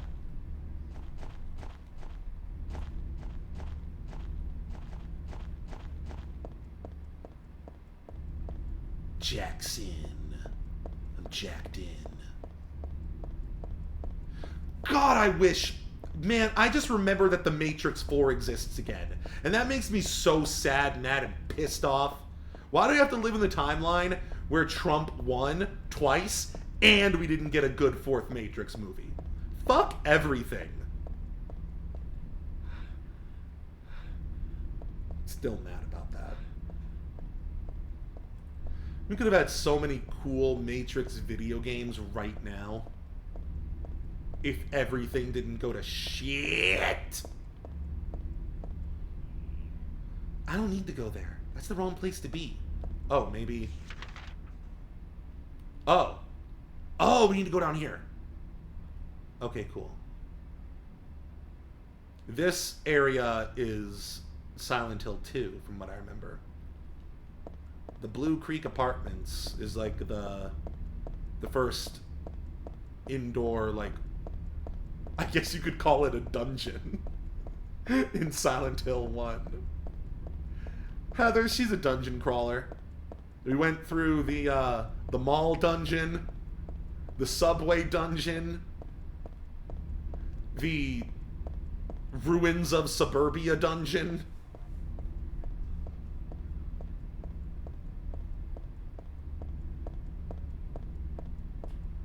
God, just walking into the fog like this is so unsettling.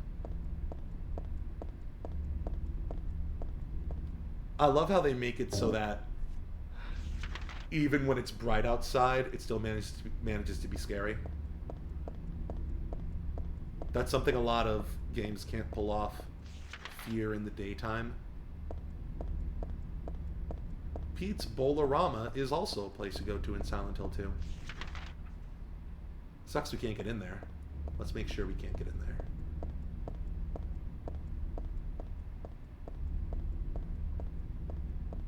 Is it just fenced off? No, that looks like that fence is meant to be there. Not like it's weird Silent Hill shit. Bolarama. Ah. Hey, you can't fool me. That's Monica in the bottom left. That's Monica from Monica's Dance Studios. What would she have to do with Silent Hill? Is she in on it? I think she's in on it.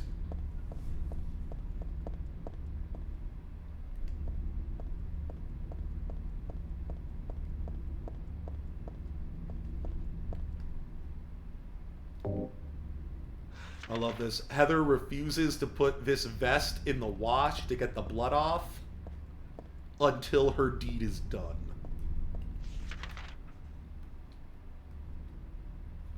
Oh wow, these are all places from Silent Hill too. Even got the strip club. Can't go in there, unfortunately. I bet we can't anyway. We're just being extra thorough right now. Especially because I've only beaten this game once. There's still a lot of stuff I haven't seen.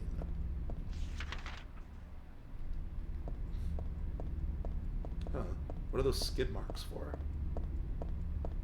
Oh, I guess it's from this fat-ass truck. Goodness. Hey, that license plate says California! That's not supposed to be visible.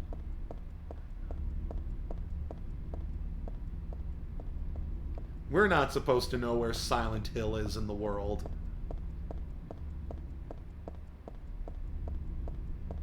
Until later games where they revealed it, and it was annoying. Even though we all know where Silent Hill probably is, it would have been cool if they just didn't say it. It's in Maine. But that's not canon yet. We don't know where we are. Don't like you. Don't like you. That weird honking noise they make when they're on the ground. I hate it.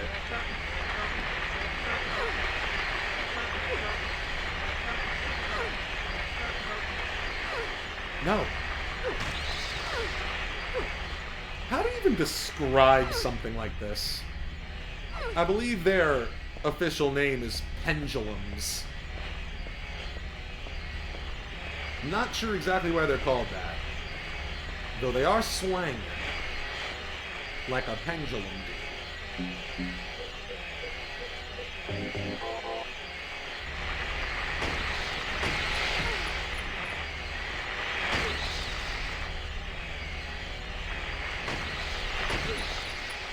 What? There's a song that's in the back of my head where they mention a pendulum swinging. Is it Linkin Park? Is it In the End? Am I thinking about the classic Linkin Park song, In the End, It Doesn't Even Matter? One thing, I don't know why. It doesn't even matter how hard you try. Keep that in mind. I designed this rhyme to explain it 2 times. All I know. Time is a valuable thing. Watch it count down as the pendulum swings. Watch it count down to the end of the day. The clock ticks like the waves. It's so unreal. Didn't look out below. Watch the time go right out the window. You try to hold on, but you didn't even know. You're wasting it all just to watch you go. I kept everything inside, and even though I tried, it all fell apart.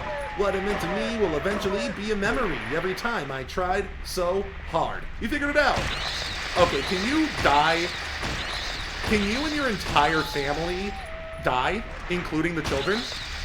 Am I going to need to pull an Anakin Skywalker on the Sand People on you? I was about to make a really dark joke. I was about to make probably the darkest joke I've ever made on this stream. Oh boy, I dodged that one. I was about to get so dark.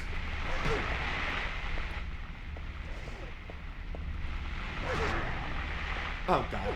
Eventually, one of those things is gonna slip out when I say, "Oh my goodness, that was almost super dark." Eventually, I'm just gonna say it, and then realize I've gone too far. Congratulations on having a filter. Oh, it was so funny too, John. That's the worst part. It's so funny. Okay.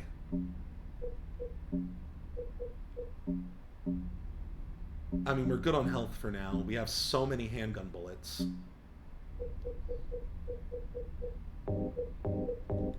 See, the pistol isn't very strong, but it has range. The shotgun is really the gun of this game, if that makes sense.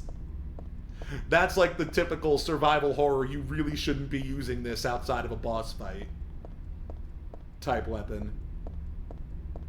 The handgun, you get a decent amount of ammunition for it. Oh, immediately, huh? Immediately? Immediately? What's making that sound? We made it to the hospital, John. Remember, we're looking for someone named Leonard. Oh, hello. Ow! Is there one behind me? There's one behind me. There's definitely one behind me.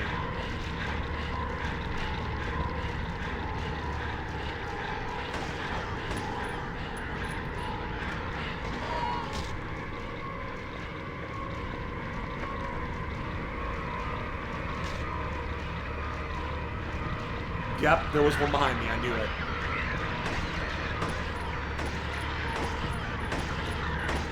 Oh yeah, you can sidestep in this game.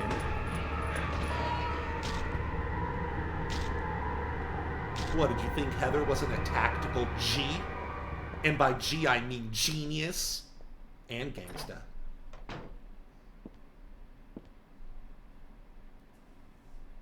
The map! I love it when you find the map early. Whoa.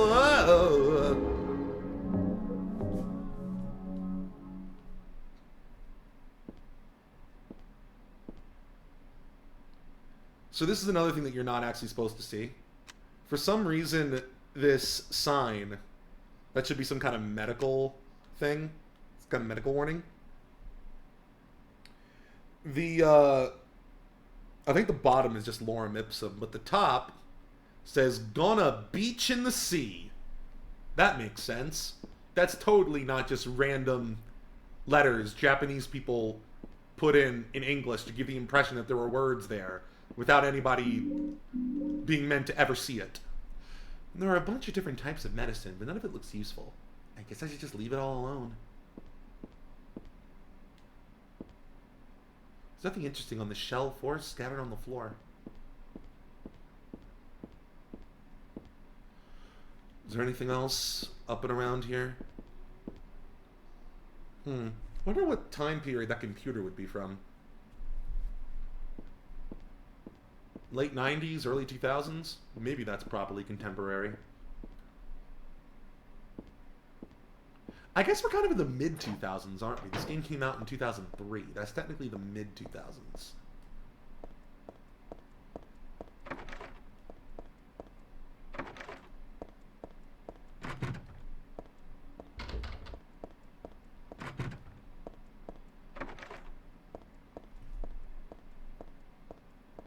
Is that mid or is that early 2000s? Because I guess it's right in between, huh? Because I think of like first year, second year, 0th year, first year, second year is early. And I guess 3 is somewhere in between. 3, 4, and 5, and I guess 6 are mid. And then 7, 8, and 9 are late. That's how I've always taken it. Die. Die. Get away from me. Okay, am I gonna need to bring the katana out?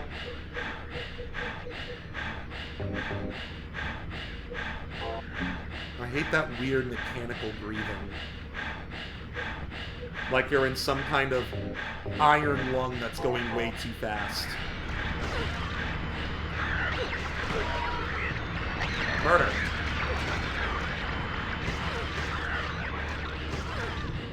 I knew you were twitching! I knew I saw you twitch, you stupid harlot! No, other one. Where's the other one? I know I saw you twitching. You can't fool me. Okay, I can't stomp on you, so I guess you're not gonna get up. I saw you twitch. I saw your right arm twitch. You freaky ass, weird ass, unhygienic, freaky nurse lady. We just came through here. Boom, boom, boom. Boom, boom, boom.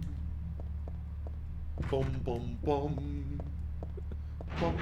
Ah! It's a kill room! It's a kill room! This room only exists to kill me! Or give me an ampoule. I mean a popper. Everybody die. Pure, pure, everybody gonna die. Pure, pure, everybody gonna die. Oh my god, look at this cleave attack. Look at Heather's sick-ass cleave strikes. Attacking multiple enemies at once. I love it. Okay, what about this last one? Kick you right in the butthole. Kick you right in the butthole where you belong.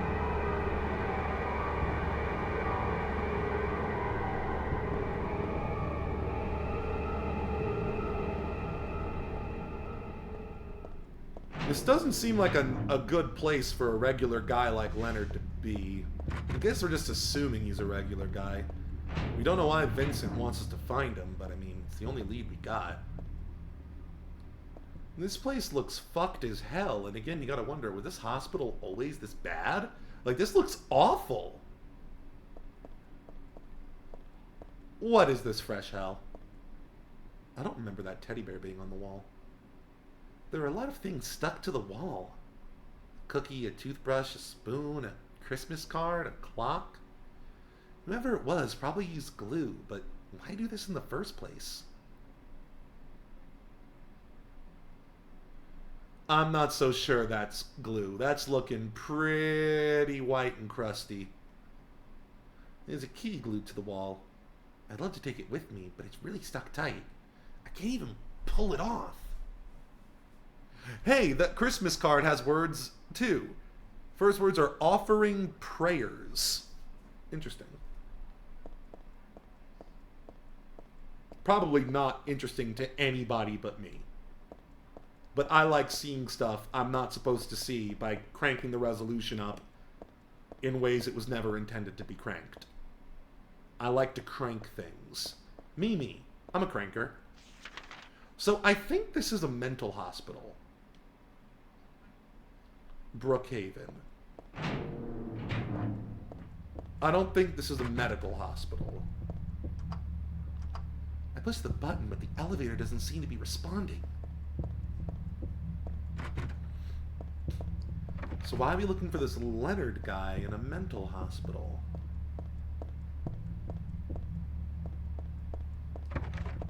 Have we picked up anything we can use? No, but we found something we can use things on if we find said things.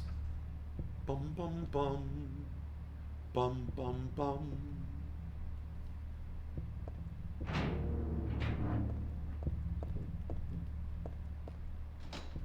It's locked. Great.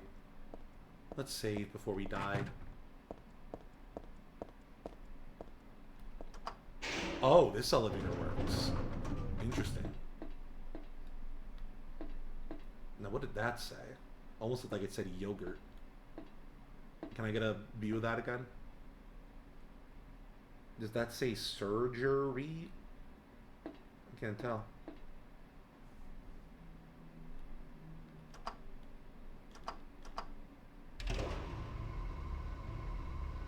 Away.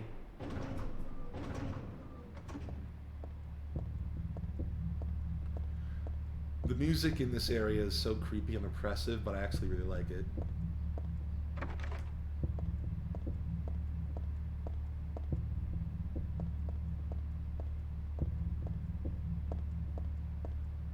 Just creepy, rhythmic pounding and droning that sounds like it could come from like a malfunctioning boiler or something.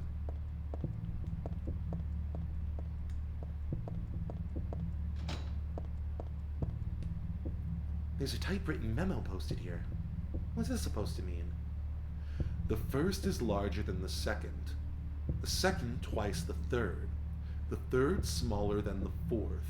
The fourth is half the first. 4 of the numbers are not repeated. 3 are not in the top row. 2 are not in the right row. 1 of the numbers is the final key. What does that last part mean? Clearly this is meant to be a code, but... a code for this. The first is larger than the third. The second is twice the third. It's twice the third. The third is smaller than the fourth. The fourth is half the first. So I guess we start from the bottom.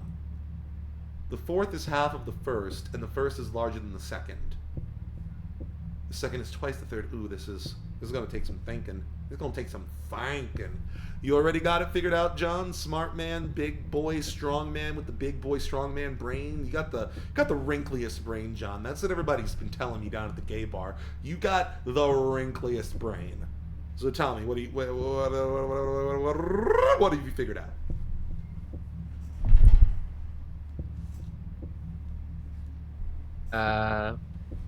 What's the other half of this puzzle? 4 of the numbers are not repeated. 3 are not in the top row. 2 are not in the right row. One of the numbers is the final key. So, how many numbers are there total? There's 4 numbers, none of them are the same. 3 of them aren't in the top row, which means one of them is, because it's only 4.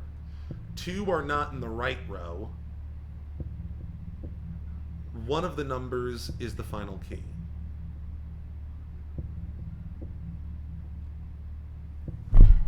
So where do we even start with this? First is larger than the second. The second is twice the third. So I guess immediately we know the second one would most likely be an even number, right? Because it's double something else. So 3 times 2 is 6, 2 times 2 is 4.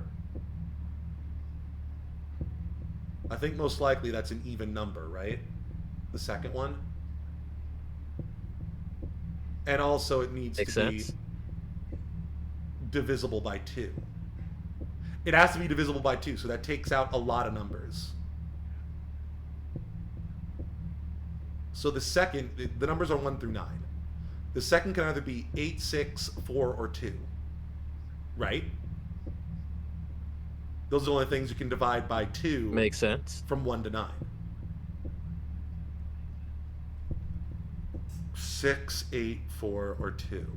So with that in mind, let's try and suss out the rest of this. Where else can we get? So we know it's the second number. Let me start writing some of this down.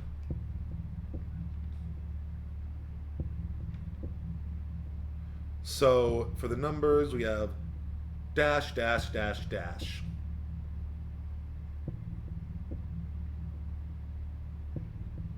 Second number is either 2, 4, 6, or 8. And then 2 more dashes for ones we don't know. So let's see. Now that I have that written down, it's 2, 4, 6, or 8. That's definitely what the second number is. It's twice the third. The third is smaller than the fourth, and the fourth is half of the first number. And the first number is larger than the second number. So let's think about what the first number could be. If the fourth number is half of the first number, then what does that tell us about the first number? I feel like there's something in there that I haven't grasped yet.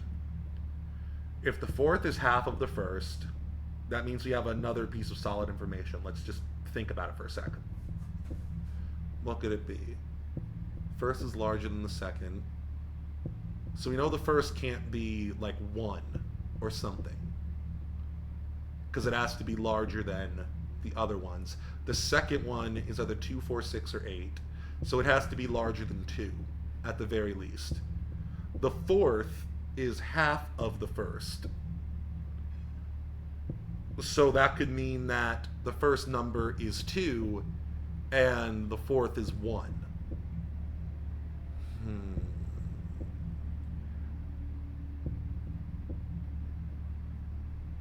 The third is smaller than the fourth, though. What are you thinking, John?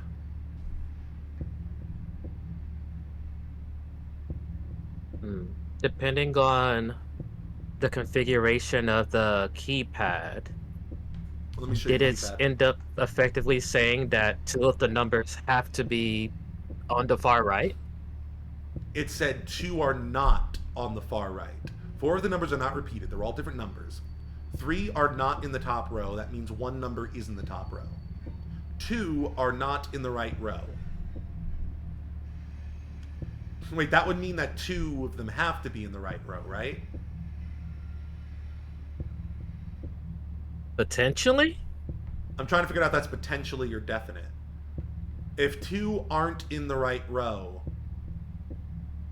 that would leave 2 that are not in the right row, which means they have to be on the right row.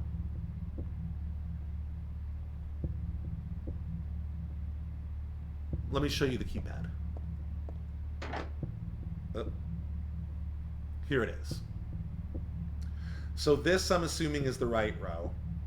Even though normally, don't they call them like rows and columns to just differentiate them? This one is the top row.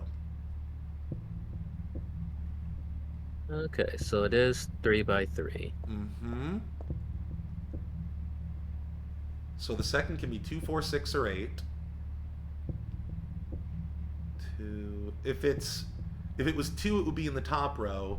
If it was 6, it would be in the right row. I don't know if that helps us at all. The second is twice the third. Oh God, if only I could just have one solid number. If we have one solid number, we can figure out all this. We can figure all this out in relation to all the others. You know? We need one solid number. Yeah, probably.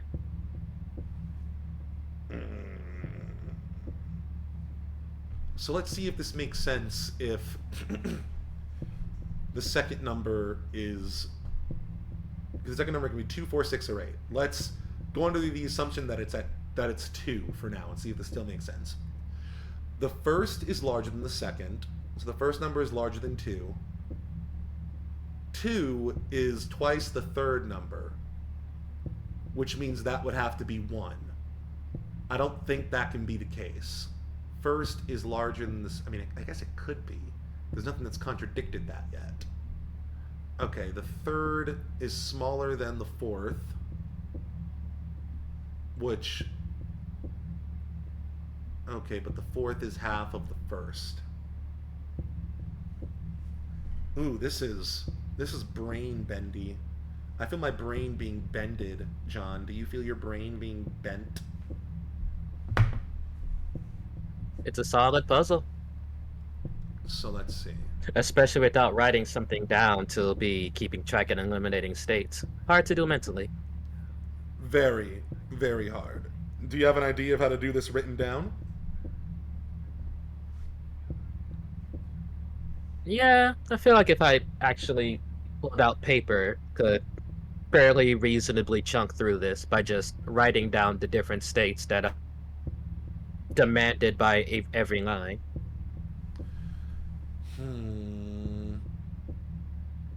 First is larger than the second. The second is twice the third. Okay, if the third is smaller than the fourth, I feel like there's something in here. If the third is smaller than the fourth, and the fourth is half the first, the second is twice the third.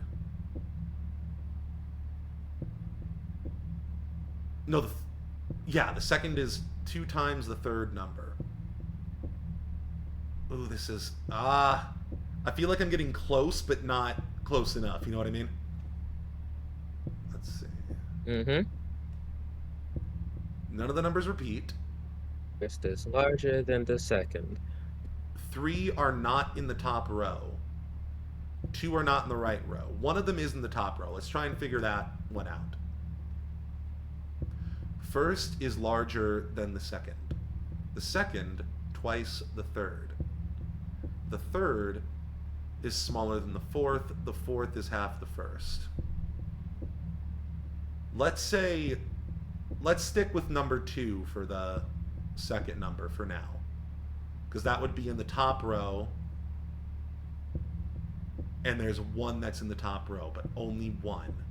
Wait, but if it's 2, then that would mean that, let me see. The second is twice the third. third smaller than the fourth, and the fourth is half the first, and the first is larger than the second now. So that could still work, with there still only being one in the top row. First is larger than the second. And the second twice the third. The third is smaller than the fourth. We don't know how much. The fourth is half of the first number. Oh, this hurts. This hurts my brain.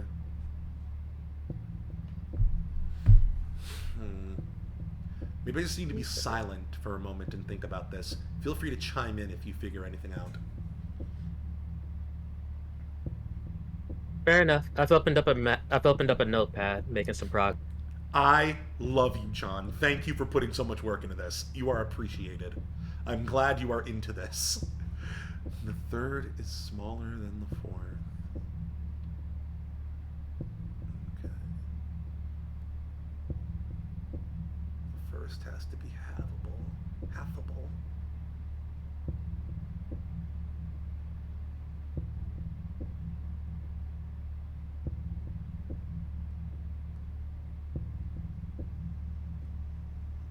Wait, okay, so if the second is twice the third, then I don't think the second number can be 2. Because that would make the third number 1, and therefore in the first row. I see, Mikalich. I'm going to try not to think too much about those numbers or how they make sense to see if I can figure it out. But I like that you're figuring this out as well. Let's see. So, yeah, so that takes 2 out of the equation for the second number.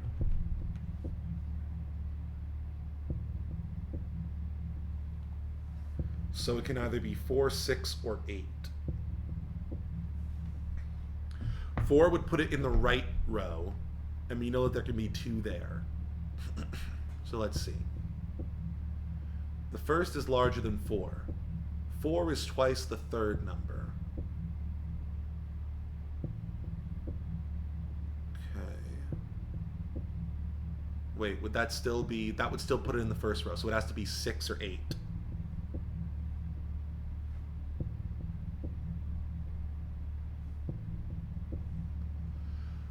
So the first is larger than 6. 6 is twice the third.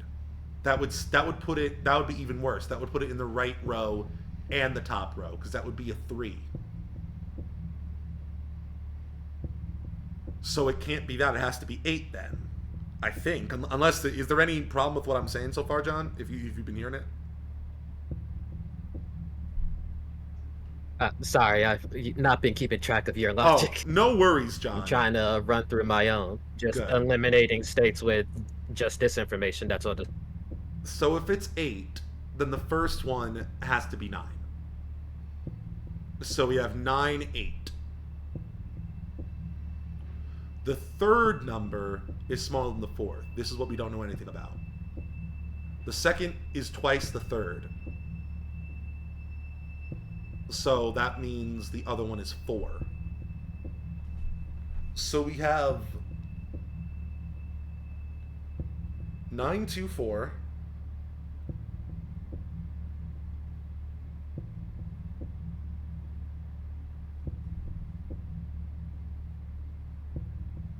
Damn it, but then what would the first one be? What is half the first? You divide 9 by 2, and you're not going to get an integer.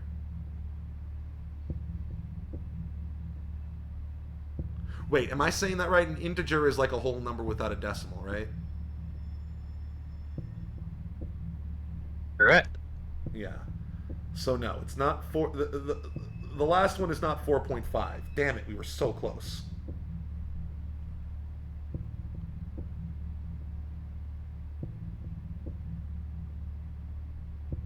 Maybe we're still right and I just forgot something. Let's see. First is larger than the second, and we're saying the second is 8. which would mean it has to be 9, but we can't divide 9 by 2.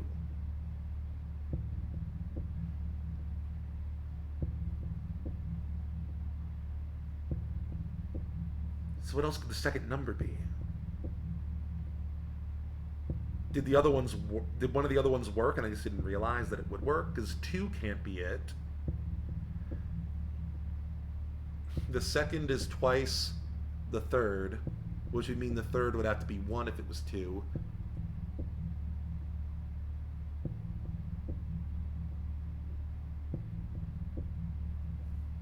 Let's try 6 again. The first number is larger than 6. 6 is twice the third number, which means the third number would be 3. The third is smaller than the fourth number,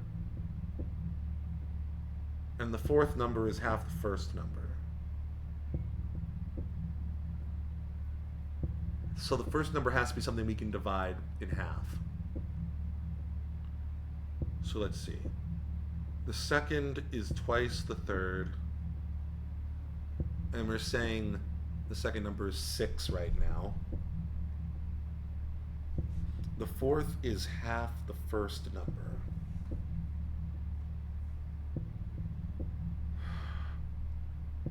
Man, and just hearing this droning music isn't helping either. Okay, the first is larger than the second is twice the third. So 6 is 2 times the third number.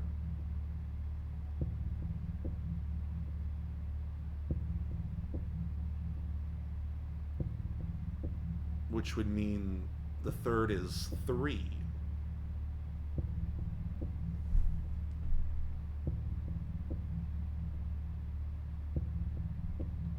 So it's something 6, 3, something.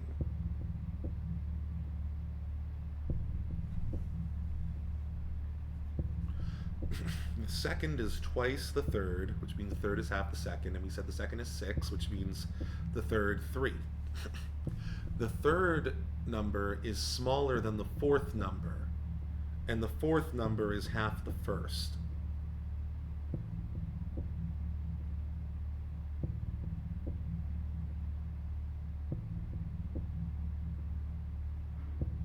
So third number is smaller than the fourth. That's okay, so it can't be 1, 2, or 3. So it has to be something that we can have into what the first number will be. And the first number needs to be larger than 6.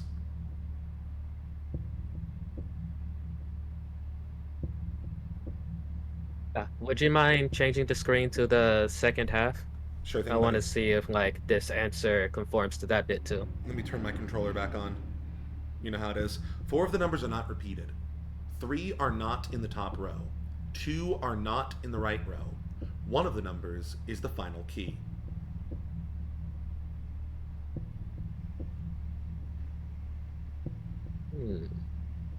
Okay. That does eliminate my answer. So Damn. Let's move around. This is fun. With responses. Let's see. So, let me get back to It is. I do enjoy math. I know you do. I do enjoy a puzzle. Yay! So let's see. The second is twice the third. So 6, 3. The third is smaller than the fourth. The fourth has to be larger than 3. And it needs to be halvable. So what if we say it's 4? But then the first is not larger than the second. So what if we say it's 6? We already have a 3 though. And the second number is 6, so this is going to need to be a pretty high number. Wait, then that doesn't make sense because there's nothing with what we have so far that you could have the fourth number, but there's nothing the fourth number could be that could go in half and be larger than 6.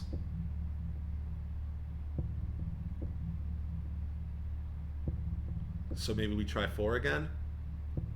Because this definitely doesn't work, right? Because let me try and follow this to its conclusion. So if the two middle numbers are 6 and 3, The third is smaller than the fourth.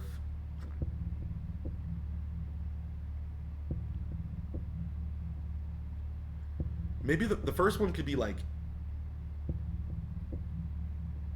8, right? What happens if the first number is 8? If the first number is 8, it can still be halvable into 4. And does that conform to what we've said? The first is still larger than second, which is 6. The second is twice the third, which is 3.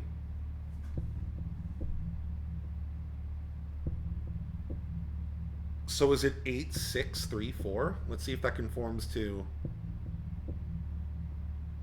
4 of the numbers are not repeated. 3 are not in the top row. One of them is, it's the number 3. 2 are not in the right row. So 4 isn't in the right row. 6 is. 8 is not. Okay. One of the numbers is the final key. I still don't understand what that part means. But let's see if this works. Come on, click the thing.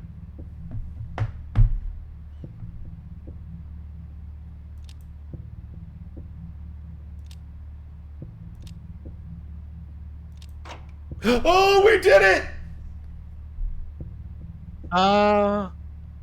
Nice. Yo! Oh, no worries, Mikalich. Well done. In the future, I will tell whether or not I want the answer or not. So it is good that you compiled your own guesses. I like that. But yeah, no worry. 8, 6, 3, 4. Wow. I can't believe we solved that. I can't believe I solved that. Oh god, more nonsense. John, I feel very smart right now. I feel less smart for wasting all my health murdering people. Really don't like using these ampules.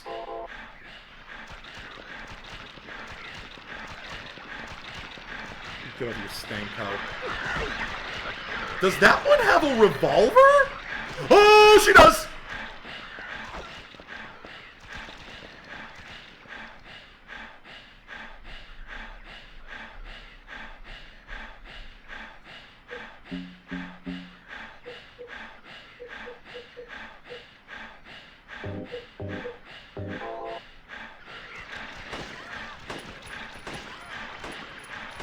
Stanky hoe.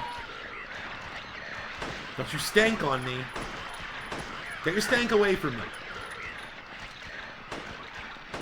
Heather is very hygienic, except for her dad's blood on her person right now. And whatever was in that sewer muck that we trudged through is now in our boots. But otherwise, we are completely hygienic, and we don't need... Oh, hello. So what's going on in the hospital, John, is one of the most disturbing things in Silent Hill. Not because of anything supernatural happening, but because there's clearly something not supernatural happening at the hospital that's very not good.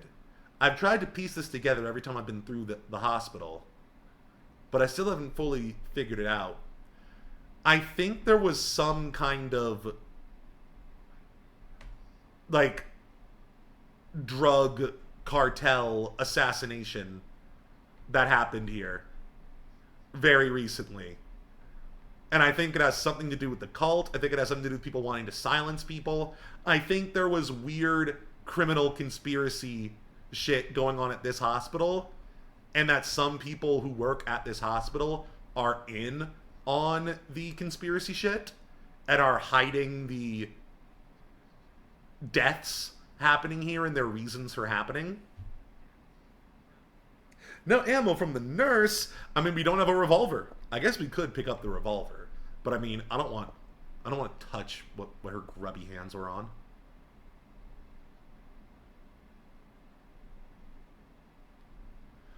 The start time is my key. Okay, John, one thing I want to understand. Clearly this is a reference to a puzzle, but in the logic of the universe, why does this man have a tattoo saying the start time is my key, and then it just happens to be here when I need it to solve a puzzle that I'm sure will involve some kind of clock or timer? There's a medical record for this guy. Background, unknown. Name, age, unknown. Not admitted patient. Found in poor mental state on hospital grounds and temporarily installed in room M4 at chief's discretion. So, this guy's not a patient in the hospital. He's just some random guy that was allegedly acting crazy that they let come into the hospital and have a room here. Died late tonight from blood loss due to severed carotid artery. Was grasping own kitchen knife in right hand. Assumed this was cause of neck wound. Possible suicide, but wound angle suspicious. Sent to second floor treatment room for further investigation. Have received no proof or corroboration of event from patient residing in the same room. Have not notified police. Why aren't they suspecting the other person in the same room? However, future necessity, leave victim's bed and effects intact. Room M4. So I guess we need to check room M4. Ugh, I don't like this. There's the corpse right here. There are medical textbooks on the shelf, but none of it looks very useful for me right now.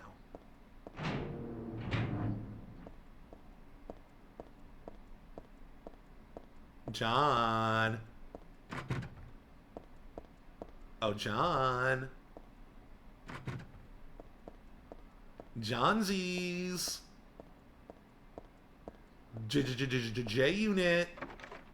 I'm just waiting for you to respond to one of the things I say. J Rizzle. J Sizzle. Oh, I'm around. Yeah, yay. So, damn it, I forgot what I was going to say. I was actually going to say something to you. Oh yeah, it was super fun doing brain puzzles with you, John. Okay, so it's the clock. Ah, that was pretty good. John, it's the clock in his... That tattoo that was on him, presumably before he went to the mental hospital, coincidentally solves this puzzle. That was in his own medical room. That happens to be ringing now. The start time is my key. So, what is it? 11:13?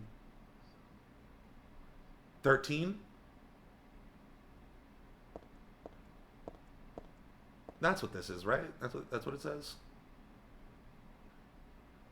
5, 10, 11, 12. 12. Okay. So it's 11:12. Gyro's here! Gyro, some shady business went down at this hospital, and it's not just how dingy and unhygienic it looks for the patients. Though that is part of it. The attaché case is locked. Something suspicious is happening here.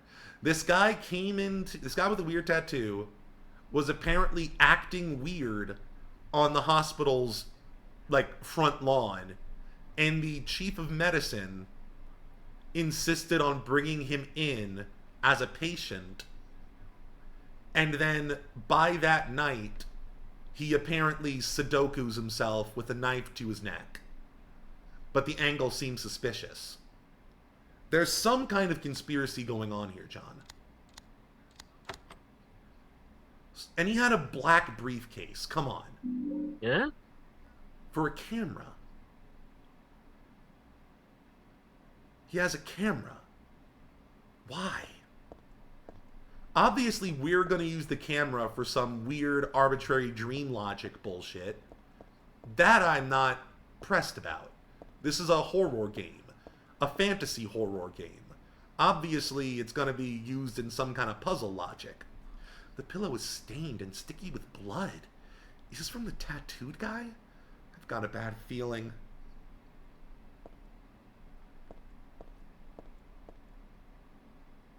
There's nothing else interesting in the attaché case. So a guy with a black briefcase started making a fuss outside of the mental hospital. The chief of medicine insisted on bringing him in. He had a black briefcase with a camera inside of it. And he was found dead under mysterious circumstances. And his tattoo weirdly relates to a Silent Hill moon logic puzzle that Heather is experiencing. What is going on here?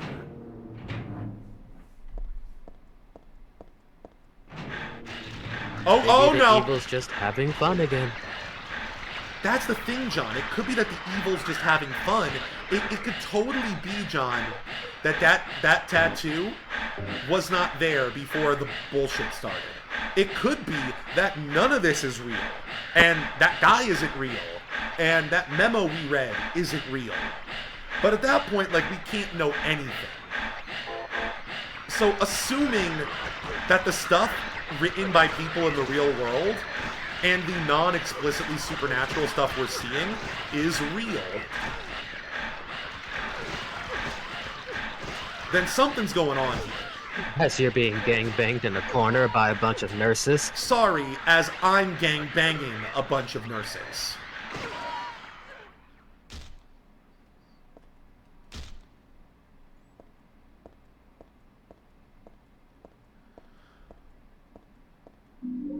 Wow, yeah, that's exactly what I need now.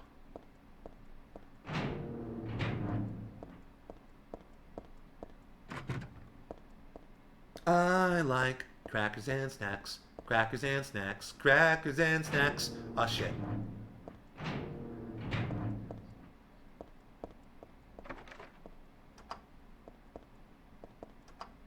I pushed the button, but the elevator doesn't seem to be responding.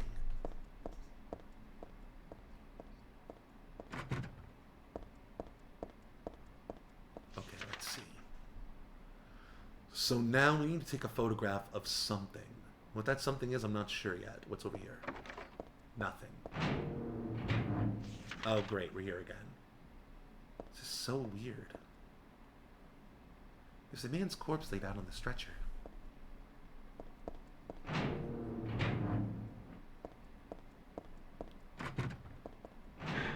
Ah! There's more monsters. The evil knows we're making progress, John.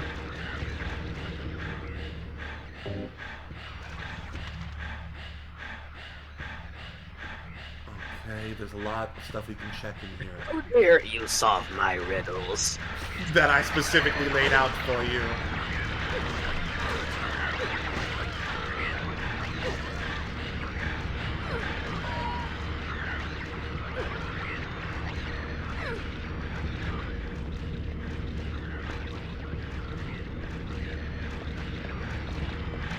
She has a gun! She's coming right for me. Wow, yeah, she is trying to aim that gun at me so badly. She wants it so bad. Not as much as Heather wants this sword in her ass.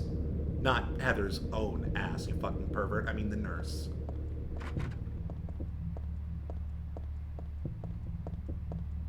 I'd argue that's still perverted. Is it necessarily? Or is it just humiliating revenge? You know what? I'm going to retract that statement in its entirety because that can be used to justify some heinously evil things.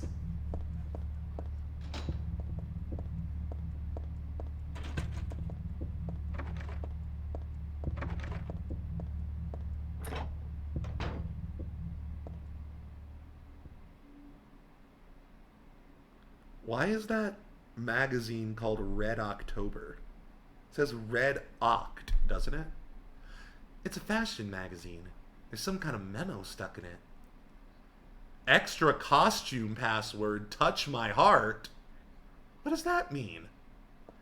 I don't think it means anything in universe for you, Heather. I think it's meant for me to type something in to get you a different costume.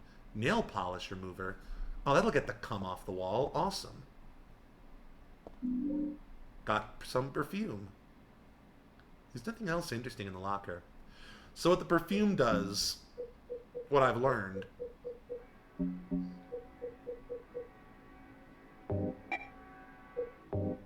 the perfume makes more monsters appear. The perfume attracts more monsters to you. I just want to test it out for a little bit, because I've never really done it before. I might regret it.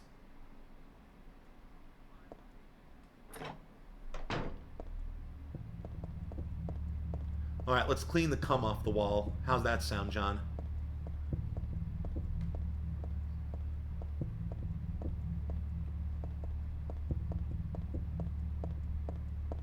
If that helps. John, I mean, what else can you do? When there's a clear dream logic puzzle set in front of you, there's nowhere else you can go, most of the locks are broken, what are you gonna do? Except for clean some cum off the wall with nail polish. What else is a girl to do? Gotta find some way to get out of here. Maybe this'll lead us to victory. Maybe this is how we find Leonard, John. Maybe we find Leonard by scraping the cum off the wall, and there's a little door back there, and we open the little door, and it's just more cum. But fortunately, since we scratched off all the cum off, that key that we found is now free to use, and then we can use the key to open something, and never think about the cum room again. The cum crawl space, I suppose. The cum space. I like the last part of that statement.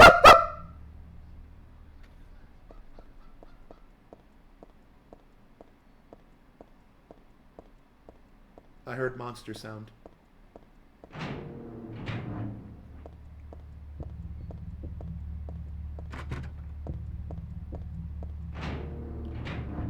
Oh, thank God we're in the cum room.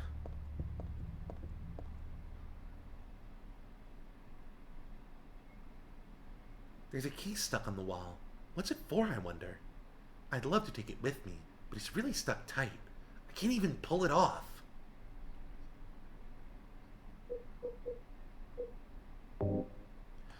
This takes off nail polish. I found it in the woman's locker room.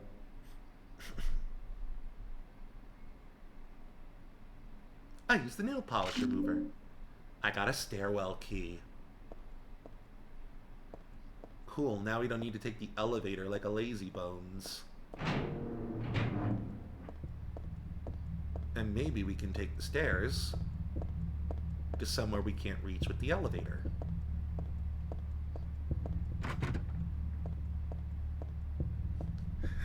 Honestly, my screams are much scarier. Is that a good thing or a bad thing? If it's a bad thing, I'm sorry. I get spooked, okay? Okay, so I look down in the basement and immediately there's blood. I'm sure that's great. I'm sure that's fine. The lock is broken. I can't open the door.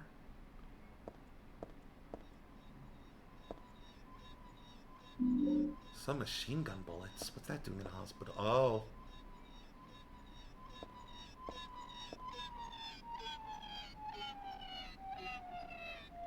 Oh.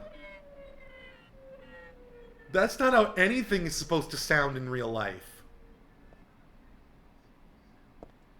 Why did it sound like somebody put that in a video editor and gave it a frickin' Doppler effect?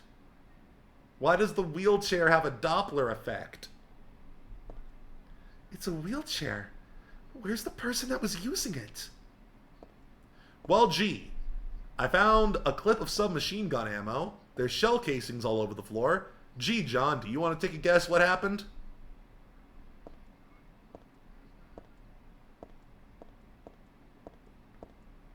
I imagine a small novel got written. What is happening in this hospital? Do you see? You thought I was being silly and exaggerating, or maybe just spinning a yarn or interpreting it in my own way when I said that I think there's some kind of mafia shit going on at this mental hospital. Somebody came in here with a submachine gun and assassinated a patient in a wheelchair, who then desperately tried to crawl, bleeding out, to the elevator. Oh God, there's something banging around. Only to then try and get to the elevator. The elevator started to open. Then he opened fire on him again, ran out of ammo, dropped the submachine gun, and left. That could have happened in any hospital, says Gyro. I got a submachine gun. The blood trail continues into the elevator. Part of me wants to peek in, but then it's a little creepy too.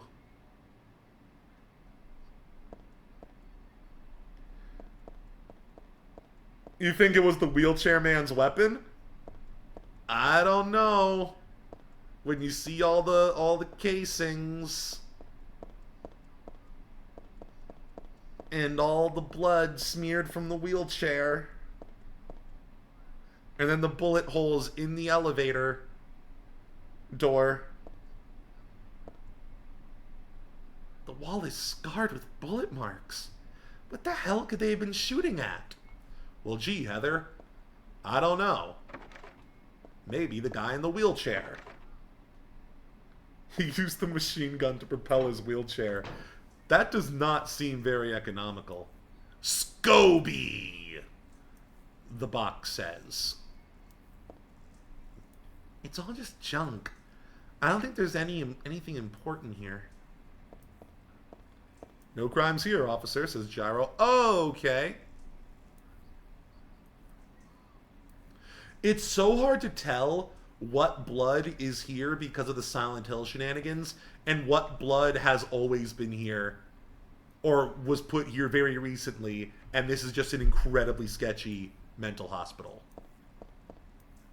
It's all just junk. I don't think there's anything important here. Streaks of blood, as if someone got dragged, are continuing on with the back of the shelf. No, it's more like they start from the back of the shelf. So who the hell was hiding back here only to then... They had some kind of wound and they had to move across here? What is happening? Again, it's unclear if this is the case of the result of somebody else who's trapped in the Silent Hill nightmare world, or if this was happening in the real hospital. Or if none of this is real and it's just the evil fucking with me. But only one way to find out what's on the other side. Unlike a normal camera, you can see the developed photos right away. I bet this is what you thought this would be used for, John. No.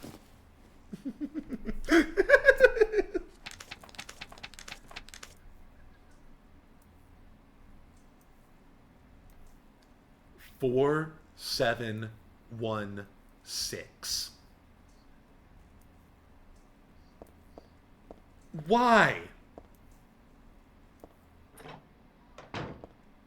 What is happening in this hospital, and how is it relating to the weird puzzles Heather is doing? Here's what I think, John. I think this mental hospital is where the cult, the weird cult that pretends to be just a regular Christian branch that exists in Silent Hill, but is actually a weird fucked up doomsday cult. I think they have large control over this hospital. I think this is where they send people who either know too much, have seen too much, who for whatever reason have been driven mad by the Silent Hill shenanigans, or they want people to believe they're mad when they start saying, no, there's a creepy cult trying to take over the world and weird Jacob's Ladder monsters and all sorts of creepy sperm demons are running around. Yeah, throw them in the hospital. I think that's the deal. And I don't know how much the actual hospital staff knows, but they have to know there's some shady shit going on here, and they just look the other way. That's my theory about what's happening here. This is where they send people who the cult doesn't want anymore. And that might explain why we're looking for this guy named Leonard. This is the floor we've already been to. Makes enough sense. Let's try and get to the floor. Let's try and get to the floors that aren't spoopy. Or all the floors are going to be spoopy, but the floors we couldn't reach via the elevator, like this one. Let's go into the special treatment room. I'm sure everything's fine in there. Oh, this is what you mean by special treatment. Solitary confinement. Padded rooms. Lovely.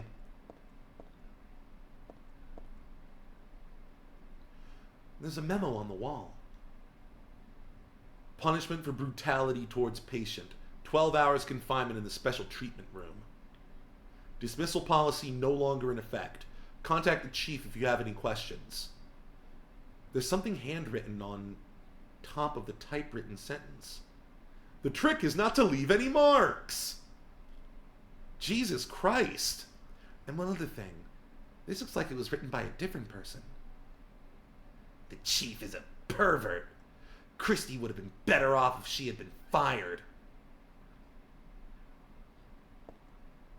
What does any of that imply? Punishment for brutality towards patient. Are they putting other patients in this special treatment room? They're not talking about staff members they're throwing in here, right? But then, dismissal policy no longer in effect. No, you're thinking of Lisa Mikalich, and that's at the Alchemila Hospital, which is Silent Hill's medical hospital. But good thought, good catch. We're in the Brookhaven Hospital, which is the Silent Hill's mental health institute.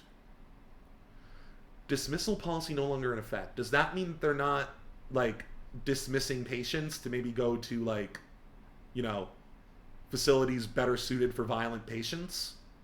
Is that what they mean by this? So they're trying to keep certain patients here, specifically here, and they don't want them to go anywhere else.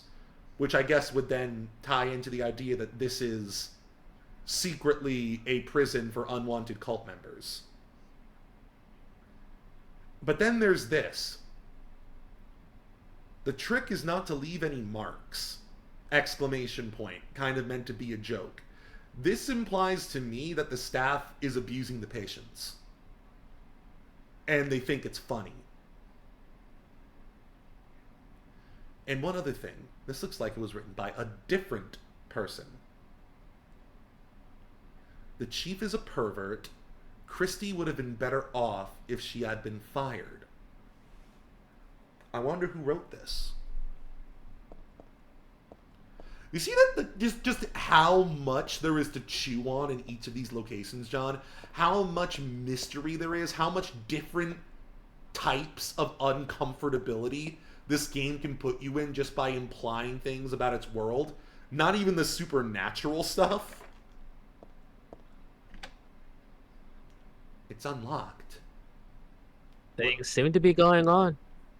What key did I use to unlock that, I wonder? Oh! Is this Christy? Is this the nurse? Were they actually throwing other staff members in here? What is happening? This is also the least comfortable padded room I've ever seen in my life. Yeah, Mikalich, I completely agree.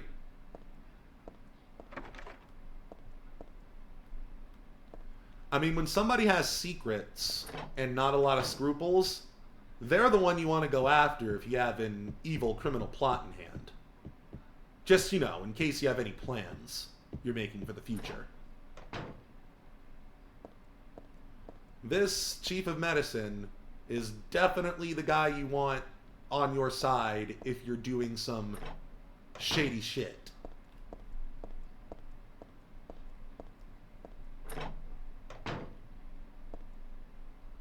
Save mark! We're also getting towards the end of the stream. Not quite yet. We got a couple more minutes left in us. But, I need to eat soon, and I'm sure the J-Man needs to rest soon. There's a good variety, but nothing I would need. That sound good to you, J-Man? I do. Cool.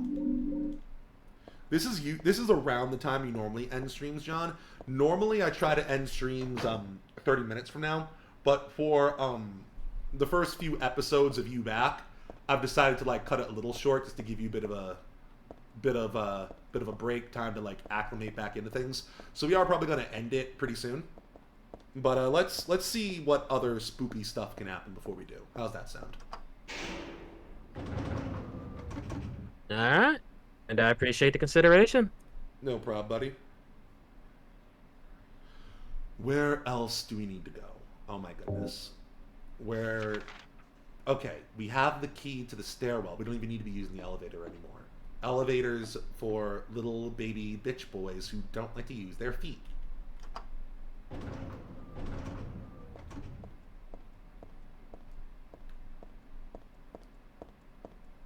This hospital is so fascinating. Every time I come through here, I always have like new theories, a whole new set of questions. This is a good video game.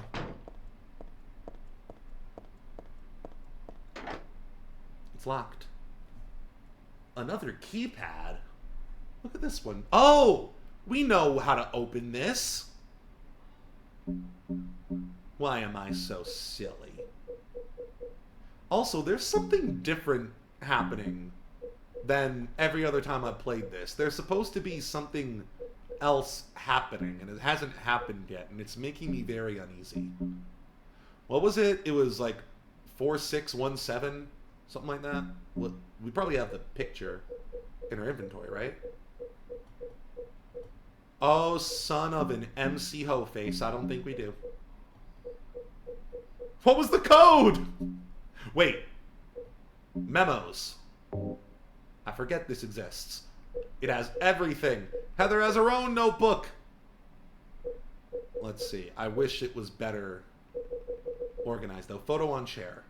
No, it's not photo on chair. Photo. Backside of shelf. 4716. Cool. I said something like that, right, John? Yeah, something close. 4716. So, this is really odd, John. Something's really throwing me off. I'm gonna see if it happens, but I think it was supposed to happen a while ago. There's someone we're supposed to meet. Not physically, but someone's supposed to be communicating with us through notes. And I haven't seen one of his notes. And it's really throwing me off. Yeah, it's supposed to be here. What is going on?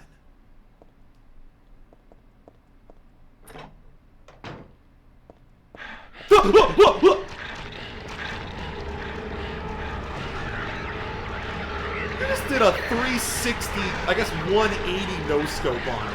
You asshole.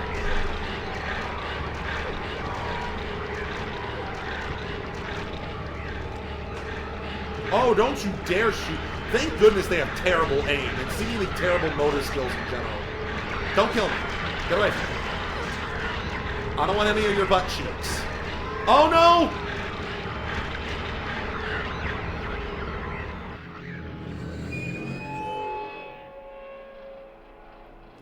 And that seems like a perfect place to end it. At least we didn't get the scary game over. Beginner mode has been added. Shut the hell up. This is easier than easy mode. Those are always so insulting. They're so insulting. This can be applied to in-play data. However, you cannot select beginner mode if you are playing at action level hard or above. That's funny. What? What the fuck? Why isn't that fitting properly? Nothing but the rating. I think what they're trying to say is nothing will change but the game's rating at the end. But that's creepy. Why is it glitching out like that? I don't like that. Okay, we're back in the main menu. Everything's fine. Everything's fine. Maybe something to do with the resolution. Maybe it's something to do with your resolution. Anyway. This was fun. What do you think about the old Silent Hill, John? The first Silent Hill game that I think you've actually seen gameplay of. What do you think? It's more compelling than I was expecting. I see why they're popular. Yeah. Yeah. There's a lot going on here. It's very spoopy, and I'm glad I've had you with it, because it is very hard for me to play this game without a friend. So, John. Yeah, Gyro, I think the game might be haunted. So, John, you have a wonderful night. Can you do that for me? Will you do that for me? Will you do everything in your power to have a wonderful night? I'll do my best. Awesome. Y'all do the same. Well, I'll tell you, I'm going to have a wonderful night. I'm going to eat a nice dinner and then masturbate furiously. So that sounds like a good night to me. Good night, everybody!